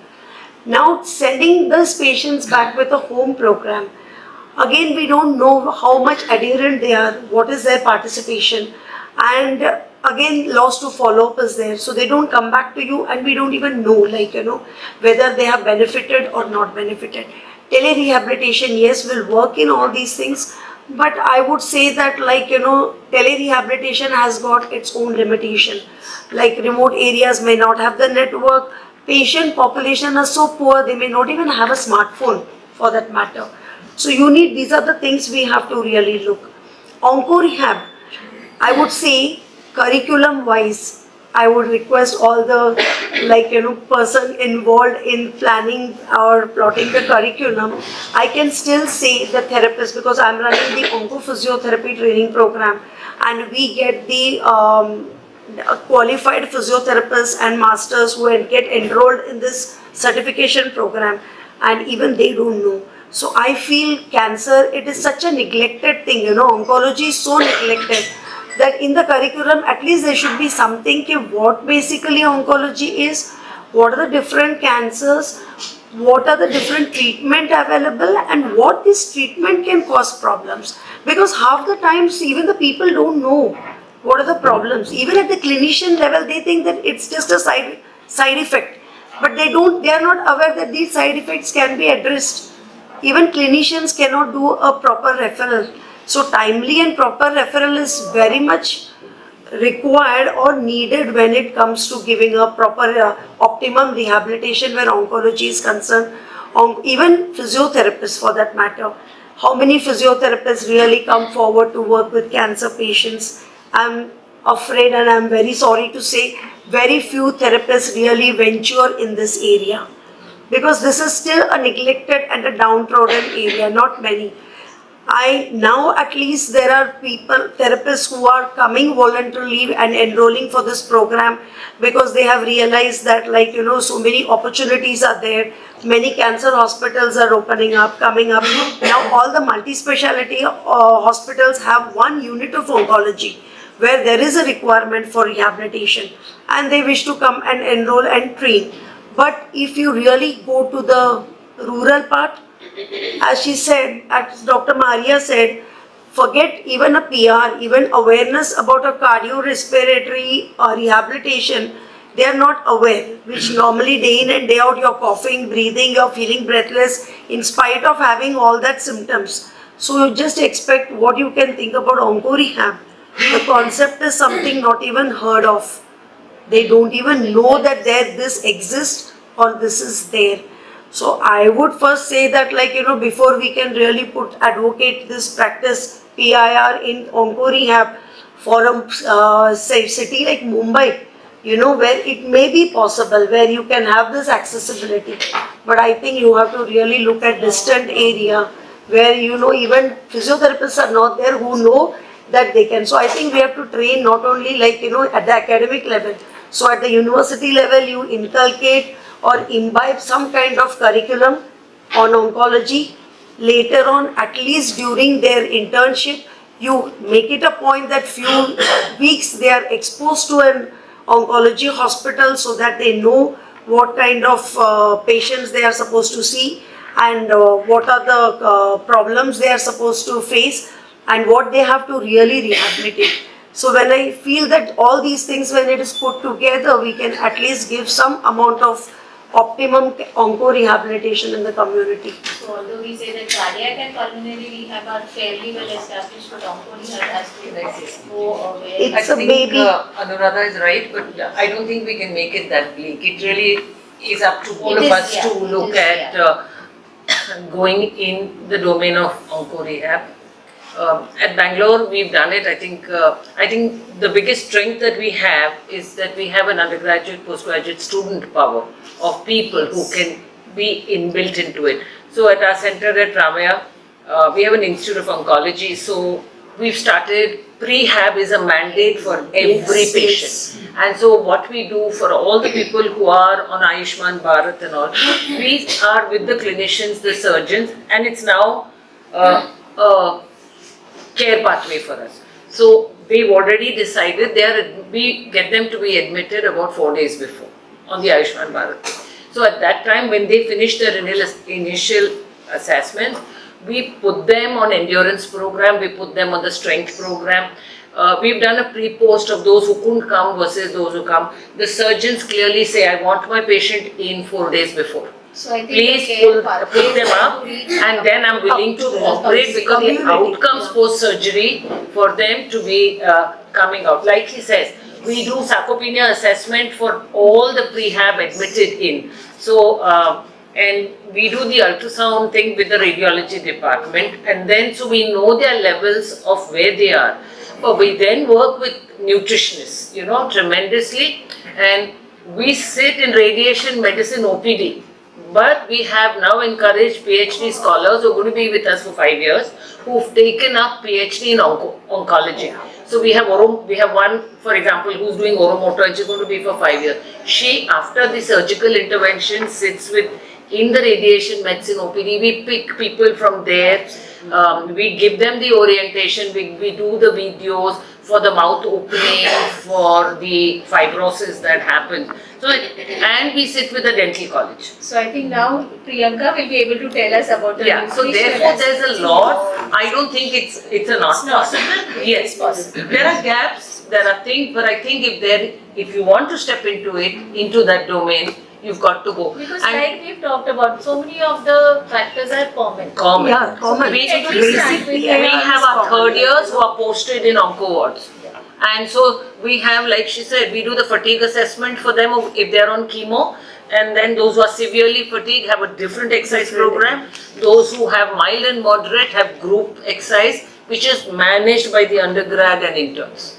And so people are much different in our onco wards now because of us working with that team. We're there with them, we attend rounds with them, so we know what we are undergoing as a team. So it's a vertical that's completely necessary. That team will work only in the area of oncology.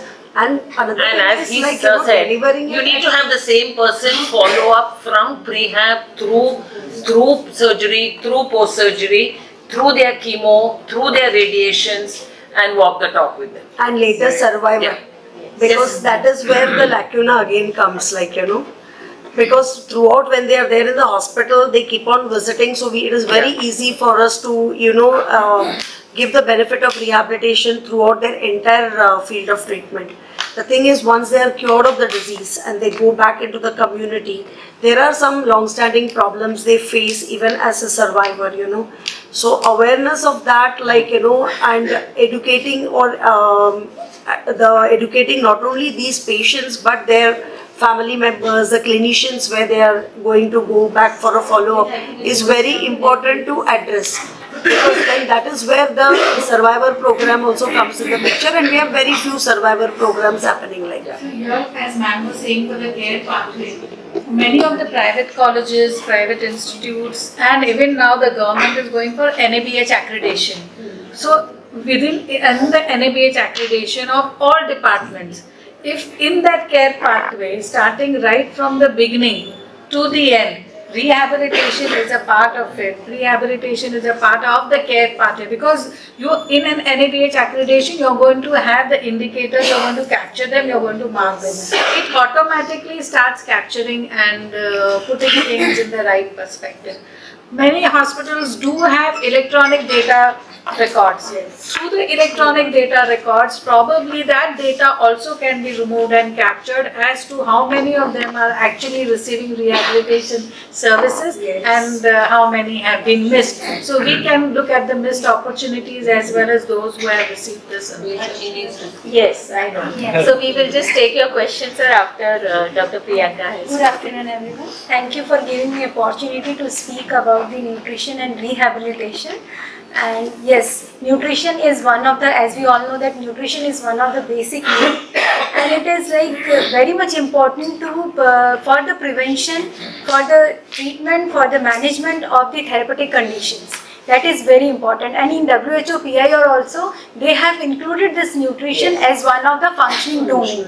So it is very important, and even in India also we have in 2010 the government has started one of the program that is called NPC DCS. That is the nutrition, the national program for prevention and control of cancer, diabetes, cardiovascular disease and stroke. So now they have changed, rebranded this name, that is NCDS. In that also they have incorporated this nutrition as one of the functioning domains. So that is very much important. In both the programs they have included the nutritional status assessment, as sir said and as ma'am said. It is very important to assess the patient nutritional status assessment in the beginning itself, and during the treatment. For the monitoring purpose also it is very much important. So for the rehabilitation also it is very much important. But the thing is, for this proper incorporation of nutrition, one thing which I realized in our country, that is we need dedicated nutritionist or the dietitian in all the hospitals, maybe in primary sector also, primary and tertiary also, secondary and tertiary. So we have to implement this thing in our hospitals and all. And other thing is like trainings also, proper training. We need to give them the proper training to the nutritionist, and the reinforcement is also very much important for the nutrition fraternity. So in that manner it is very much important. And of course one thing in our country, lack of awareness about the nutrition. People are thinking that nutrition is just a basic thing day to day, so we need not. But diet is one of the important aspects. And in 56.4% in India, 56.4% of disease burden is just because of unhealthy eating habits. So that is one of the major cause. In that manner also, we need to create the awareness about the diet, create the awareness about the nutrition, since it is very important for the prevention of the diseases, not only for the non-communicable diseases or for the cardiopulmonary, but it is important for the communicable diseases, for the other disabilities also, for the maternal and child health care also, in every aspect, even to maintain the normal health status for the healthy individual. Nutrition is very important. So we are all so passionate about it. Yes. Yes. So first I will ask Dr. Tashi to summarize the session because we really have to kind of wrap up. We will take some suggestions after we. Is there any important point that is missed? So I'm Dr. Jayati. I work at Sir H.N. Hospital. I'm a beneficiary of the ICCPR CRFC certification. Have completed the oncophysiotherapy course at Tata Memorial Hospital. So it just is such an honor first off to be here and hear all your inputs. Just two bits that since it's been 3 years of work experience after completing my education.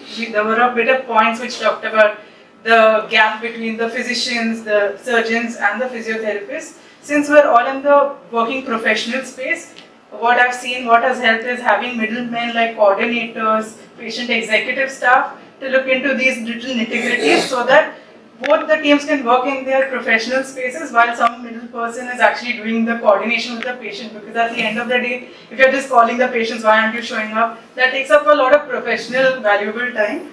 And secondly, what I've seen at Tata and now what we're also integrating at Sir H.N. Reliance is the patient navigation, to have a set pace where a patient keeps a day available to complete all the appointments, and all of these appointments are pre-booked for the patients so that they can set their day and complete everything and go back. So they don't have to take a separate rickshaw ride every time that they come to the hospital. So that we're saving the valuable time of the patient and the caregiver. So that also takes much care. for your input. So thank you for all of you all to be here, because I am really feeling like I'm taking a lot back to work on, and you all have made a rough. Please input on the panel and all the other members also. I think we've all been a very active contribution in this panel. So Dr. Tashi, over to you. Yesterday, Madam Sen Gupta, she mentioned that there are material education material is already available. Yes. So we just have to translate it in our languages so that it will be easy for us to give it to the community. Yes. Right? See, there will be reference. Cardiologist will refer, pulmonologist will refer. But the takers, if they are covered by insurance only, then they will come forward. Because in India, people they won't pay so much for it. It's very difficult for them. Rehabilitation doesn't get covered under the Yeah. So even if it is covered currently, very few sessions are covered privately within the hospital. See, the biggest challenge is, like ma'am is working in a premier institute where the cost is not a problem. Yes. Where I am working in, cost is a big problem. Where she's working in, cost is again not a problem because the patient, the strata is different.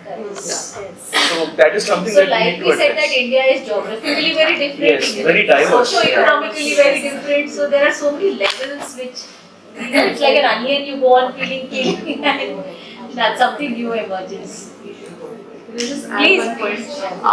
We are talking about one-time cost where patient is traveling and everything, but the problem which we have faced is that patient coming back again and again. Nowadays, all these diseases are occurring at much earlier age. So we are talking about the working class. So missing a day out thrice in a week, travel time plus time it adds up to 3 hours in a day. So companies also have to be supportive for these things. Considering this, what is being propagated by the PR and how we, because of these challenges which are so specific to our nation and may not be very specific, because I'm sure Dr. Tashi is also agreeing that several problems are common across the globe. Different delivery systems. Yes. So how probably we can optimize that. So Dr. Tashi. Yeah, thank you. I think it's very interesting to note a diverse and passionate group of people out here. I think with your champion, I think we can move forward. For me personally, I look at the people at the center. And if I tell you one case story, in Bhutan, when I was working, we took a patient as center community, and then we developed a service called care and compassionate service. So what we did was like, our health services are free for all. We don't have private sector, and it's more systematic. So we took a district as a implementer of that, and we formed a team, including physiotherapy, nutritionist, pharmacy, doctor, and laboratory. All the team members become a team of the providers of this care and compassionate treatment. So we went to the communities and we identified some needs. Their needs are very minimal, to be very frank. They need a referral pathway, they need a medicines refill, they need some physical therapy, they need some nutritional assessment and counseling, health literacy.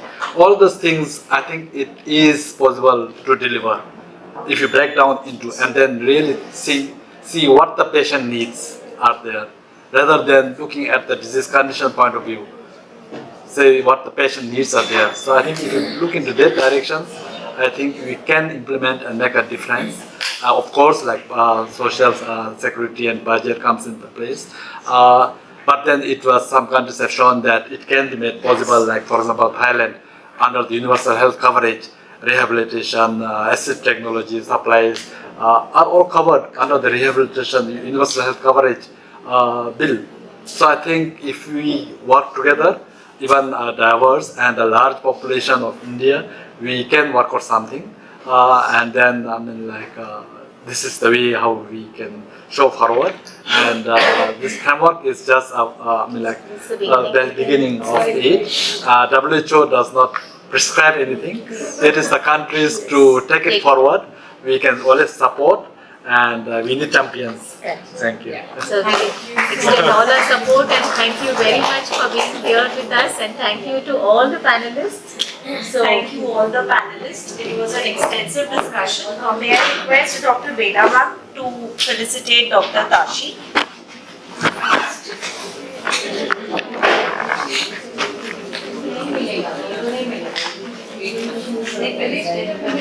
So we say thank you, and we will at least so we felicitate everybody. But some of them have not gone to plants and the books for them. We have to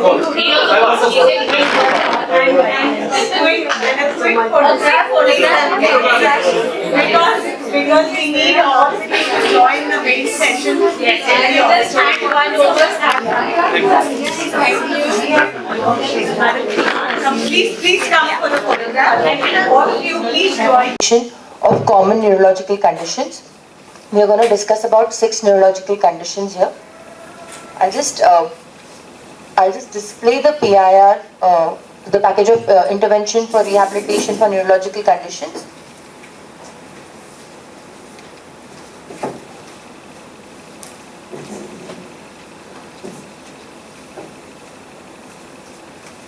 So this is basically the overview of the package.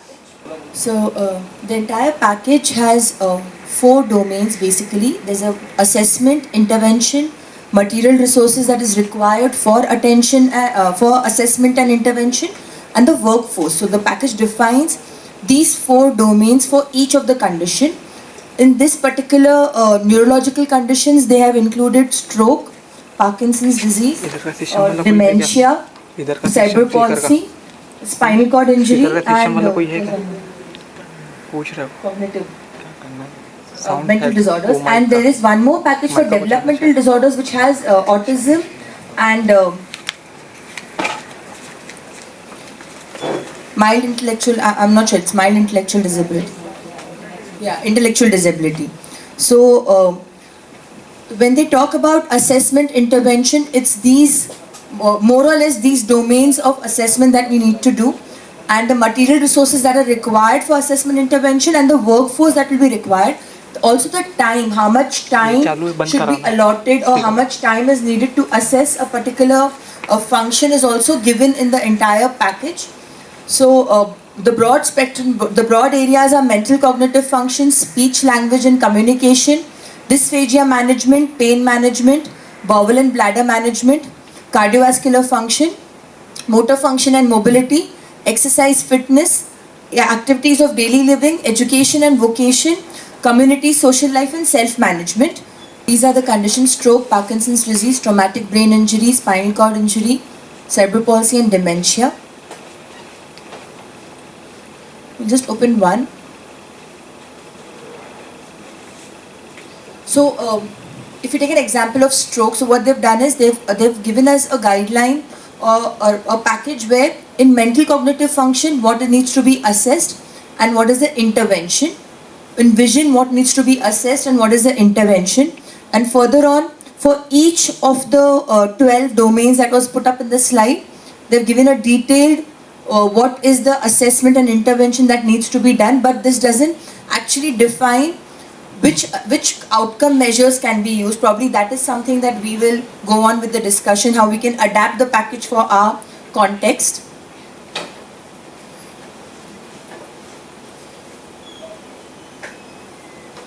So even the secondary conditions like nutrition and mental health have been covered and defined for assessment and intervention. And later, as we discussed, the material resources required for the intervention, the assessment and intervention, like how much time, cognitive function, there's 60 minutes, what all assisted device, what all devices or equipments are needed, and what is the workforce that will be involved in the package is a brief summary of given in the entire package. So this goes on for each condition. We've already shared the PDF of this so that we can refer. We are not going to spend time on discussing each condition PIR, but this is the overall view what we are going to discuss today about the assessment, intervention, the equipment and the material resources. With this, I would like to call upon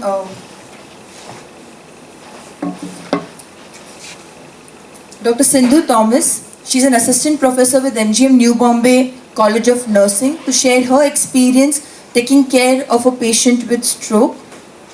Welcome, ma'am. And thank you so much for coming and accepting this invitation. A warm good morning to one and all present over here. Actually, I'm called to give my perspective as a caretaker of a stroke patient. Last year, my husband got a stroke, and this July 28th, we are going to complete 1 year.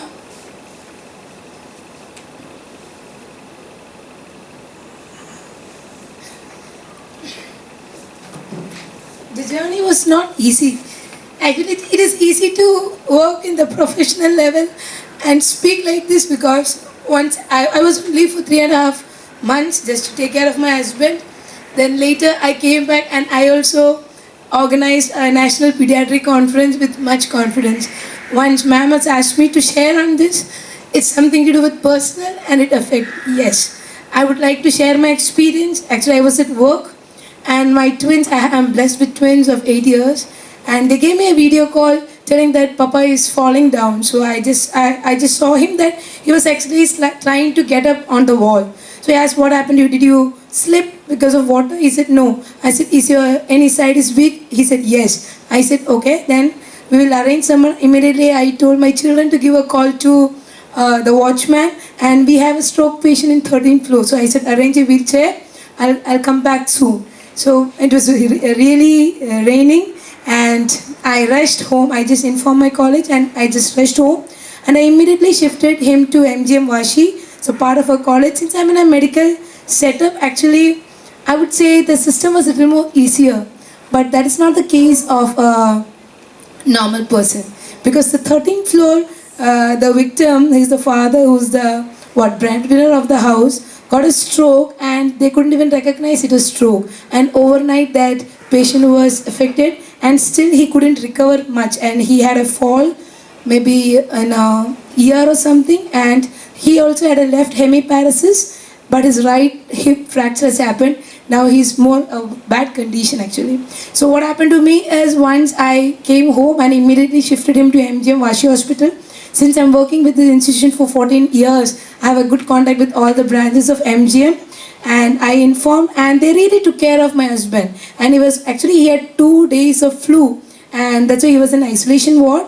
But they took care of my husband in such a way that actually I don't have any other family member. I and my husband, and I have twins, and we all are together. and I took care of my husband, I would say, with the help of friends and my neighbors. So once on the way to hospital, he lost his orientation, and I couldn't even ask how I can use this debit card. That's the worst part I could have. But fortunately, 14 years of my work experience with MGM actually took care of me without asking even for a deposit, and I could arrange the money a little later. He was admitted for 7 days in ICU and 5 days in the ward. And since I'm a nurse and they trust me to take care of my husband, they send him back with me. But the journey was not easy, since it's easy to teach, it's easy to learn, but once it become a part of our family, it is a tough game.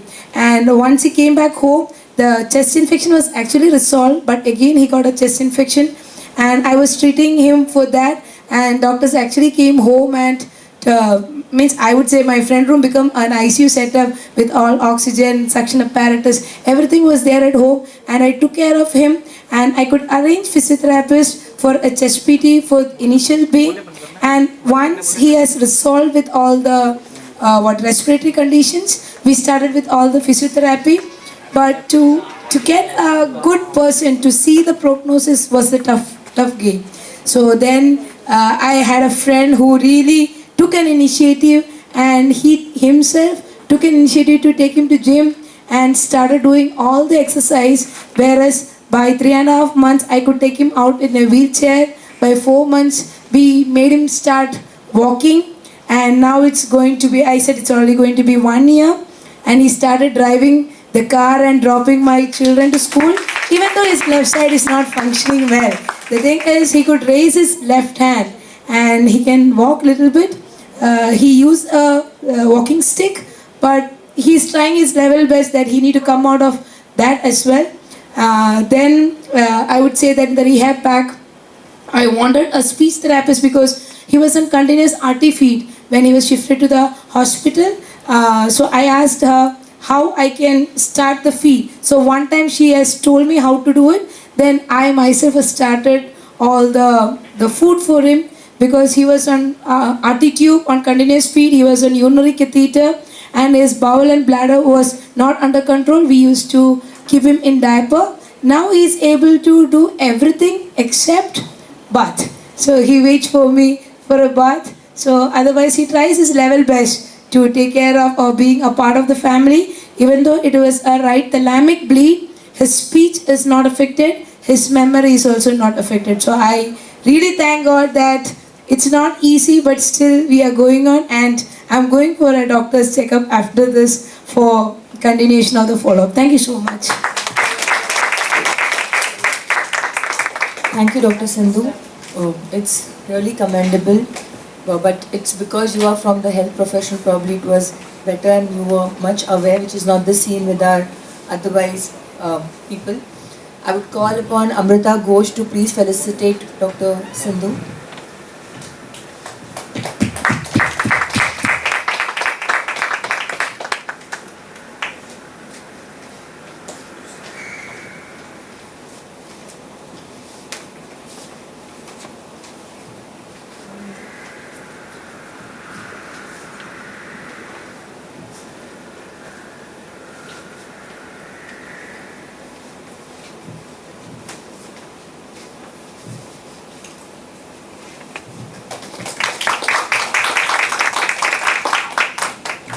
Thank you so much, Dr. Sindhu, for sharing your insight, because as you said, it's easy to advise, but when you become the caregiver, I think that's when you realize the empathy develops further for your patients and their caregivers. So thank you so much for taking your time and sharing your experiences. I wish we had the time to, because yes. Anyway, thank you so much. Definitely. Thank you.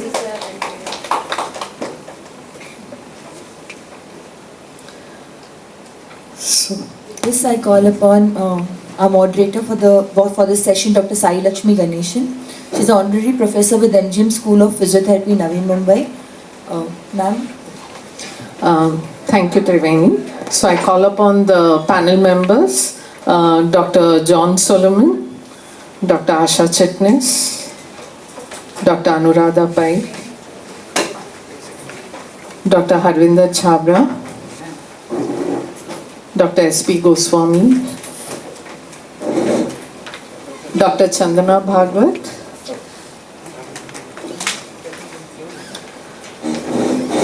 Dr. Swagatika Mishra,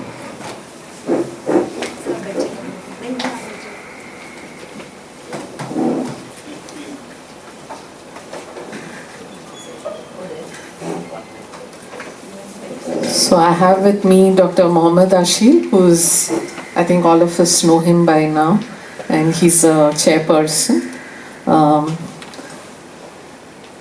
I'll just like to briefly introduce the panel members. Dr. John Solomon, he's additional professor and head of the department at Manipal College of Health Professions. Dr. Asha Chitnish is the vice president at the Indian Academy of Cerebral Palsy. Dr. Anuradha Pai, who's from the Department of Occupational Therapy at LTMMC Mumbai. Dr. Chandana Bhagwat is yet to come. Yeah, fine. Okay, we have Dr. Harvinder Chhabra, who's the Director, Department of Spine and Rehab Center, Sri Balaji Action Medical Institute, and he's also the President of Spinal Cord Society. Welcome, sir. Dr. S.P. Goswami, who's a Professor of Speech Pathology and Head from Aish, Mysore. Welcome, sir. Dr. Swagatika Mishra, who's NGM's own Professor in Department of Prosthetics and Orthotics. Welcome, ma'am. And welcome, sir, Dr. Mohammed Ashil. You've been through and through this, so I think you're part of the home team now. Yeah, so I would like to address, so basically we thank you audience for being here, and once we finish with the panel discussion, we would also like to have an interaction with the audience so that, we just kindle some ideas, and because we want to take this forward in the long run, and probably this is the first step to develop a task force to plan the whole package of interventions for rehabilitation for the neurological conditions, and I presume this is a crowd who's interested in the neuro conditions. So please feel free to contribute your views. We will give you time after the panel discussion, so you can just note down your ideas or what you want to contribute. So my first question would be to Dr. Harvinder Chhabra. So how do we ensure accessibility and availability of multidisciplinary rehab team for patients with adult neurological conditions in both rural and urban areas? Yeah, thank you for the question. I think if we need to first ensure this, we also need to know where the gaps are. So we need to do an assessment of the scenario. In fact, we published way back in 2012 a survey which we did to try to find out the availability of services for spinal cord injuries. And so that reflected that even as was mentioned before by Dr. Alexandra Roch, we need to individualize it to our country's requirements. When we talk about availability and accessibility of multidisciplinary task force, right? Who are the people who would constitute this multidisciplinary task force? It was also discussed in the session before. How many places have an access to an occupational therapist, for example, right? And when we did the study, hardly 5% of the patients had got any sexuality counseling or many assistive technology or vocational counseling or vocational placement.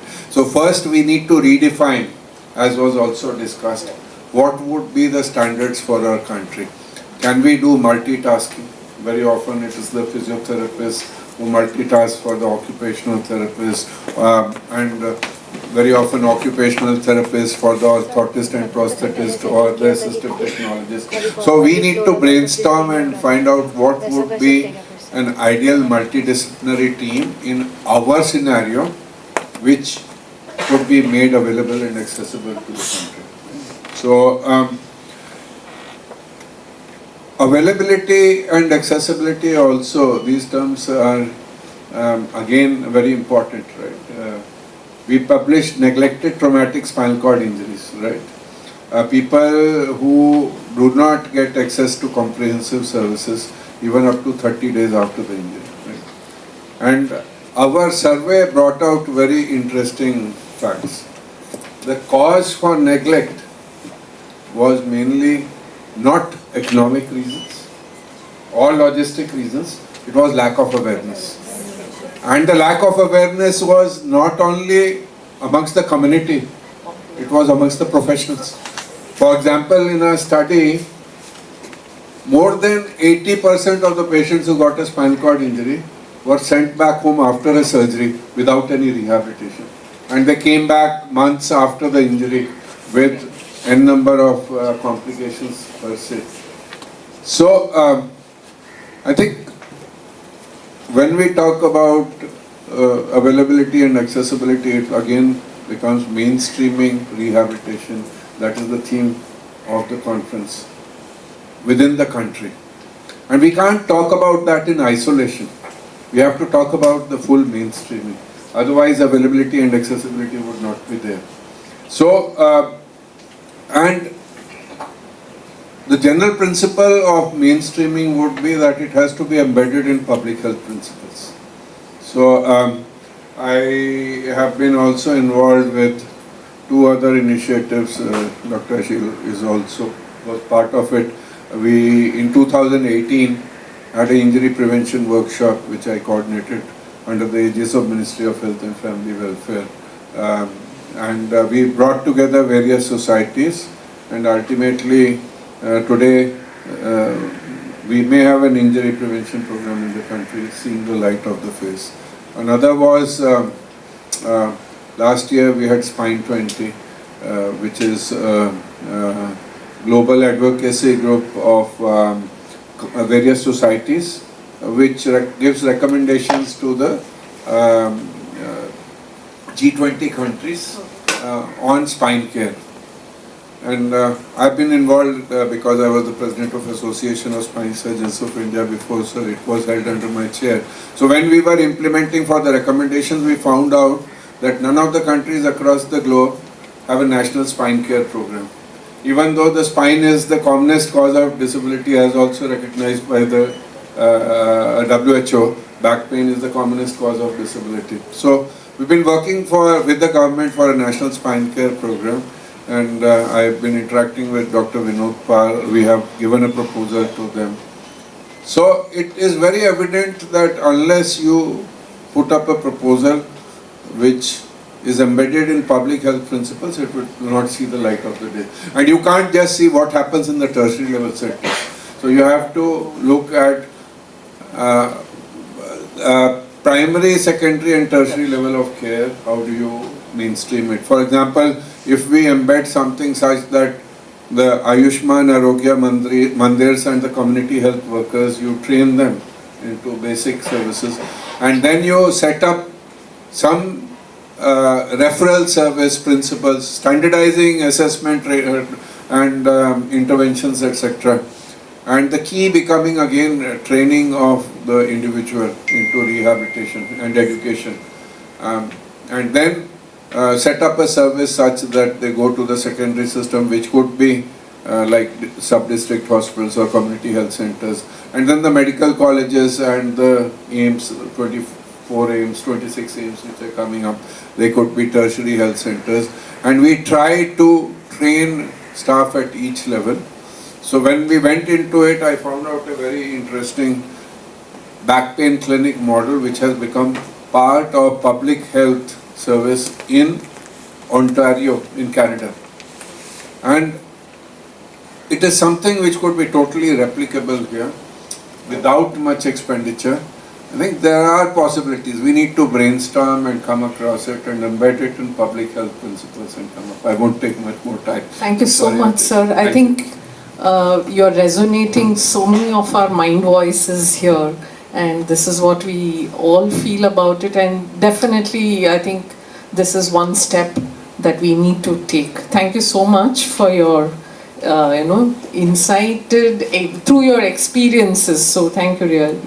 Dr. John, how do we ensure optimal utilization of rehab services amongst patients with adult neurological conditions? You may be, since your expertise in stroke and probably some other, and you also work with both the rural and the urban settings. So what could you say about this? So in terms of utilization of services, like as I said, one is availability, another thing is accessibility. So one major aspect when it comes to urban community, the opportunity to avail services are much better. Whereas when we look at a rural area, we do not have any of these professionals to be providing these services. So the question comes in that case, how do you reach them? So I'm going to share two of the experiences, which probably one is based on how one of the model that was done by NGO for actually for a pediatric thing, only the early intervention project, where they basically had therapists evaluating patients in the rural areas, but also train the community rehab workers to deliver the treatment. So once a week only the therapist goes there, but the entire week treatment is delivered by the rehab worker, because it's shown to them what exactly should be done for that particular child. And then at the end of the week, next week, there is a review of evaluation, and then subsequently what change has to be done is taught. So there is a constant progress, and this entire thing was monitored through a software package. So where once a child with disability is identified, they are in the portal, and an assigned therapist, physiotherapist, occupational therapist, if speech language pathologist required, is assigned. And depending upon the number of sessions required, like not like urban they can do, but so they will go once in a while. And all PTOT as well as speech will train the community rehab. So the person who is actually delivering daily basis knows for that child what exactly has to be done, and those are basic graduates who were trained by the organization to just for that community rehab thing. So it was possible to deliver one such a package, and it was an award-winning project internationally. Now, the other thing that I would bring about is the newly project that is being implemented again by Tamil Nadu government. It is called the TN Rights project. There is nothing much spoken about it as of now. It's a World Bank funded project, $232 million project. And they have secured it. 160 million is supported by World Bank, the remaining provider, Tamil Nadu government. What they are doing, they are taken up is that right now they have taken up 6 districts, and they wanted it is for inclusion of people with disability and also delivery of services. And delivery of services was one aspect, and I was part of the expert team to design give suggestions to the design and delivery of the program. So what we did is we basically took up the WHO PAR project, because this started last year, so we worked on it between 2023 October to December was the time that we were preparing these delivery packages for implementing.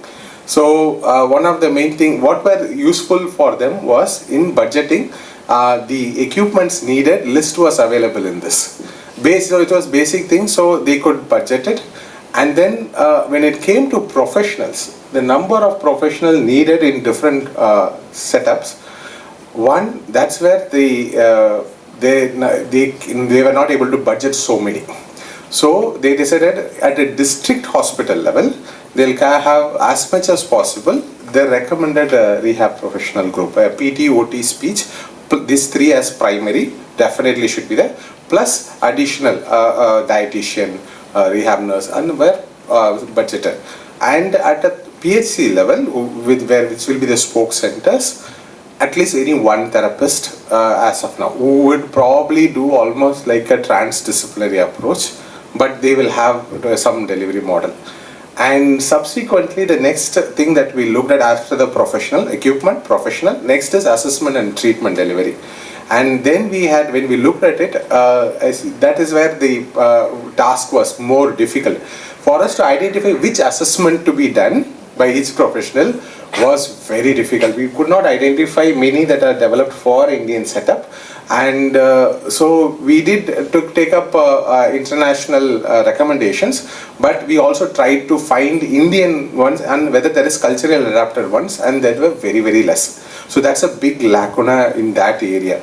And when it came to intervention packages, we felt majority of the evidence-based practices in neurological conditions were possible to deliver, except for the technology intervention, that some of the things that are being proposed. But even there, the administrators there told that we'll tie up with IITs, we'll tie up with these people, they will provide us these tools, then you don't have to worry about it. So then that was also planned, and right now they are in the process of recruiting professionals, and I hope this is going to be, this goes till 2028, this project. So we'll have some idea about how well we could implement this package based on this model. So this has been a very interesting conversation to understand small delivery models and big delivery models of what probably can work. Of course, we'll be waiting for the results of this study, but I think it definitely gives us an idea that we have to look out and probably share these experiences with everybody, because as we have all been discussing, forget about India as a whole country. What works in one state may not work in. So because there's so much of cultural and contextual diversity with the kind of families that we are dealing with in rural, urban, semi-urban, so I think a lot of work to be done. Thank you so much, Dr. John. That was really interesting. Can I just add? Yes, sure. As he said, that model was going to be carried out. We don't have any grants. It's a CSR that we've used, and we've been doing camps for the last 25 years, and we've identified 2 places in Maharashtra. One is Nanded and one is Dhule. And it is all self, we don't charge. The CSR comes from pharmaceutical companies to fund medications. We do everything, nutrition, medication. But I'm just talking about the treatment. Exactly, we had gone to Professor Bang, if you know, at Gadchiroli. Yes. I went, saw that stuff. I picked up a lot of ideas. I devised a lot of pictures for early intervention, because they have a lovely program. Their Anganwadi and Asha workers do it. We've identified those people. They are taught by us when we go. By Zoom, I teach therapists, undergraduate therapists. They keep going exactly like that, and I think so that's really helped so much to kind of pick up. So now, and the other important thing that I will speak is empowering and educating a parent, like she spoke, the nurse that you spoke was Dr. Sindhu, has given us so much of insight of what can happen in our country, where we don't really need to look outside. There's so much that can happen. Just a thought. This is very strongly that I believe, especially with pediatrics. I felt educating the parent, I think 50% of your intervention, because they are the ones who are with the child through and through. So this I'm talking in pediatrics, and the same I think applies for anything. And I think that small knowledge sharing really goes a long way. So thank you so much, Dr. Asha, and I welcome Dr. Chandana. So thank you for joining us. So I would like to address the question straight to you, since we are into pediatrics also. So how do we ensure accessibility and availability of multidisciplinary rehab providers for patients with cerebral palsy and neurodevelopmental disorders in, again, rural and urban areas, since MGM is taking care of a lot of rural and urban populations? So how do you think this can? Yeah, so I think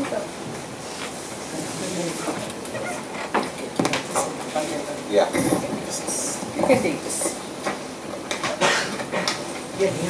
So I think this is the most pertinent questions with regard to pediatric neurological disorders and other pediatric disabilities in general, because the first crucial step is the diagnosis, whether the child is suffering from a static disorder like cerebral palsy, or a neurodevelopmental disorder like autism, or a neurodegenerative condition, because then approaches get different for each and everything.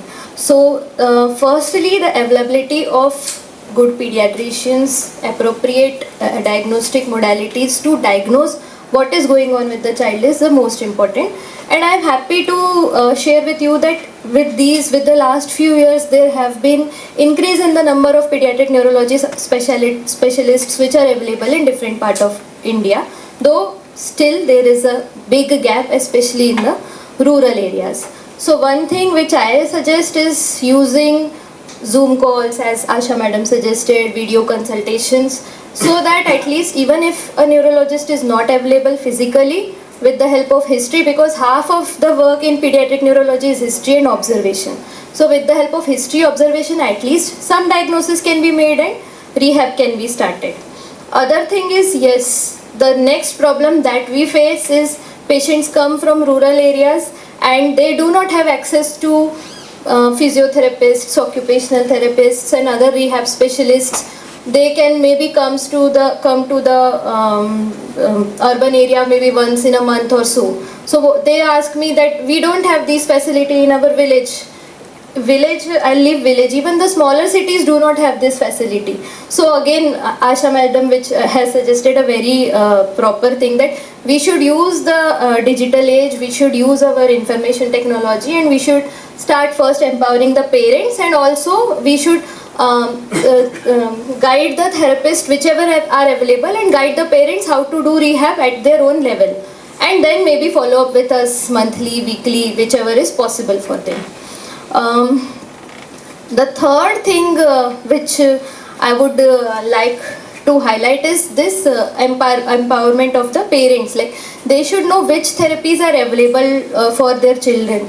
Like in cerebral palsy, most of the parents that I come across know only physiotherapy is one modality of rehab, but there are many other modalities like occupational therapy, speech therapy, even visual stimulation, and I am just naming the first 4 or 5 that come into my mind. There are feeding issues, there are nutritional issues. So this is a multimodality thing which is there. So parents should know that for all the comorbidities which are present in their child, they can consult a specialist and have guidance, and so that we can intervene. So awareness of a multimodality approach is important, not only for parents, even for the primary care physicians and us also, so that we know, okay, if a child is not fixing following, we should start him on visual stimulation therapies, which the knowledge of which is lacking. So basically CP, physiotherapy, this is what is the loop which most parents, when I come across with them. So they should know that there are multiple other facets also to this disease. So with the help of my suggestion would be that with the help of social media and the information technology, we should, with the help of Zoom and Google Meet, we should empower the parents and guide them as much as possible the therapies. Thank you so much. Sorry, can I just add something to what she said? She said a very important point. And I think so, one thing I learned when I worked for the government of Jammu and Kashmir, it was a parent actually who had a connection at the government level, and when he came to Mumbai and saw the change that therapy could get in that child, he called us there when actually nobody was really going. This is very early. And what I learned, the biggest lesson that I learned, and I think so we've discussed this, is if I have one therapist, whether it is an OT, whether it's a PT or a speech, we need to become interdisciplinary. Means I need to know what an OT does, and why I need to know as a PT what a speech does, because at many levels you're not going to get that. And the impairment that the child brings to the table has all these 3 impairments. So in my treatment, I really need to address that as well. And I think so what we really did, as the doctor said, is a neurologist who came with me had a pediatrician, had a MBBS and a nurse, and she really trained all those 3 people to pick up epilepsy and what kind of medications. So, and then of course there is technology. That time we didn't have Zoom because this was pre-COVID, and we used WhatsApp calls, and that really made so much of difference to the small pockets of Jammu and Kashmir. So this is very true, to provide something better than nothing at all.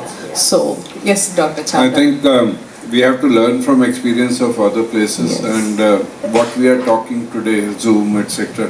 Since 2002, there has been a telepediatric service in the country of Australia, and they have a referral network working through this, very effective.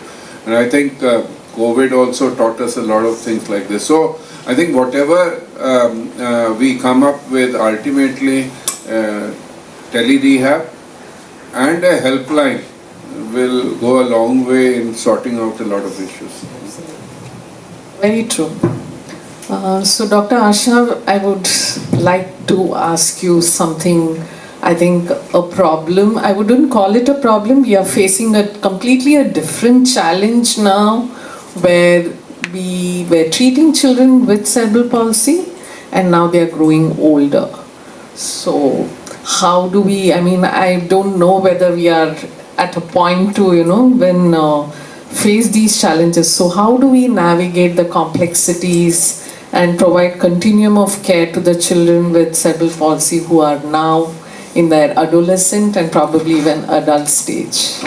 Very burning question, and it's very close to my heart. I don't know if you can hear me, but remember there are 4 verticals to this when we talk about transition, adolescence and aging through these conditions, whatever they are in pediatrics. Whether it's a child of cerebral palsy or whether it's a child of autism, whoever it is. I think so. If you really look at 4 verticals, number 1 is capacity building. I feel as a clinician or with a person who has expert opinion, I may not have research papers to my background, but I feel at the UGC level, our curriculum needs to change. We need to have capacity building, that how one master's or an undergraduate, a graduate student has the soft skills to deal with that child. Why do I say that? It's a lifespan approach. So if I really divide that lifespan approach, early intervention and NICU and early intervention, toddlers, school age, teenagers and adolescents. What I do at my early intervention has a huge effect at my adolescence. Okay, and the other big thing that I feel our teaching should not be protocoled way, it has to look into participation. That's my first vertical. The second vertical is empowering a mother and educating the mother. Because I did a survey, I was invited to speak on this in WFNR, and I picked up 25 children with cerebral palsy who could speak for themselves, okay, cognitively, and who could speak, and they had communication skills of speech. And they did not realize that they were going to enter this stage of transition in adolescence. So as a therapist, I had to really think, what is the right time to tell a parent that this stage is going to come? That's one. So I think it's very important to understand. And for me, I have right from my practice of 26 years, for me, mother is the biggest therapist. I'm not the biggest therapist. I need her so involved, and I really spend time in my practice to empower her. So that's second vertical. The third vertical is the person with disability, I think. So that is what we need to understand. And I feel when we are doing package of interventions, the biggest gap I see is I need him to be a part of it or her to be a part of it, because they are their advocates, they know what they are dealing with. If you look at research and you look at 100 things that are happening, pain, musculoskeletal issues and mental issues are highest seen in them. And under musculoskeletal issues, fatigue and endurance is huge. So I feel we as therapists, when we do capacity building, our treatments need to change to kind of use those individualized goals of what we need to do. We can't do sit to stands and stands. We need to develop fitness programs.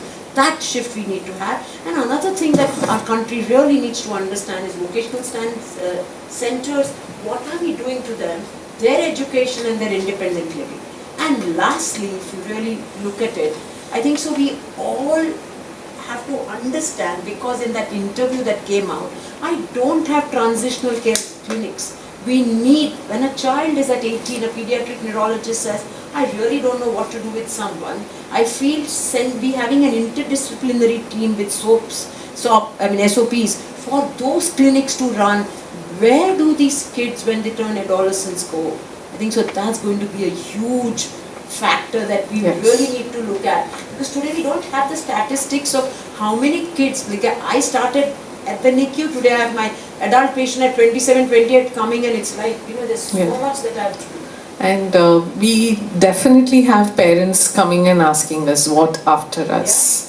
So this is a big question that's coming. What after us is, and I think so at that point, can I just take a minute? Sure. What after us, I think so, when you start planning this transitional care, the other aspect that I did not speak is, by 18, you really look at, I'll tell you, it was so amazing when I took professionals, 25 professionals in pediatric rehab, they didn't know which are the government schemes that are available for parents to access. I mean, I really had a panorama of boxes that I opened, and I think so that is the time I realized that today the other burning problem I have is I feel it's mandatory for colleges to teach that if you're dealing with pediatric therapy, please see that kids have UDID, because without UDID nothing works today, you know. And I think so that is something that we should teach at a graduate level when they come out. And at 18, there are many options available of legal guardianship, what we need to make.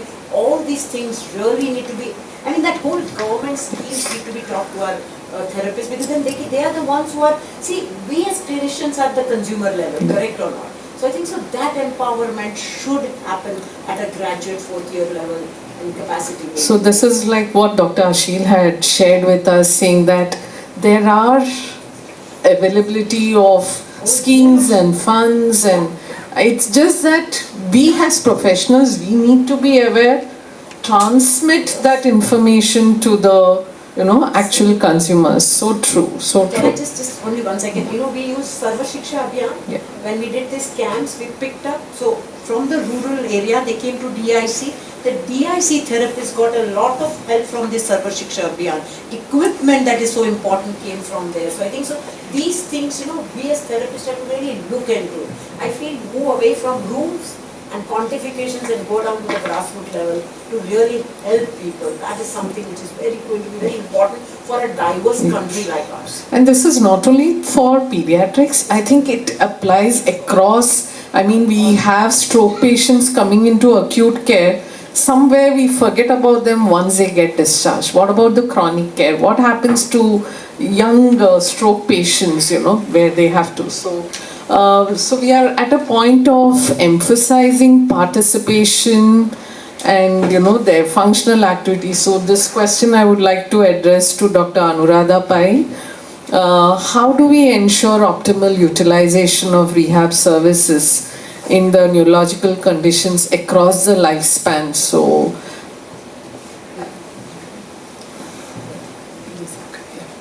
thank you, madam. What I feel is, I will talk more of solutions than problems, because we have discussed since yesterday. So the disparity between different professions that we have, so I think we need to produce more occupational therapists, speech therapists, P&O compared to physiotherapy. But still, the number of physiotherapy schools and number of graduates we have more, but I feel in India still the ratio to therapist from the therapist to patients is still lacking. So one is the production. Second is, how do we retain maximum therapy? We are producing, but what is happening to them? Why are they not staying here and why are they going abroad? So we need to look at that point and encourage to go back to rural. We have by and large, being an academician, we have so many. I see from KEM there are people, you yourself, there are people from academics. We have almost 40% of our students who are not basically from Bombay. They come from different cities, smaller cities, bigger cities. I would like to ask a question. Hardly 5% of them want to go back. Then you expect the person who was born and brought up in Bombay to go and work in rural. But what about the person who has come back from that, who has come from that area and never wants to go back? Why? So can we have those opportunities in terms of, what matters is finances, So maybe there are some contractual posts or there are, a meager salary. Nobody wants to go back. So if that at the government level, if you are now, the district hospitals have come up with permanent posts under state government and people are accepting. It's not that they don't take up. If it is a permanent government post, definitely they will go back. But if it on 20 or 25,000 rupees contractual post, nobody is going to accept that post. Okay? And usually what happens, I'm from MCGM, that is Municipal Corporation of Greater Mumbai.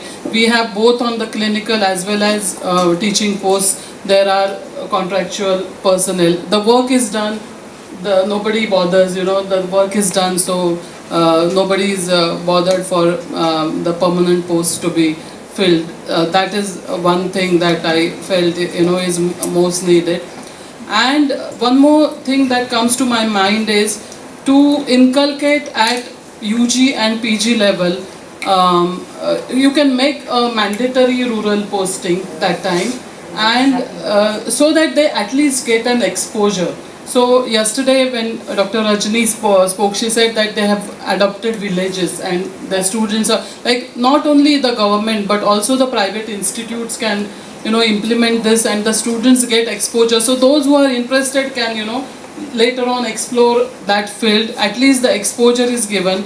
And above all this, because this is going to take a longer time, again coming back to the other ventures which can be practiced would be more of tele-rehab, which is actually been used and can be, more explored, and train the trainers. That is the at the ground level, the workers. So it is not that you cannot come into my area and there is scarcity, so only one therapist has to manage more things. So it can be done and it can be taught to the healthcare workers or the rehab nurses or the ASHA workers who are there at the ground level. So I think the multitudes of everything will help in solving the problem.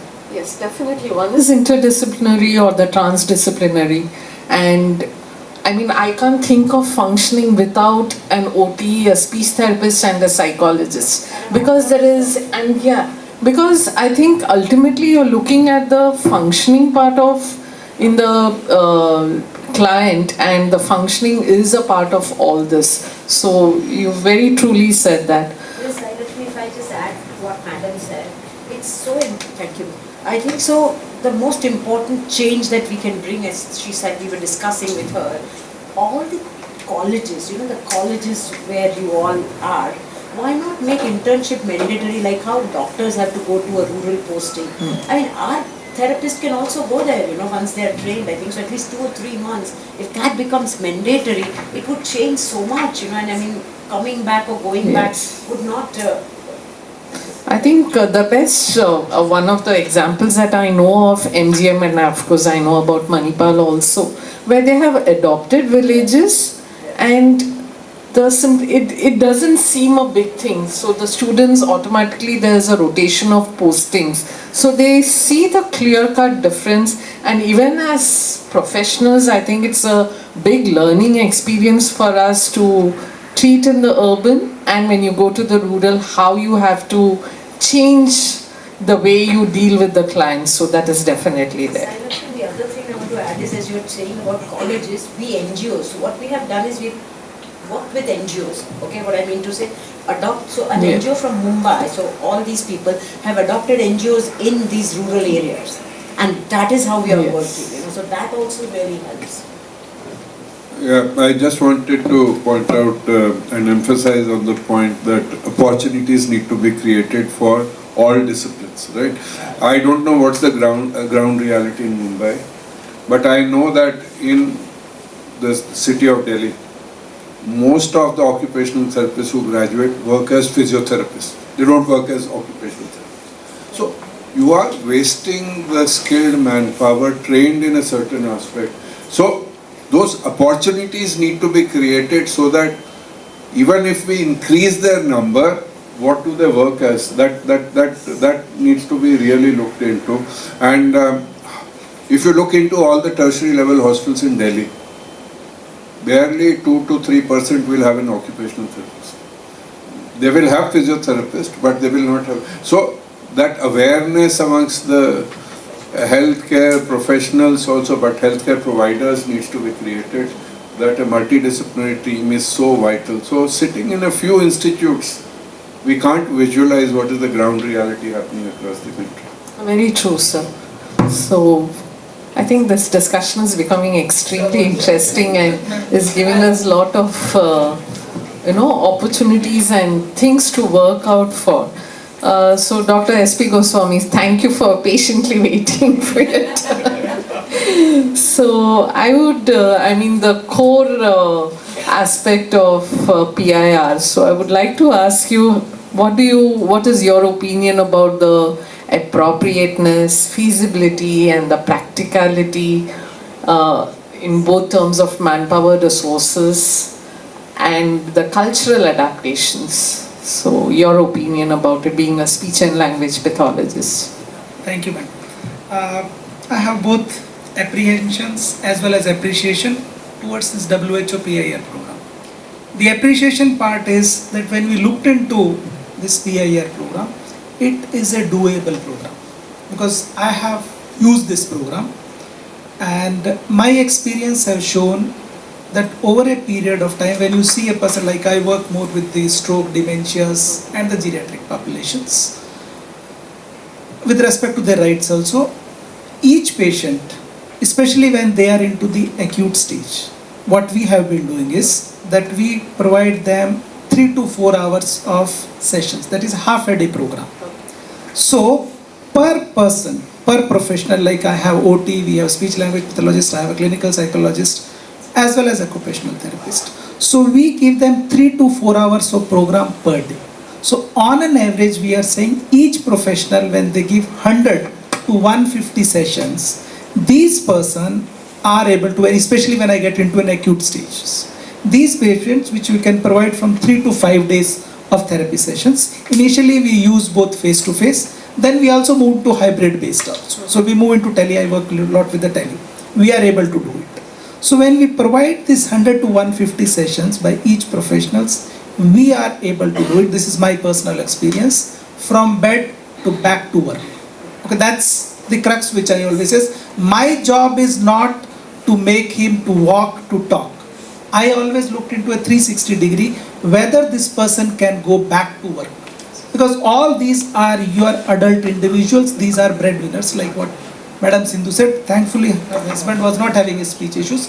But what I'm trying to say is, if we do it that part. Second model, what we do is, and then we say that we assess them at 3rd, 6th, 9th and 12th month. We see them how they are doing it. Then in the chronic stage, 2nd year onwards, we say we assess them every 6 months. Plus the sessions can be reduced from 30 to 100. We have given that range and we have been successful about that. I have very good number of people who have, even I have a doctor who even does surgeries. Okay, he had histories. There is a senior justice. Okay, so first initially when he came, these judges have a bad habit, right? That you can't say no to them. I said, please, you have to listen to me. I have to say no to you. You have to listen. What I'm trying to say is that arrogance is always there in all of us. That's the thing which I looked into PIL. When you looked, so this is the practical part which we have used at tertiary level. People are saying, and Mysore is a small place. But when it comes to PIR, when I have apprehensions, serious apprehensions, what I have is, I hope they don't quote my name. I'm little bad in that. To look here. Okay. No, for Sheila, I'm okay. I don't have any problem. No, I don't have problem with WHO. I have problem with, that's what I have put it as, that we can easily doable this program. And I think all the panelists have been saying, with a right attitude. The problem with all our policymakers, our implementers, is the attitude. Okay, we do not have an attitude that we need to implement in letter and spirit the way I wanted to be treated myself. See, all of us talk about at tertiary level, primary level, you do multitasking. I have been looking into that quality. Okay, I do not believe into a life without quality of life and life satisfaction. That's the reality. Everyone wants that part. So until and unless our policy makers change their attitude and approach, PIR will work very well. See, because Indian government is too good in signing anything. RPW, this UNCRPD, they signed in 2007, but they came out in 2016. So PIR they will do now. After 10 years when they do it, it will become redundant. Right? So I'm sorry to say that they sign it every document because signature, they think, okay, I did that, Government of India. We are saying we are the 3rd largest going to be economy. It's very good. But when we looked into this economy, what are you going to look for this persons who are having a disability, who are having a neurological issues, because this is a liability. Okay, this is an economical, emotional, environmental liability if we do not treat them. And then we are talking about that we do not have resources, professionals we don't have. Please, we have 140 crore mein, we have so many speech pathologists, so many physiotherapists, so many OTPT. But the problem is 3 P's. There is no pay, there is no package, and there is no position at all. If they create that, you will have people. But the biggest motivation factor in India is the money. I always like Sidhuism. He says, if you give peanuts, you will get monkeys. Okay? And that's exactly what is happening with the rehab section. Rehab section, I'm sorry to say, because it hurts me a lot when I see a patient, when he is an IAS officer, he wants all the services. Okay?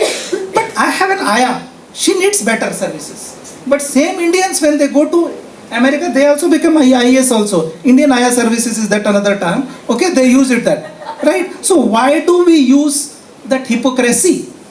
Why you do not have, you have 700 medical colleges, you have DDRCs, you have CRCs, what they have done it? They have done outsourcing, one term has been used now. It's not contractual, outsourcing. The day when the government use outsourcing, please remember that day, that is the death of this PIR model. Because they have failed it. Why can't they have a building? They can spend on machines, but they cannot spend on man. What is the rationale for that? So I think we should not be hypocrite in our approach that there is a lack of manpower. Absolutely there is no lack of manpower in this country. Absolutely. If 40 crore mein we do not have healthcare profit, and then we say, let us put it to Asha worker, Anganwadi worker, you pay them peanuts and you expect them to provide services. I'm sorry to say, substandard service, poor solution to poor people, we should not provide. If we promote that, I think we are doing more injustice to them, rather than doing a justice to our system. And this is exactly how our body system, right? Healthcare is nothing but our body system, each part, right? Your brain, your heart, and everything is a unique, right? Same thing is with the rehab team. Everyone is a unique. They have identity. They all sync, provided we have this diverse approach of converging it. But this diversification has taken a disabled approach. And I think rehab is viewed as what, a secondary or a tertiary level. Okay, it is a part of, I think that's what Ashil should put forward to Ministry of Health and Family Welfare, Social Justice, that it is a part of universal health coverage. Do not replace that, because our policy makers are very good. They don't read between lines, now they have stopped it, they read between alphabets. Okay, they have started reading that part, and at that part, they kill that thing system. Like we have 19 health programs. 19 health, it's a shame on our country that in 19th healthcare programs, we do not talk about rehab. We do not talk about professionals. Give me one policy document which says that we need these many people. You give me 1 year, what you call as 1 year of employment newspaper where they say 100 speech pathologists were required, 100 physiotherapists were there. Even if they ask, they will put it as a technician level skill. Where is their dignity? Where is their identity? Why are you talking about that? So PIR, when I have been working, because I have been very nasty to my institute also, I have told them, if you want me to work, please give me proper people. Don't give me substandard. If you give me monkeys, they will dance and they will spoil persons with disabilities below my dignity, and I will not allow that. So that's what I have been strongly advocating. Please do not talk at a lower level. How I want to do. Tomorrow if I have a stroke, do you think I will take services? And then we say empower parents. Please understand, parents have got maximum burnout. When they will get free time, otherwise also mothers, you do it like this, you do it like this, and after 3-4 months, some husband bad like me will say, leave me, okay? What I'm trying to say is, there are people who will say, give me some scope. You are not giving me my scope. You have been talking about WHO ICF model, you are talking about activity and participation. Where is the activity and participation of professionals? When we make a policy also, they will make a policy which is there in the 4 walls. It has never moved to the from clinical corridors of the patient. Where are we moving it? We are not moving forward at all. That's what I have always one shairi, I will just finish it in one sentence, madam. I always say that हम वो हैं, और वो कहते हैं सांस किस काम का, सांस किस काम का जिसमें स्वर नहीं हो, सांस किस काम का जिसमें स्वर नहीं हो, सांस किस काम का जिसमें स्वर नहीं हो, वो स्वर किस काम का जिसका भाषा नहीं हो, और वो भाषा और स्वर किस काम का जिसमें इंसान नहीं हो, और वो इंसान किस काम का जिसमें इंसानियत नहीं हो. जब तक हम इंसानियत नहीं लेके आएंगे तब तक हम ये भारत में सिर्फ बातें करते रहेंगे और इन बातों का सिवाय हम कुछ नहीं करेंगे. PIR is good, Ashil, I am saying it. I like Kerala model. Kerala people are the most advanced people. They will say I want this, okay, and they want it. But here you will get whatever Rajiv Gandhi said, 1 rupee you get 10 rupee paisa. I think now it has become into minus also. Okay, so we are not spending money. We have been talking about budget. We are not even, institutions don't have resources. The so-called national institutes, they themselves need a rehabilitation. What are we talking about? They themselves need all, I have been telling about. You go to all the AIMS, none of the AIMS, almost all of the AIMS do not have a rehab. AIMS, New Delhi do not have. They do not have a position of a speech pathologist. I'm sorry to say. They do not have, and then they will say you need 5 people. See, why can't you have a proportionate number of people? If you have 100, like you need a speech pathologist, OT, PT, SLT from a pediatrician also, you need from ENT also, you need from orthopedician also, neurologist also, plastic surgeon, you name it. So in that proportionate, on 5 or 10 people, you need these many numbers. That is the reality about that. And then ours is a labor job. So at the end of the day, you get tired. So where is the burnout? It's not sitting in the AC room. It's basically you're working, and you are giving your input. And each patient needs a diverse approach. It's not an SOP, you fix it. It's not dealing with a machine. Every patient is a diverse for me. Someone will, I have been telling about, I have a patient who says, sir, will I get married? Yes. Will I get kid? Will I get, I'm talking about, will I get to go to my back to, like Sindhu madam's husband would not have gone or would have gone to back to work. There are so many people who are thrown out of the job, like how वो कहते हैं कि ना जैसे चाय में से मक्खी निकाल दी जाती है, वो निकाल के फेंक दी है. So I know that this is, we can go on with these discussions. But Madam, tele works. Tele we can use it. Yes. We can use tele. Use it quality services. I just like to add, so I really appreciate your passion, and I know you. We have had you, and we have discussed in our institution as well. The thing is, I understand your pain and your this thing, and the thing is, it's very idealistic.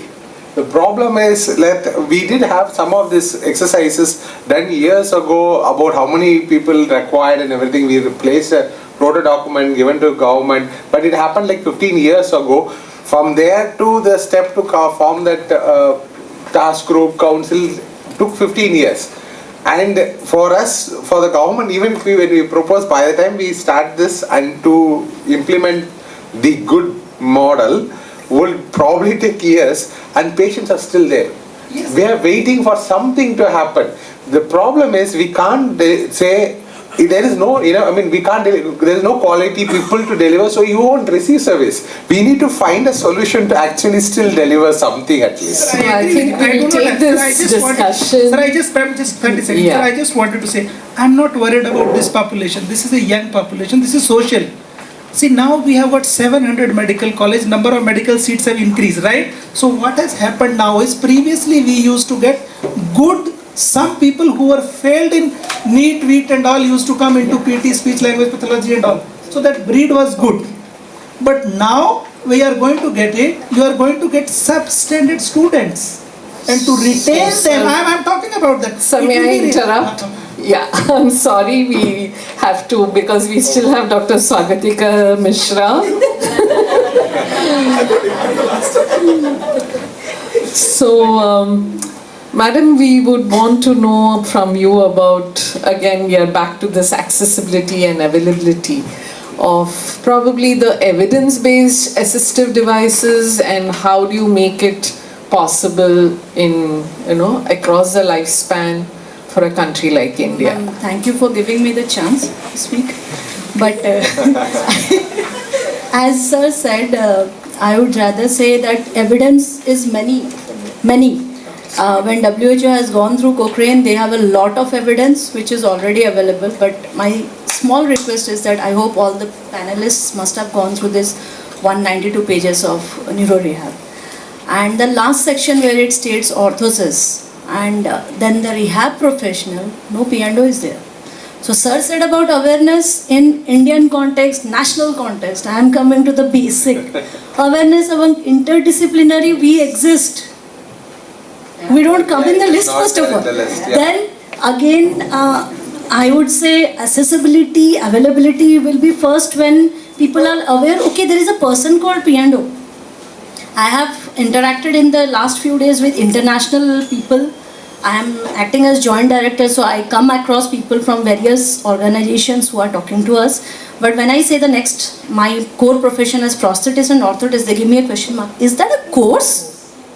So I have my pass out since 2004, 20 years in the field of P&O here and abroad of 5 to 10 years.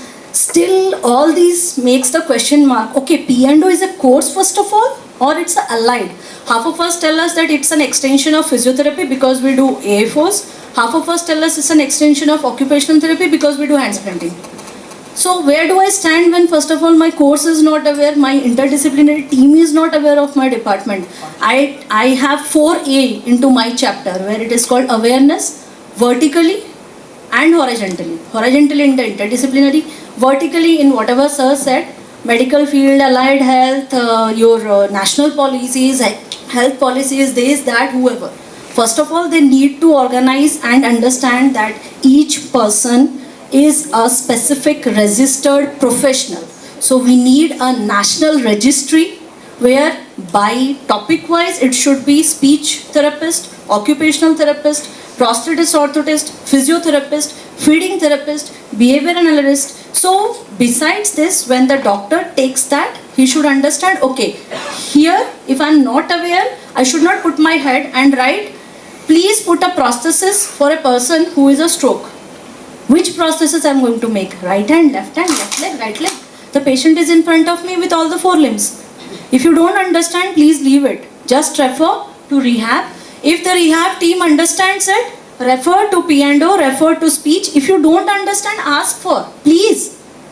We are talking about a big approach, but at least say, I am not able to understand, I don't get it, let me call someone and talk. That comes awareness. Horizontally, vertically. Second, accessibility. The moment you are aware, you will Google out if you don't have anything. If National Registry come into action, Control C, Control F, you get everything. Copy paste from here in F, you will get the details. If still you don't get it, ask Just Dial, it will give you. That also you can do. If you still don't get, circle it. That will also reach on your Google. That is also available. Then after accessibility is done, you risk for availability. Each and every state has some P&O working in each level. May not be at the highest level, but some or the other level.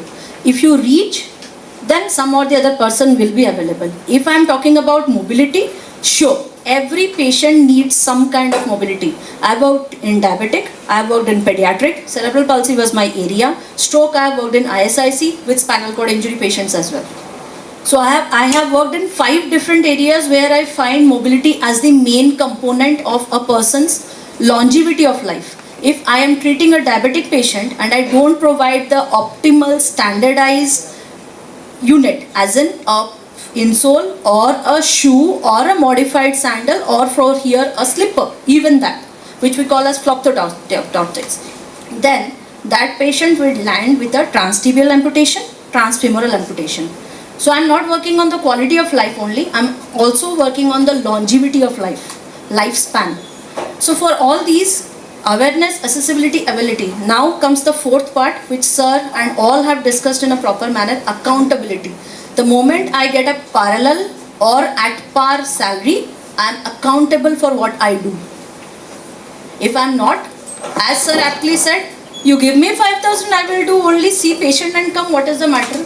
Then we are actually enhancing and empowering the other side people who are called quacks in our terminology, who don't have any registered professionalism. They just see, okay, you are getting at 5,000, 10,000, I will give you 2,500, 250 itself. Actually, does it work out? Never. And that patient lands up in a more terrible condition and he comes back to you where you are helpless. And this is not only the condition that people like us who are working in rehabs, especially female, I'm sorry for the male person, but sir, you go home and somewhere you get the benefit of getting a cup of tea. We go back into the kitchen and make the cup of tea for me and my NICU husband as well. I'm sorry, sir. And then I have 2 kids shouting out both of my ears, what is happening? And if that day, one tetraplegic patient asks me one sentence, I want 3 fingers of my hand to sign. Can you give me this part to work on the laptop? Then my brain is all the night in that.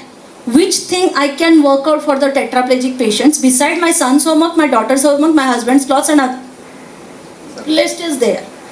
So that's why we stand. We don't only burn out in rehab. We burn out with those questions which we take back home. So all boils down to one factor, that all these things need registered, certified, individual professionals for each area, and that has to be for sure seen by WHO PIR. PIR has been done, which is the first of its kind, where we have been fighting for insurance, for quality, and with my international experience I have seen that actually things go properly in a better aspect when it comes through something called insurance, something called certified quality product.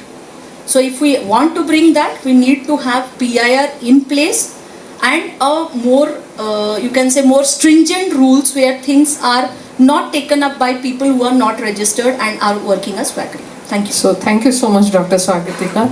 I would request Dr. Ashil to very quickly summarize a very difficult discussion. Summarize in a very quick manner. I still try. So, Dr. Chabra said there was a lot of interesting points and lot of valuable points which came out of the discussion. I'm sure that this will be documented. And Chabra sir mentioned on the lack of connect between the hospital care and the rehabilitation care. And as you rightly pointed out, a public health approach to this only will work. And you are mentioning about the injury prevention strategy. And one good news is yesterday the government has approved that strategy, which we have worked together. So. Dr. John has mentioned about the TN rights. That's a kind of one thing which we can try out, as you said, is the package of intervention, at least in the 6th district, if we can, like at each of the levels of, the one issue with the package of intervention, which we are coming out with the next version, is that this has gone by health conditions, not by level of care. At the primary level, at the secondary level, at the tertiary level, what need to happen, that can be easily derived from this, and what desirable and essential things to be there at these levels will be coming out. This Tamil Nadu can set a model in that, and we would be interested to help in that. And I was actually thinking to write to the Secretary of Health based on that. So. Dr. Asha has mentioned about 4 verticals. It's beautifully designed. And one important thing, when you speak of, that's the most important thing I loved, is that the professionals need to be educated about the existing schemes and where to find these funds. When I said in my last discussion that there are 350 crores with the panchayat in the government of Kerala, I was able to tap 200 crores out of that. Why it was done that. If you look at the guidelines of each of these, there should be something. For example, the panchayats are supposed to give 28,600 rupees for children with cerebral palsy for attending schools. That option is there, but how many children are using that? So this understanding, this putting in the guidelines, and every time what happens is that there is every 5 years the guidelines of projects by panchayats changes. So you need to make sure that these things, guidelines actually is put in that. So this time what we did is that an assistive technology project need to be there with the panchayat so that their other projects get approved. Like palliative care, how was it done? Palliative care was made under mandatory project. There are 2 types of projects under panchayat. So some things are mandatory and some things are optional. So we push how many projects into mandatory for panchayats. Every panchayat in Kerala should now have a mandatory project for palliative care and a mandatory project for rehab. This thing, actually there are provisions. How much are we using that? So, and this is, when the amendment for this is actually across India. So we need to understand that, the rehab professionals need to understand that where the funds are and from where we can tap in. Because funds in, at least for example, Maharashtra, it's a very rich state. You must be having much more funds. So, and it comes to, and Dr. Anita pointed out the ratio of people versus the professionals. If for doctor is to how much doctors we need for this much population, we have a. So I was discussing with my HQ team that why don't WHO come out with this ratio saying that for 1,000 population or 10,000 population you need to have one physiotherapist. Why that equation why it's not working out? Really, it is being worked out, but there are a lot of unlike doctors and nurses, there is a lot of diversity in that, and also if you want. Everyone would be like doctor 100,000 per this thing is kind of a norm which is set for a quite long time. But when it comes to rehab professionals, that depends upon many other things. But we, at least at the country level, need to work out on bringing out something of that. And as Dr. Goswami has mentioned, I was like relieved to know that apprehension is basically not on PIR, but the implementation of that. So the thing is, when it comes to implementation, we need to, as you rightly pointed out, when the policy makers in India, at least the bureaucrats, has a good position in that. I'll just on an example. One of the bureaucrat who was from Kerala Cater was posted in making the mission director in national health mission director in Bihar. So Dr. Keshavendra Kumar. So Keshavendra Kumar, no, he's not doctor actually, Keshavendra Kumar IAS, he called me and said that he came to Bihar and 2 years back. So he called and I'm in Bihar, we need to do something on rehabilitate, something on injuries and all. Then I told him that we can do these things, and we discussed, and he went back. Last week, I received a call from Bihar saying that we need to discuss on establishing a district level rehab facility at this thing. Then I said, Keshavendra Kumar is back in Kerala after his cadre. But the seed he has born there actually has grown into the level that there is an approval for around 50 crore rupees for getting this rehab facility. So these things actually work. But that every occasions we need to put this thing, and it's not that it is not there. We need to find it out and make sure that things are done. And as Sogatika Misra has mentioned on P&O, as you said, it should be a multidisciplinary approach, and at least when we come out with an Indian version of that, we need to make sure that the professionals are there, and you as a professional, P&O does a great job in this. So that was a brief, it was just a reflection of what you have said. There are a lot of things which has come out of it, and congratulations, and extremely appreciate on the efforts of bringing out this point. Thank you. So thank you, sir. I'm sorry we are very short of time, and I really wish that we had the roundtable discussion also. But going forward, I think we want volunteers to take up and be part of the task force for each of the conditions that we have put up. So please feel free to contact the organizing team. So we'll need somebody for stroke, for cerebral palsy, for neurodevelopmental disabilities, for spinal cord injuries, TBI, dementia, and Parkinson's disease.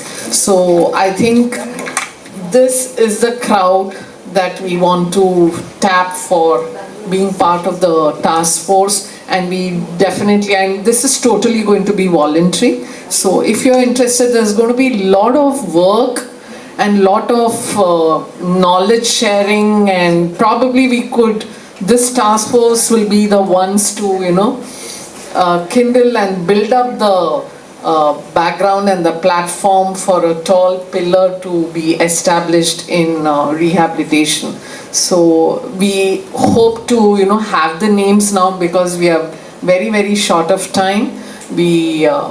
Yes, so please just contact and say that you are willing to be part of the task force, and you would because we need a lot of manpower. So whom to contact you can display. Yes. Then that will be good. Yeah.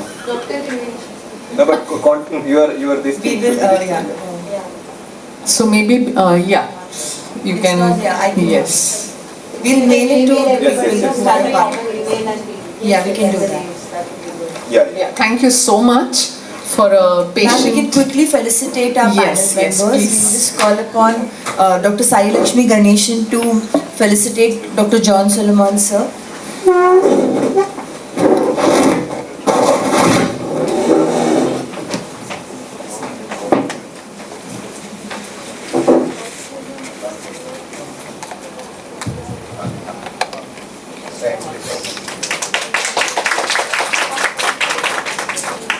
I would request you to felicitate Dr. Asha Chitnis ma'am as well.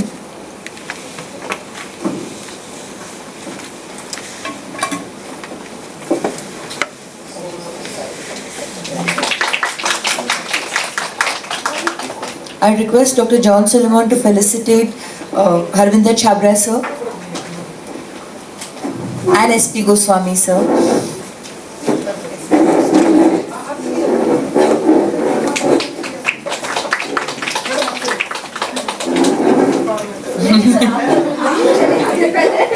आपका नाम का है name written in that. Asha ma'am, if I can request you to felicitate Chandana Bhagwat ma'am and Swagatika Mishra ma'am.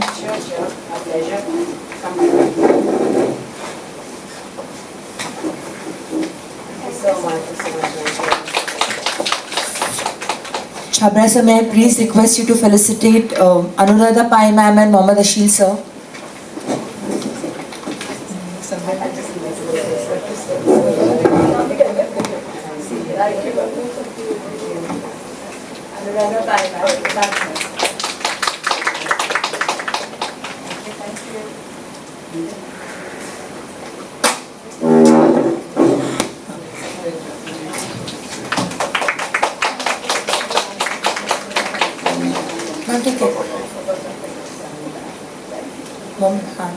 Mohammad Ashil sir as well.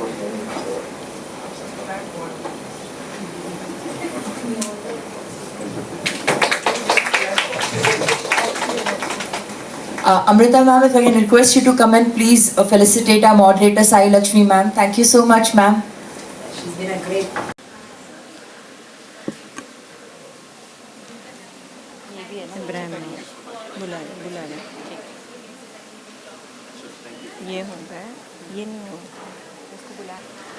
Dr. Shrija Nair.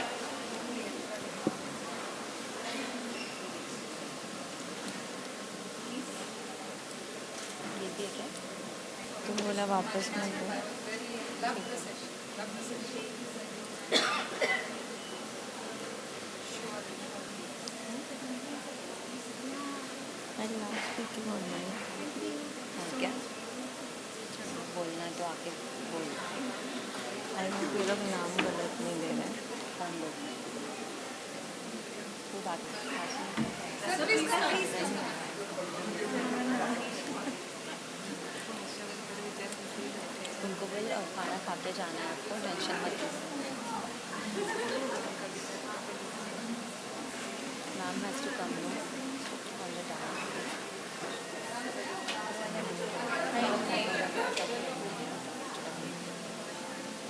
Victoria को phone हो रहा है चलता गाड़ी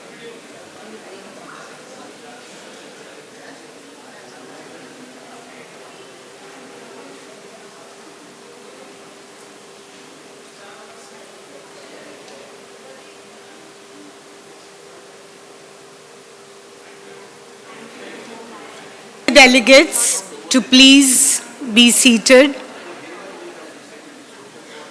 for the last session of this two-day conference, where we will summarize the conference and request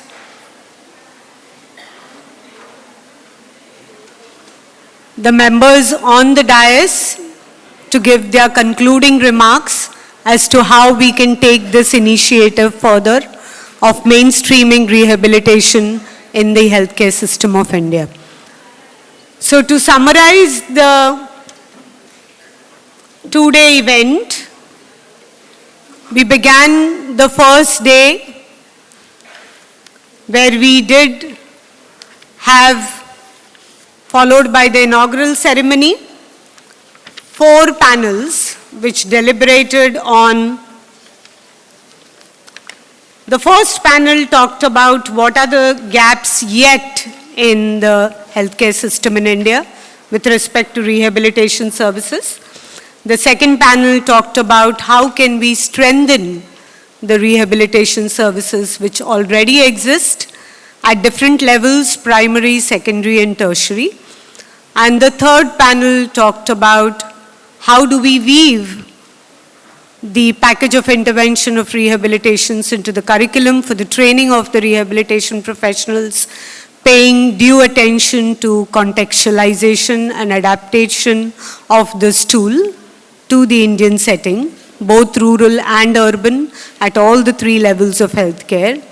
And then we had a panel today morning which had exciting discussions on budgeting rehabilitation services in the healthcare system.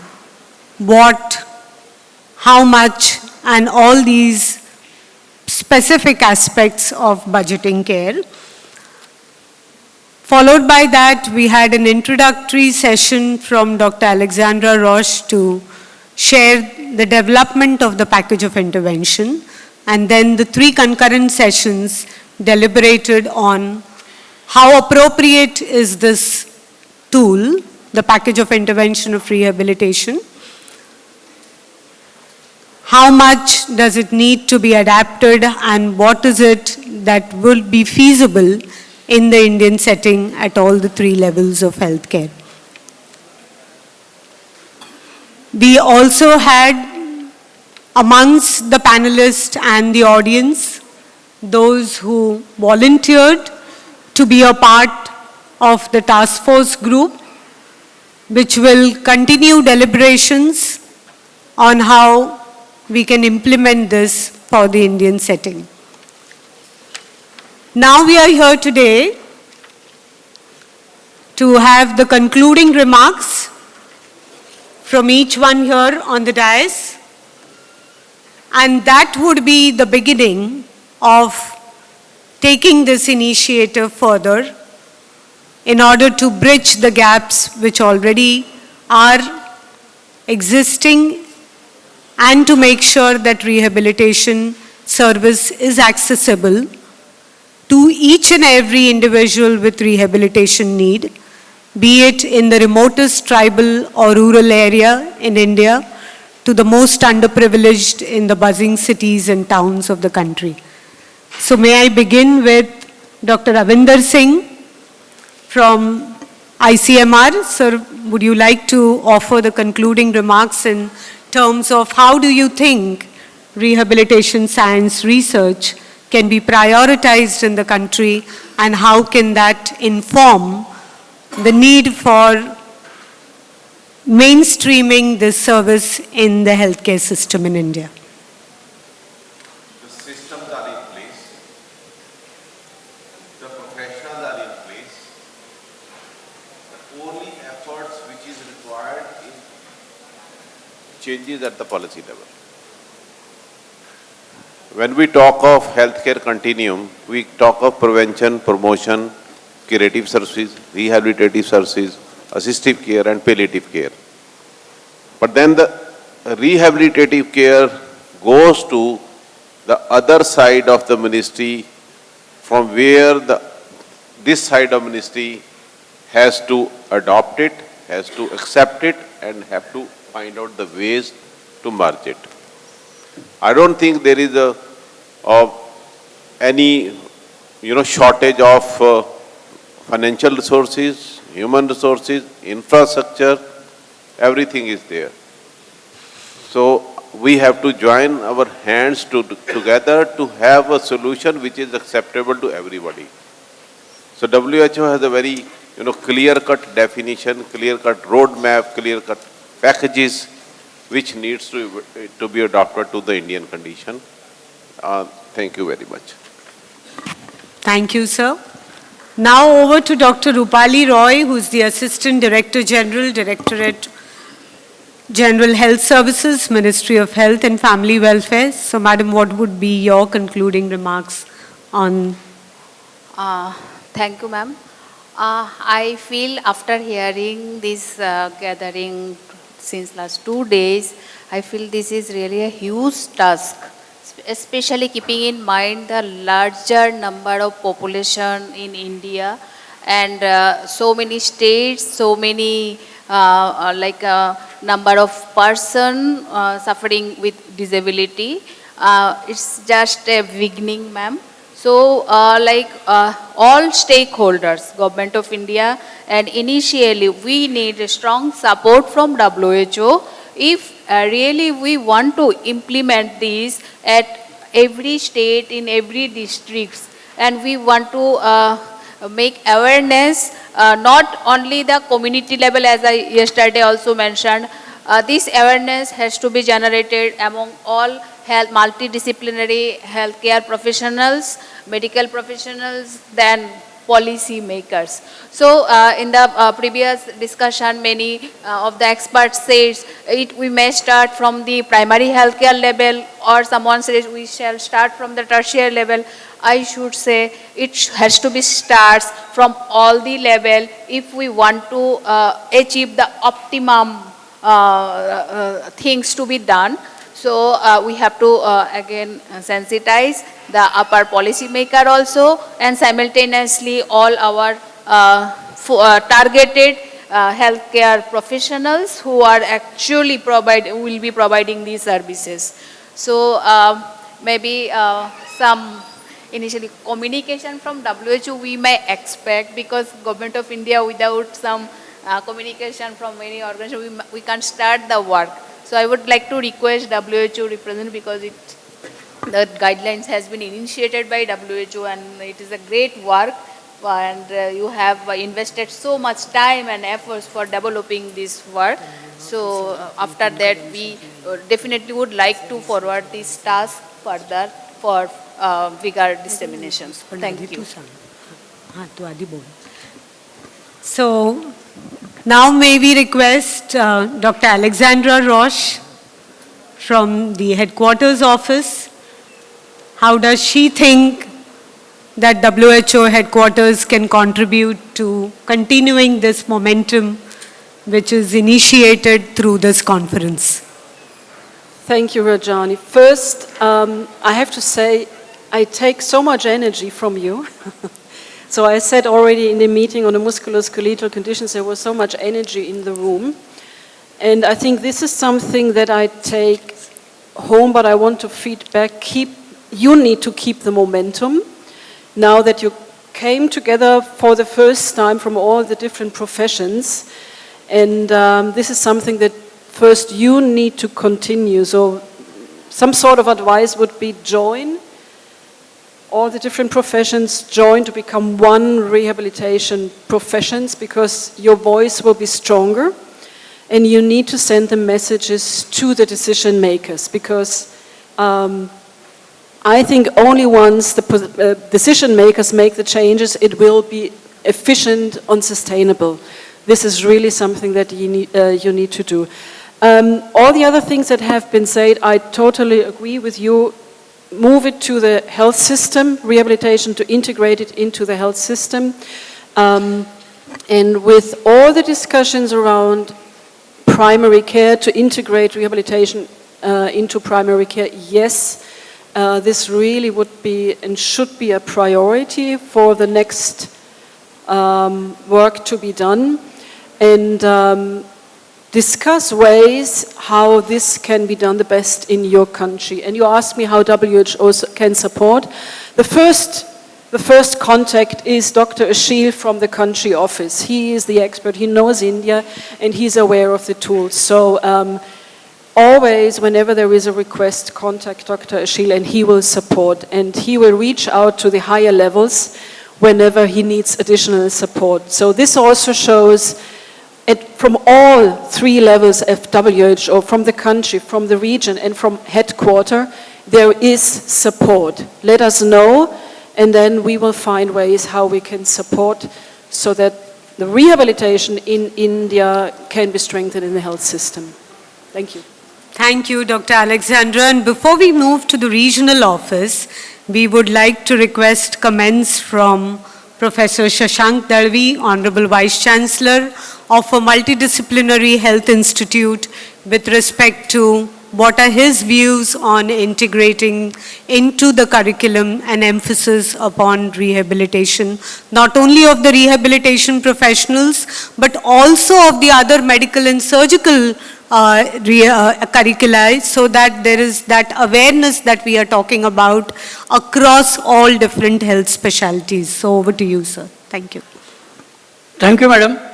At the outset, I express sincere thanks to all World Health Organization visit by Dr. Ashil to this particular campus, before giving opportunity to this particular campus, supporting to this particular the activities which are being carried out at this campus, recognizing them and giving them this opportunity for this particular conference. Also the support from the NITI Aayog, support from the Ministry of Health and Family Welfare, the ICMR is also joined the hands for this particular conference. So really thank you very much for all the national as well as international organizations like WHO for, as the guidelines are given, this conference will be the landmark, particularly how to go further, and lot deliberations has been carried out. Those deliberations will surely come into the form of recommendations, and as madam have suggested, these recommendations will surely go to all the concerned authorities, the various councils and all those. These are the recommendations on those, based on the guidelines which are given by the WHO and whatever the deliberations that has happened into this particular conference, and these are the recommendations in this particular conference. So the ball will move further.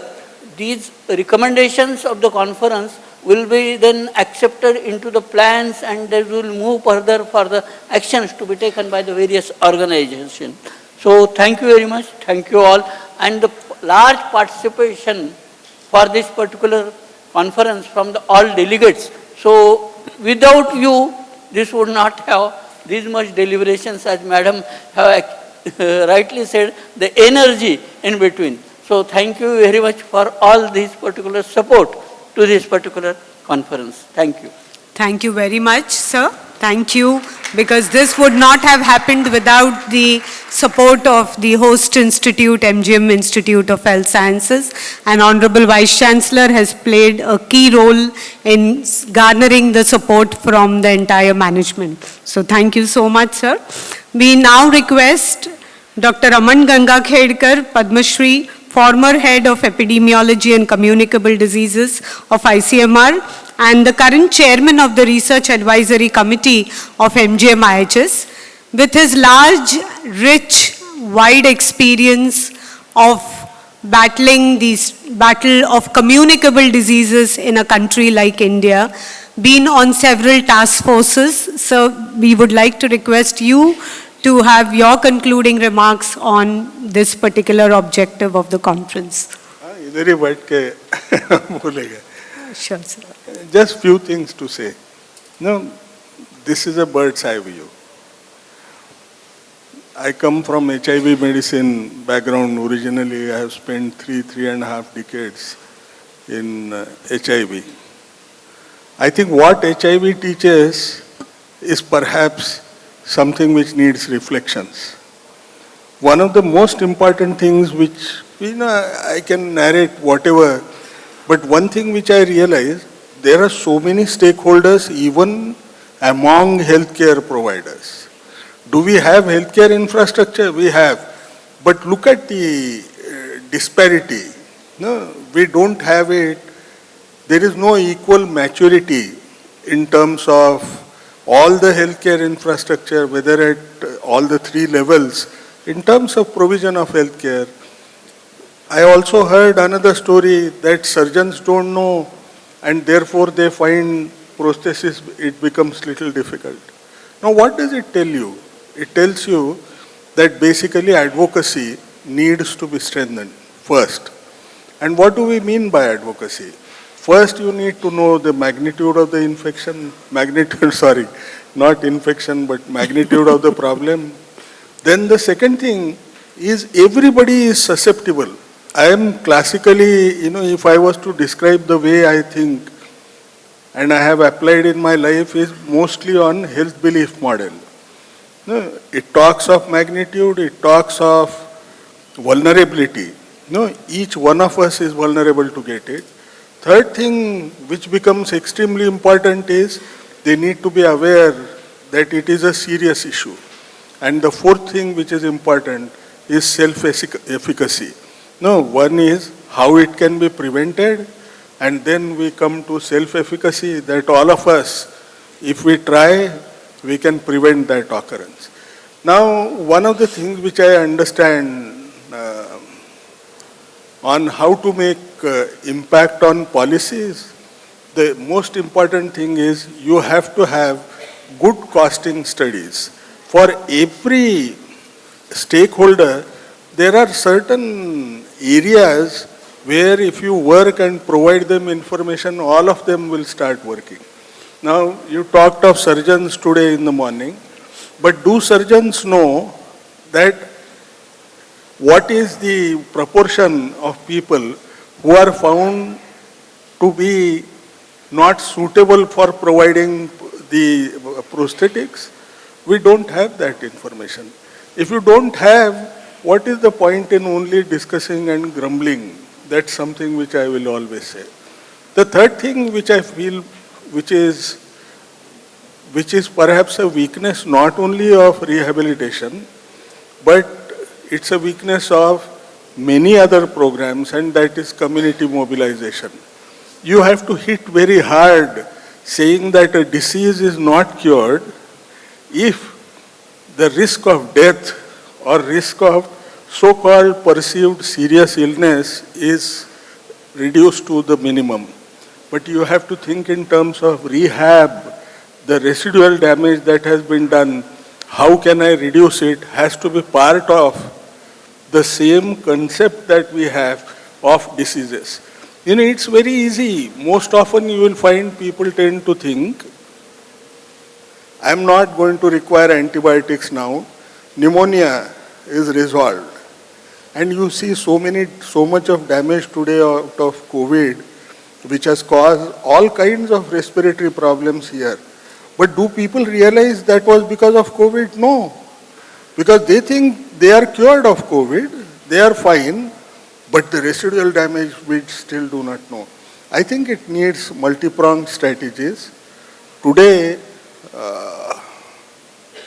what I find is there are varying levels of perceptions, attitudes, and maturity. Now, if we have those in every stakeholder, you have to bring in some kind of uniformity, however generic it could be, however a small baby step it could be, but you can't jump like any vault pole jumper in any area. You have to have some kind of a baseline which should be established, and only then you will be able to do it. I'm sure this conference at least has brought all kinds of stakeholders here in India. I also know that many of us perhaps may not have been aware of each other's existence. But to stay together, follow certain approaches which are based on good theories. You have in public health, you have huge evidences to decide how you will approach a problem. I'm sure we will make a difference, and we should make a difference. Thank you so much. This is a wisdom which comes from decades of actual work, right from the field up to policy making, to then impact of one massive communicable disease. Now, as we have the wisdoms from Padma Shri Dr. Raman Gangakhedkar, I'd also like to convey the comments from our own medical director of MGM Institute of Health Sciences, who's not able to be a part of this audience, this panel here in person due to some administrative emergencies. Dr. Sudhir Kadam, who's the visionary of the MGM Institute of Health Sciences, bringing all the different health disciplines, very strongly feels that the awareness amongst the health professionals has to be built enough to be able to have rehabilitation in the mainstream. And according to him, it has to begin at the very beginning of education of the health professionals, which are not directly the rehabilitation workforce members, and therefore that is the first step that we need to take, whether it's the medical education, whether it's the education of the other healthcare professionals working in the area. So with this, we now move on to the Southeast Asia Regional Office, and may we request Dr. Tashi Topge to present his concluding remarks of how he thinks this momentum can be continued. Thank you. At the outset, I would like to thank the MGM, particularly Dr. Rajani and the senior management for bringing out this conference to the limelight and taking this agenda forward. WHO is a member state, secretariat to the member states. And within that secretariat mandate produces the guidelines and technical documents, and PIR is one of those documents. These documents has to, as Alex rightly pointed out, has to make relevance to the patient pathway, has to make relevance to the life course approach, has to make relevance to the professional bodies, and has to make relevance to the country context. And most importantly, it has to translate into benefiting the patient. And for that purpose, I think we need support from all of you. You are the champions in each area, and WHO, we are there, mandated by the member states to support the countries, to support the professional bodies, to support in area where the health matters accounts. So in that context, the WHO Southeast Asia region would be there to support the India chapter of the PIR with Ashil in the forefront, and because as a country office, we always put country the priority, and then we are always there to support him. Thank you.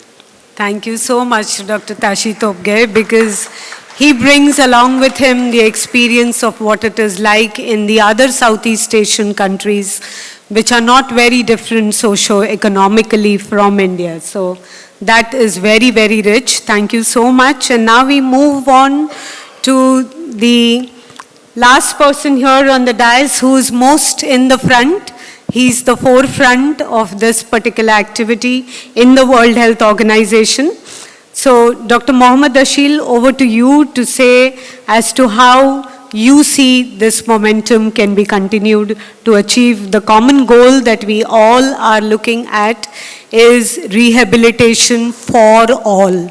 And when we say rehabilitation for all, we emphasize that it's an essential health service for all people with rehabilitation needs across all ages, across all socioeconomic strata, in both the urban, rural and tribal settings, and of course at all levels of healthcare, primary, secondary and tertiary.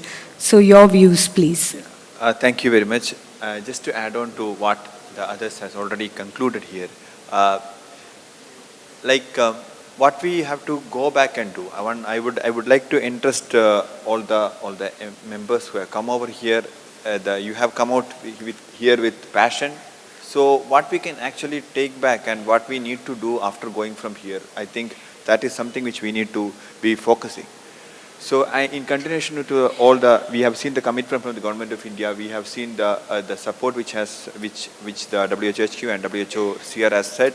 And what we do, I think what we need to do next is that we should continue this association. And how do we do that? One thing we must realize that as the professionals in this area, we are empowered by ourselves in many things. What we can do to start with is to do a resource mapping of what we have with us in the country. We can do that, at least in the area. For example, if you are a physiotherapist or you belong to an association of physiotherapists, then you know that what are the facilities available there, then we can actually classify it based on the infrastructure, facilities, and also the human resource. So you may be a good associate with the state governments, you may be having a good linkage with the national institutes. What we know now is that we have 9 national institutes and 9 national institutes under the government, under the Ministry of Social Justice, and 2 premier institute under the health department, who is directly working on health and rehabilitation. What we don't know is how many private institutions are working, how many institutions are working under NGO, how many state institutions are working.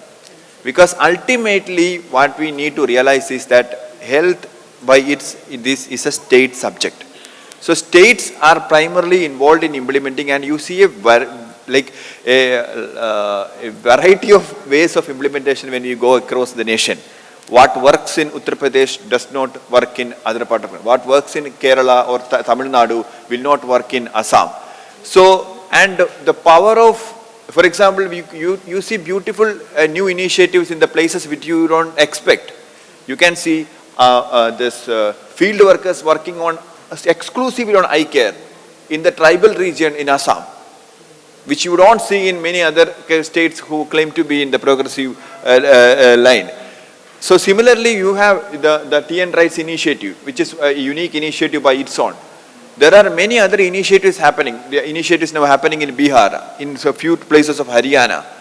These things we need to document that and make sure that what resources we have. So one thing I think you can follow up as part of this initiative is that we can do, when we go back, continuing this association, can we map the resources what is available in India to begin with.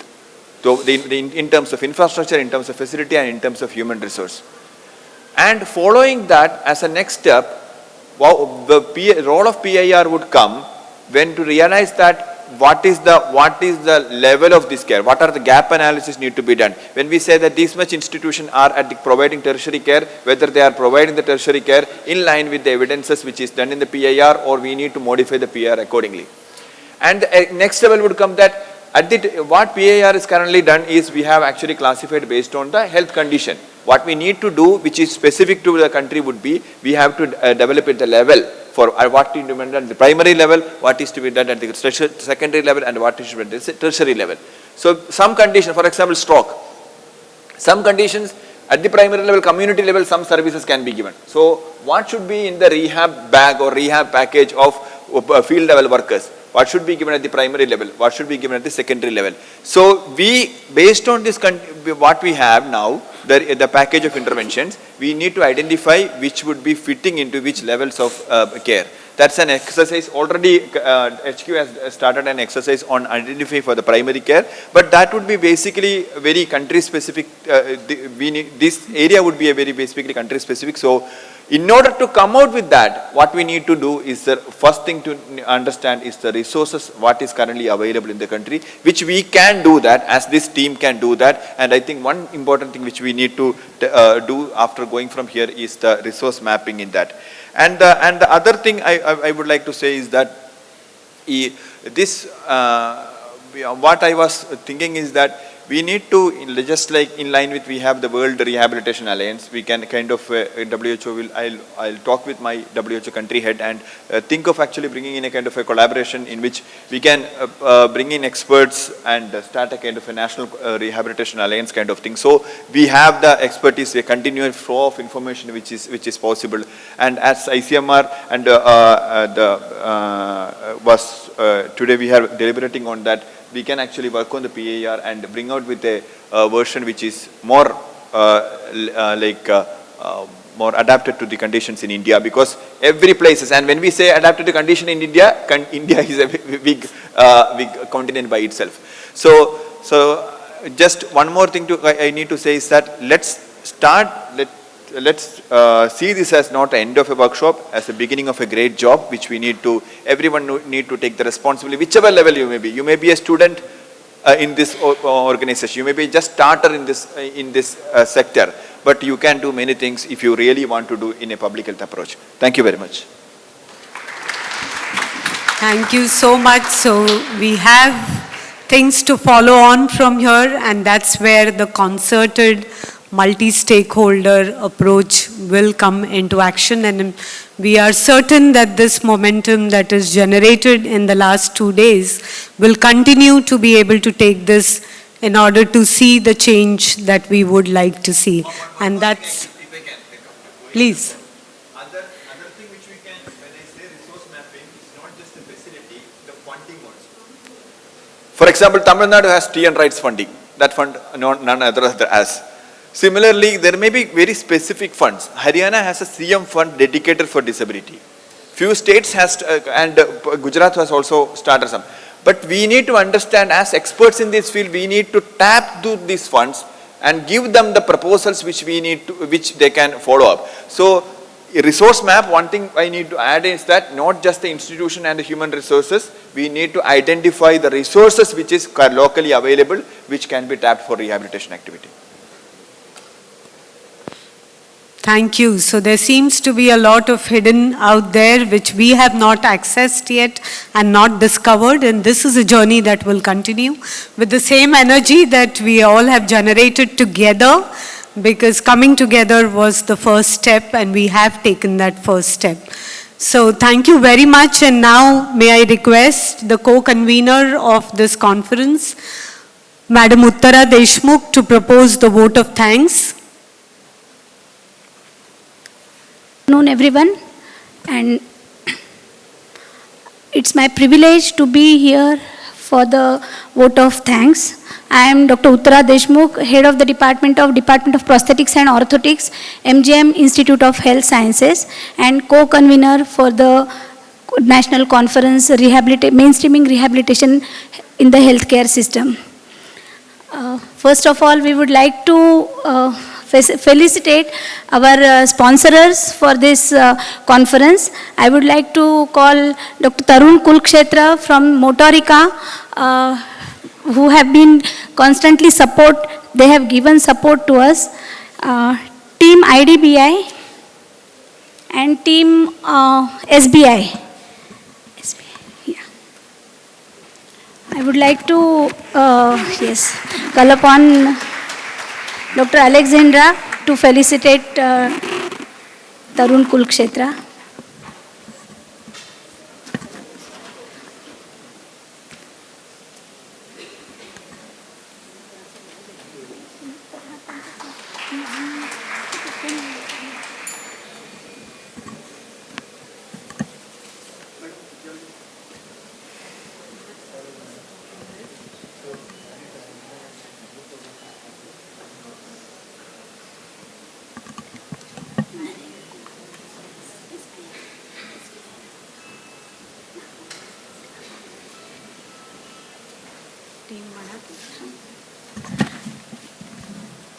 Yes.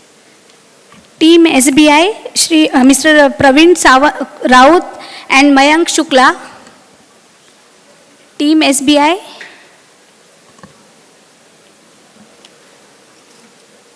State Bank of India representatives were here. Team IDBI.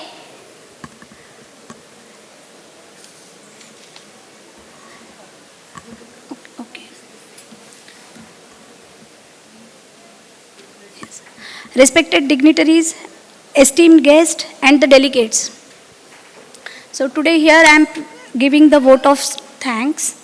On behalf of MGM School of Physiotherapy and MGM Institute's University Department of Prosthetics and Orthotics, the constituent units of MGM Institute of Health Sciences, Navi, Mumbai, I extend my heartfelt gratitude to each one of you for your invaluable contributions and unwavering support toward the success of National Conference on Mainstreaming Rehabilitation in the Healthcare System in India.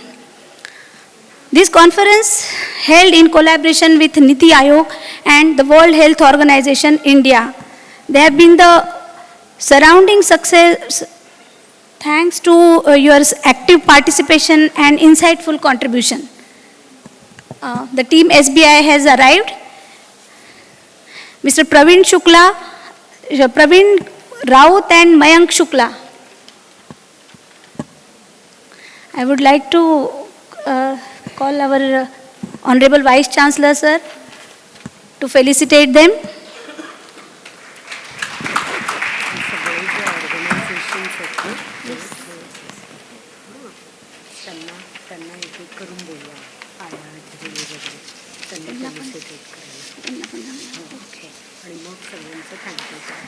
मी लोगोच तुम्हाला आणून देतो पण तुम्हाला माहीत असलेलं मी सुरू करतो.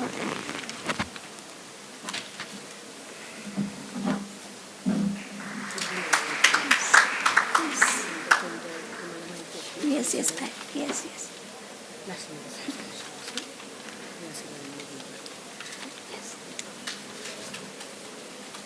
I would like to extend our vote of thanks to for support the national associations.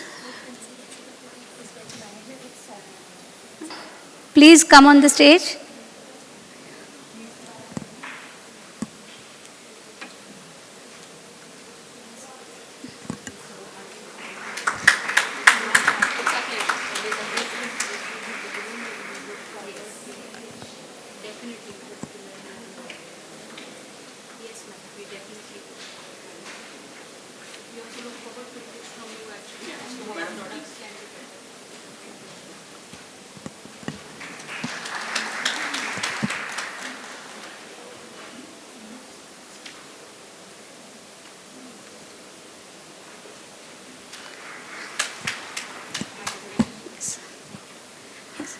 We would like to extend our thanks to all the national associations.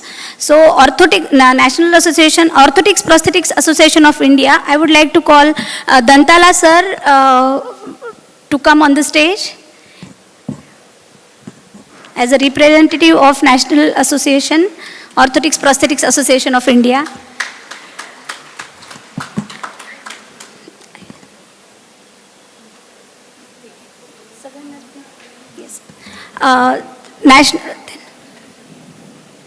All India Occupational Therapist Association, the President of All India Occupational Therapist Association, Indian Association of Assistive Technologists, I would like to call upon the stage Prakash Mehta sir. Dr. Asha Chitnis, Indian Association of Academy of Cerebral Palsy.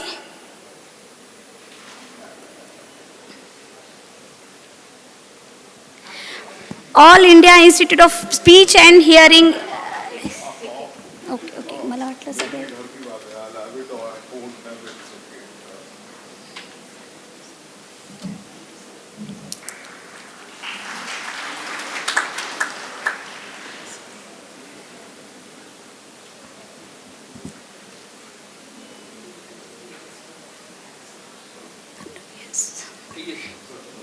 Indian Association of Assistive Technologists, Dr. Prakash Mehta sir.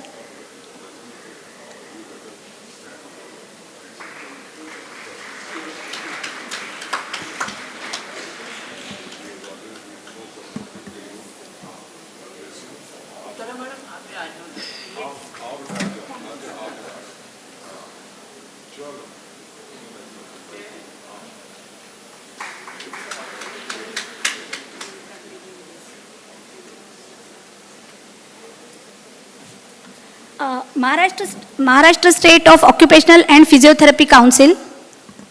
Maharashtra State of Occupational and Physiotherapy Council. Okay. All India Occupational Therapist Association. All India Occupational Therapist Association. Dr. Shovan Shah sir.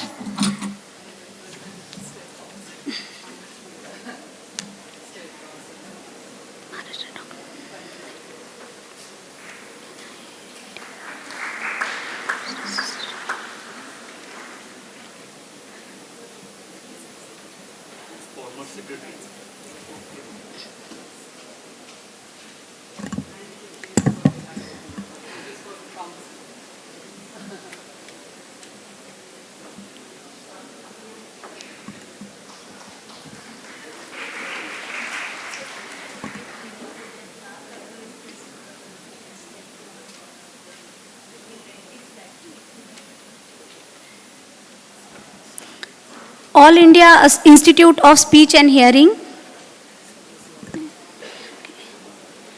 Toronto Technology University, no, okay. World Health Organization, okay. Yes, National Institute. Yes. I would like to call upon Dr. P.K. Lenka sir from National Institute of Locomotor Disabilities. Yes. He is a representative of Ministry of Social Justice and Empowerment.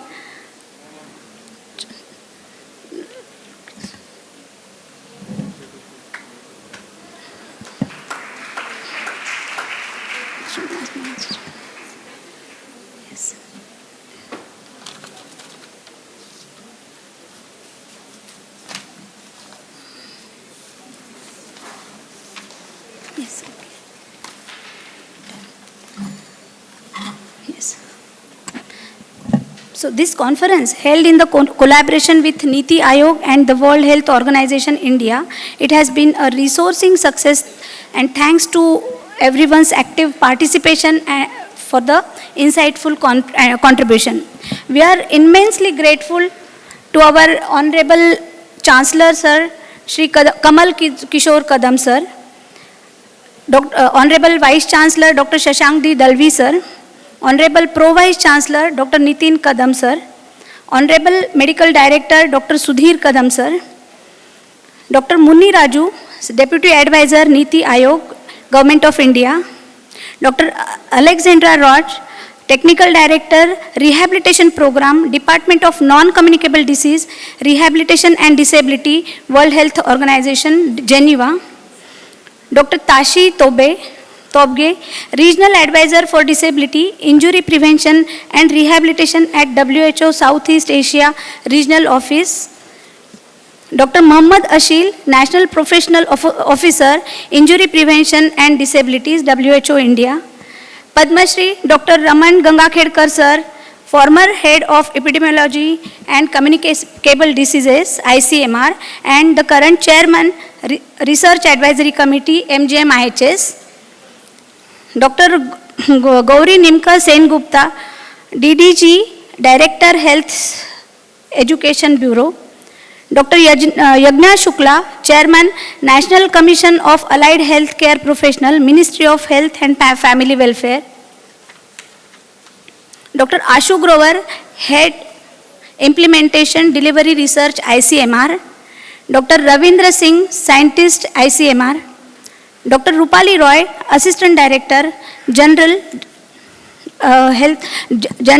Directorate Health Services, Ministry of Health and Family Welfare, Delhi, Presidents of various associations, which just now I have mentioned, Indian Association of Assistive Technologists, Orthotics Prosthetics Association of India, Society of Indian Physiotherapists, All India Occupational Therapist Association, Association of Assistive Technologists, the Society of Cardiovascular and Pulmonary Rehabilitation, Indian Academy of Cerebral Palsy, Indian Speech and Hearing Association, for gracing this occasion with their presence and for their enlightening address, which has set a benchmark for the future endeavors in healthcare rehabilitation. Yes, sir. Our sincere thanks to the organizing committee, volunteers, and all the staff members whose dedication and hard work ensured smooth functioning and seamless coordination throughout the conference. A special thanks to our sponsors and partners, Motorica India Limited, LLC India, State Bank of India, Kamothe and branch, and IDBI Bank, Belapur branch, whose gracious support has been instrumental in making this conference possible.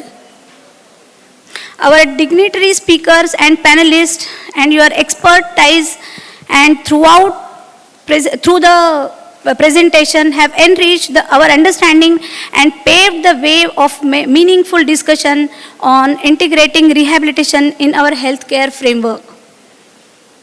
I would like to thank the Patient volunteers, Professor Ketna Mehta and Rohit Khandagre, who was not able to come but he has supported prior to the conference a lot, for sharing their journey, and caregiver volunteers.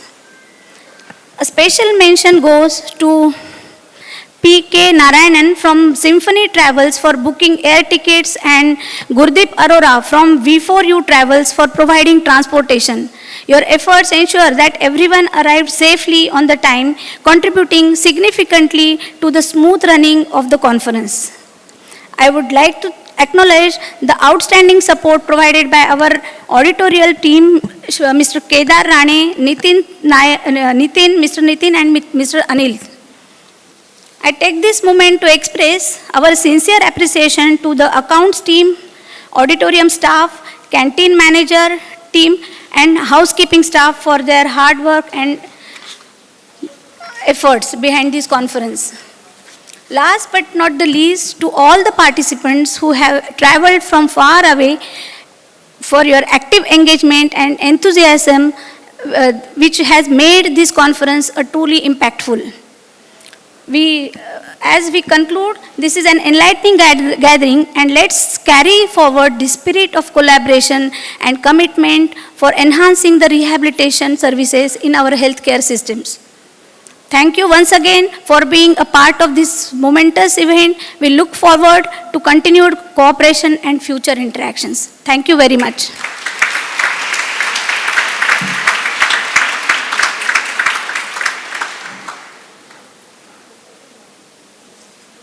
गणमन अधिनायक जय हे भारत भाग्य विधाता पंजाब सिंधु गुजरात मराठा द्राविड उत्कल वंग विंध्य हिमाचल यमुना गंगा उत्कल जलधि तरंग तव शुभ नामे जागे तव शुभ आशीष मागे गाहे तव जय गाथा जनगण मंगलदायक जय हे भारत भाग्य विधाता जय हे जय हे जय हे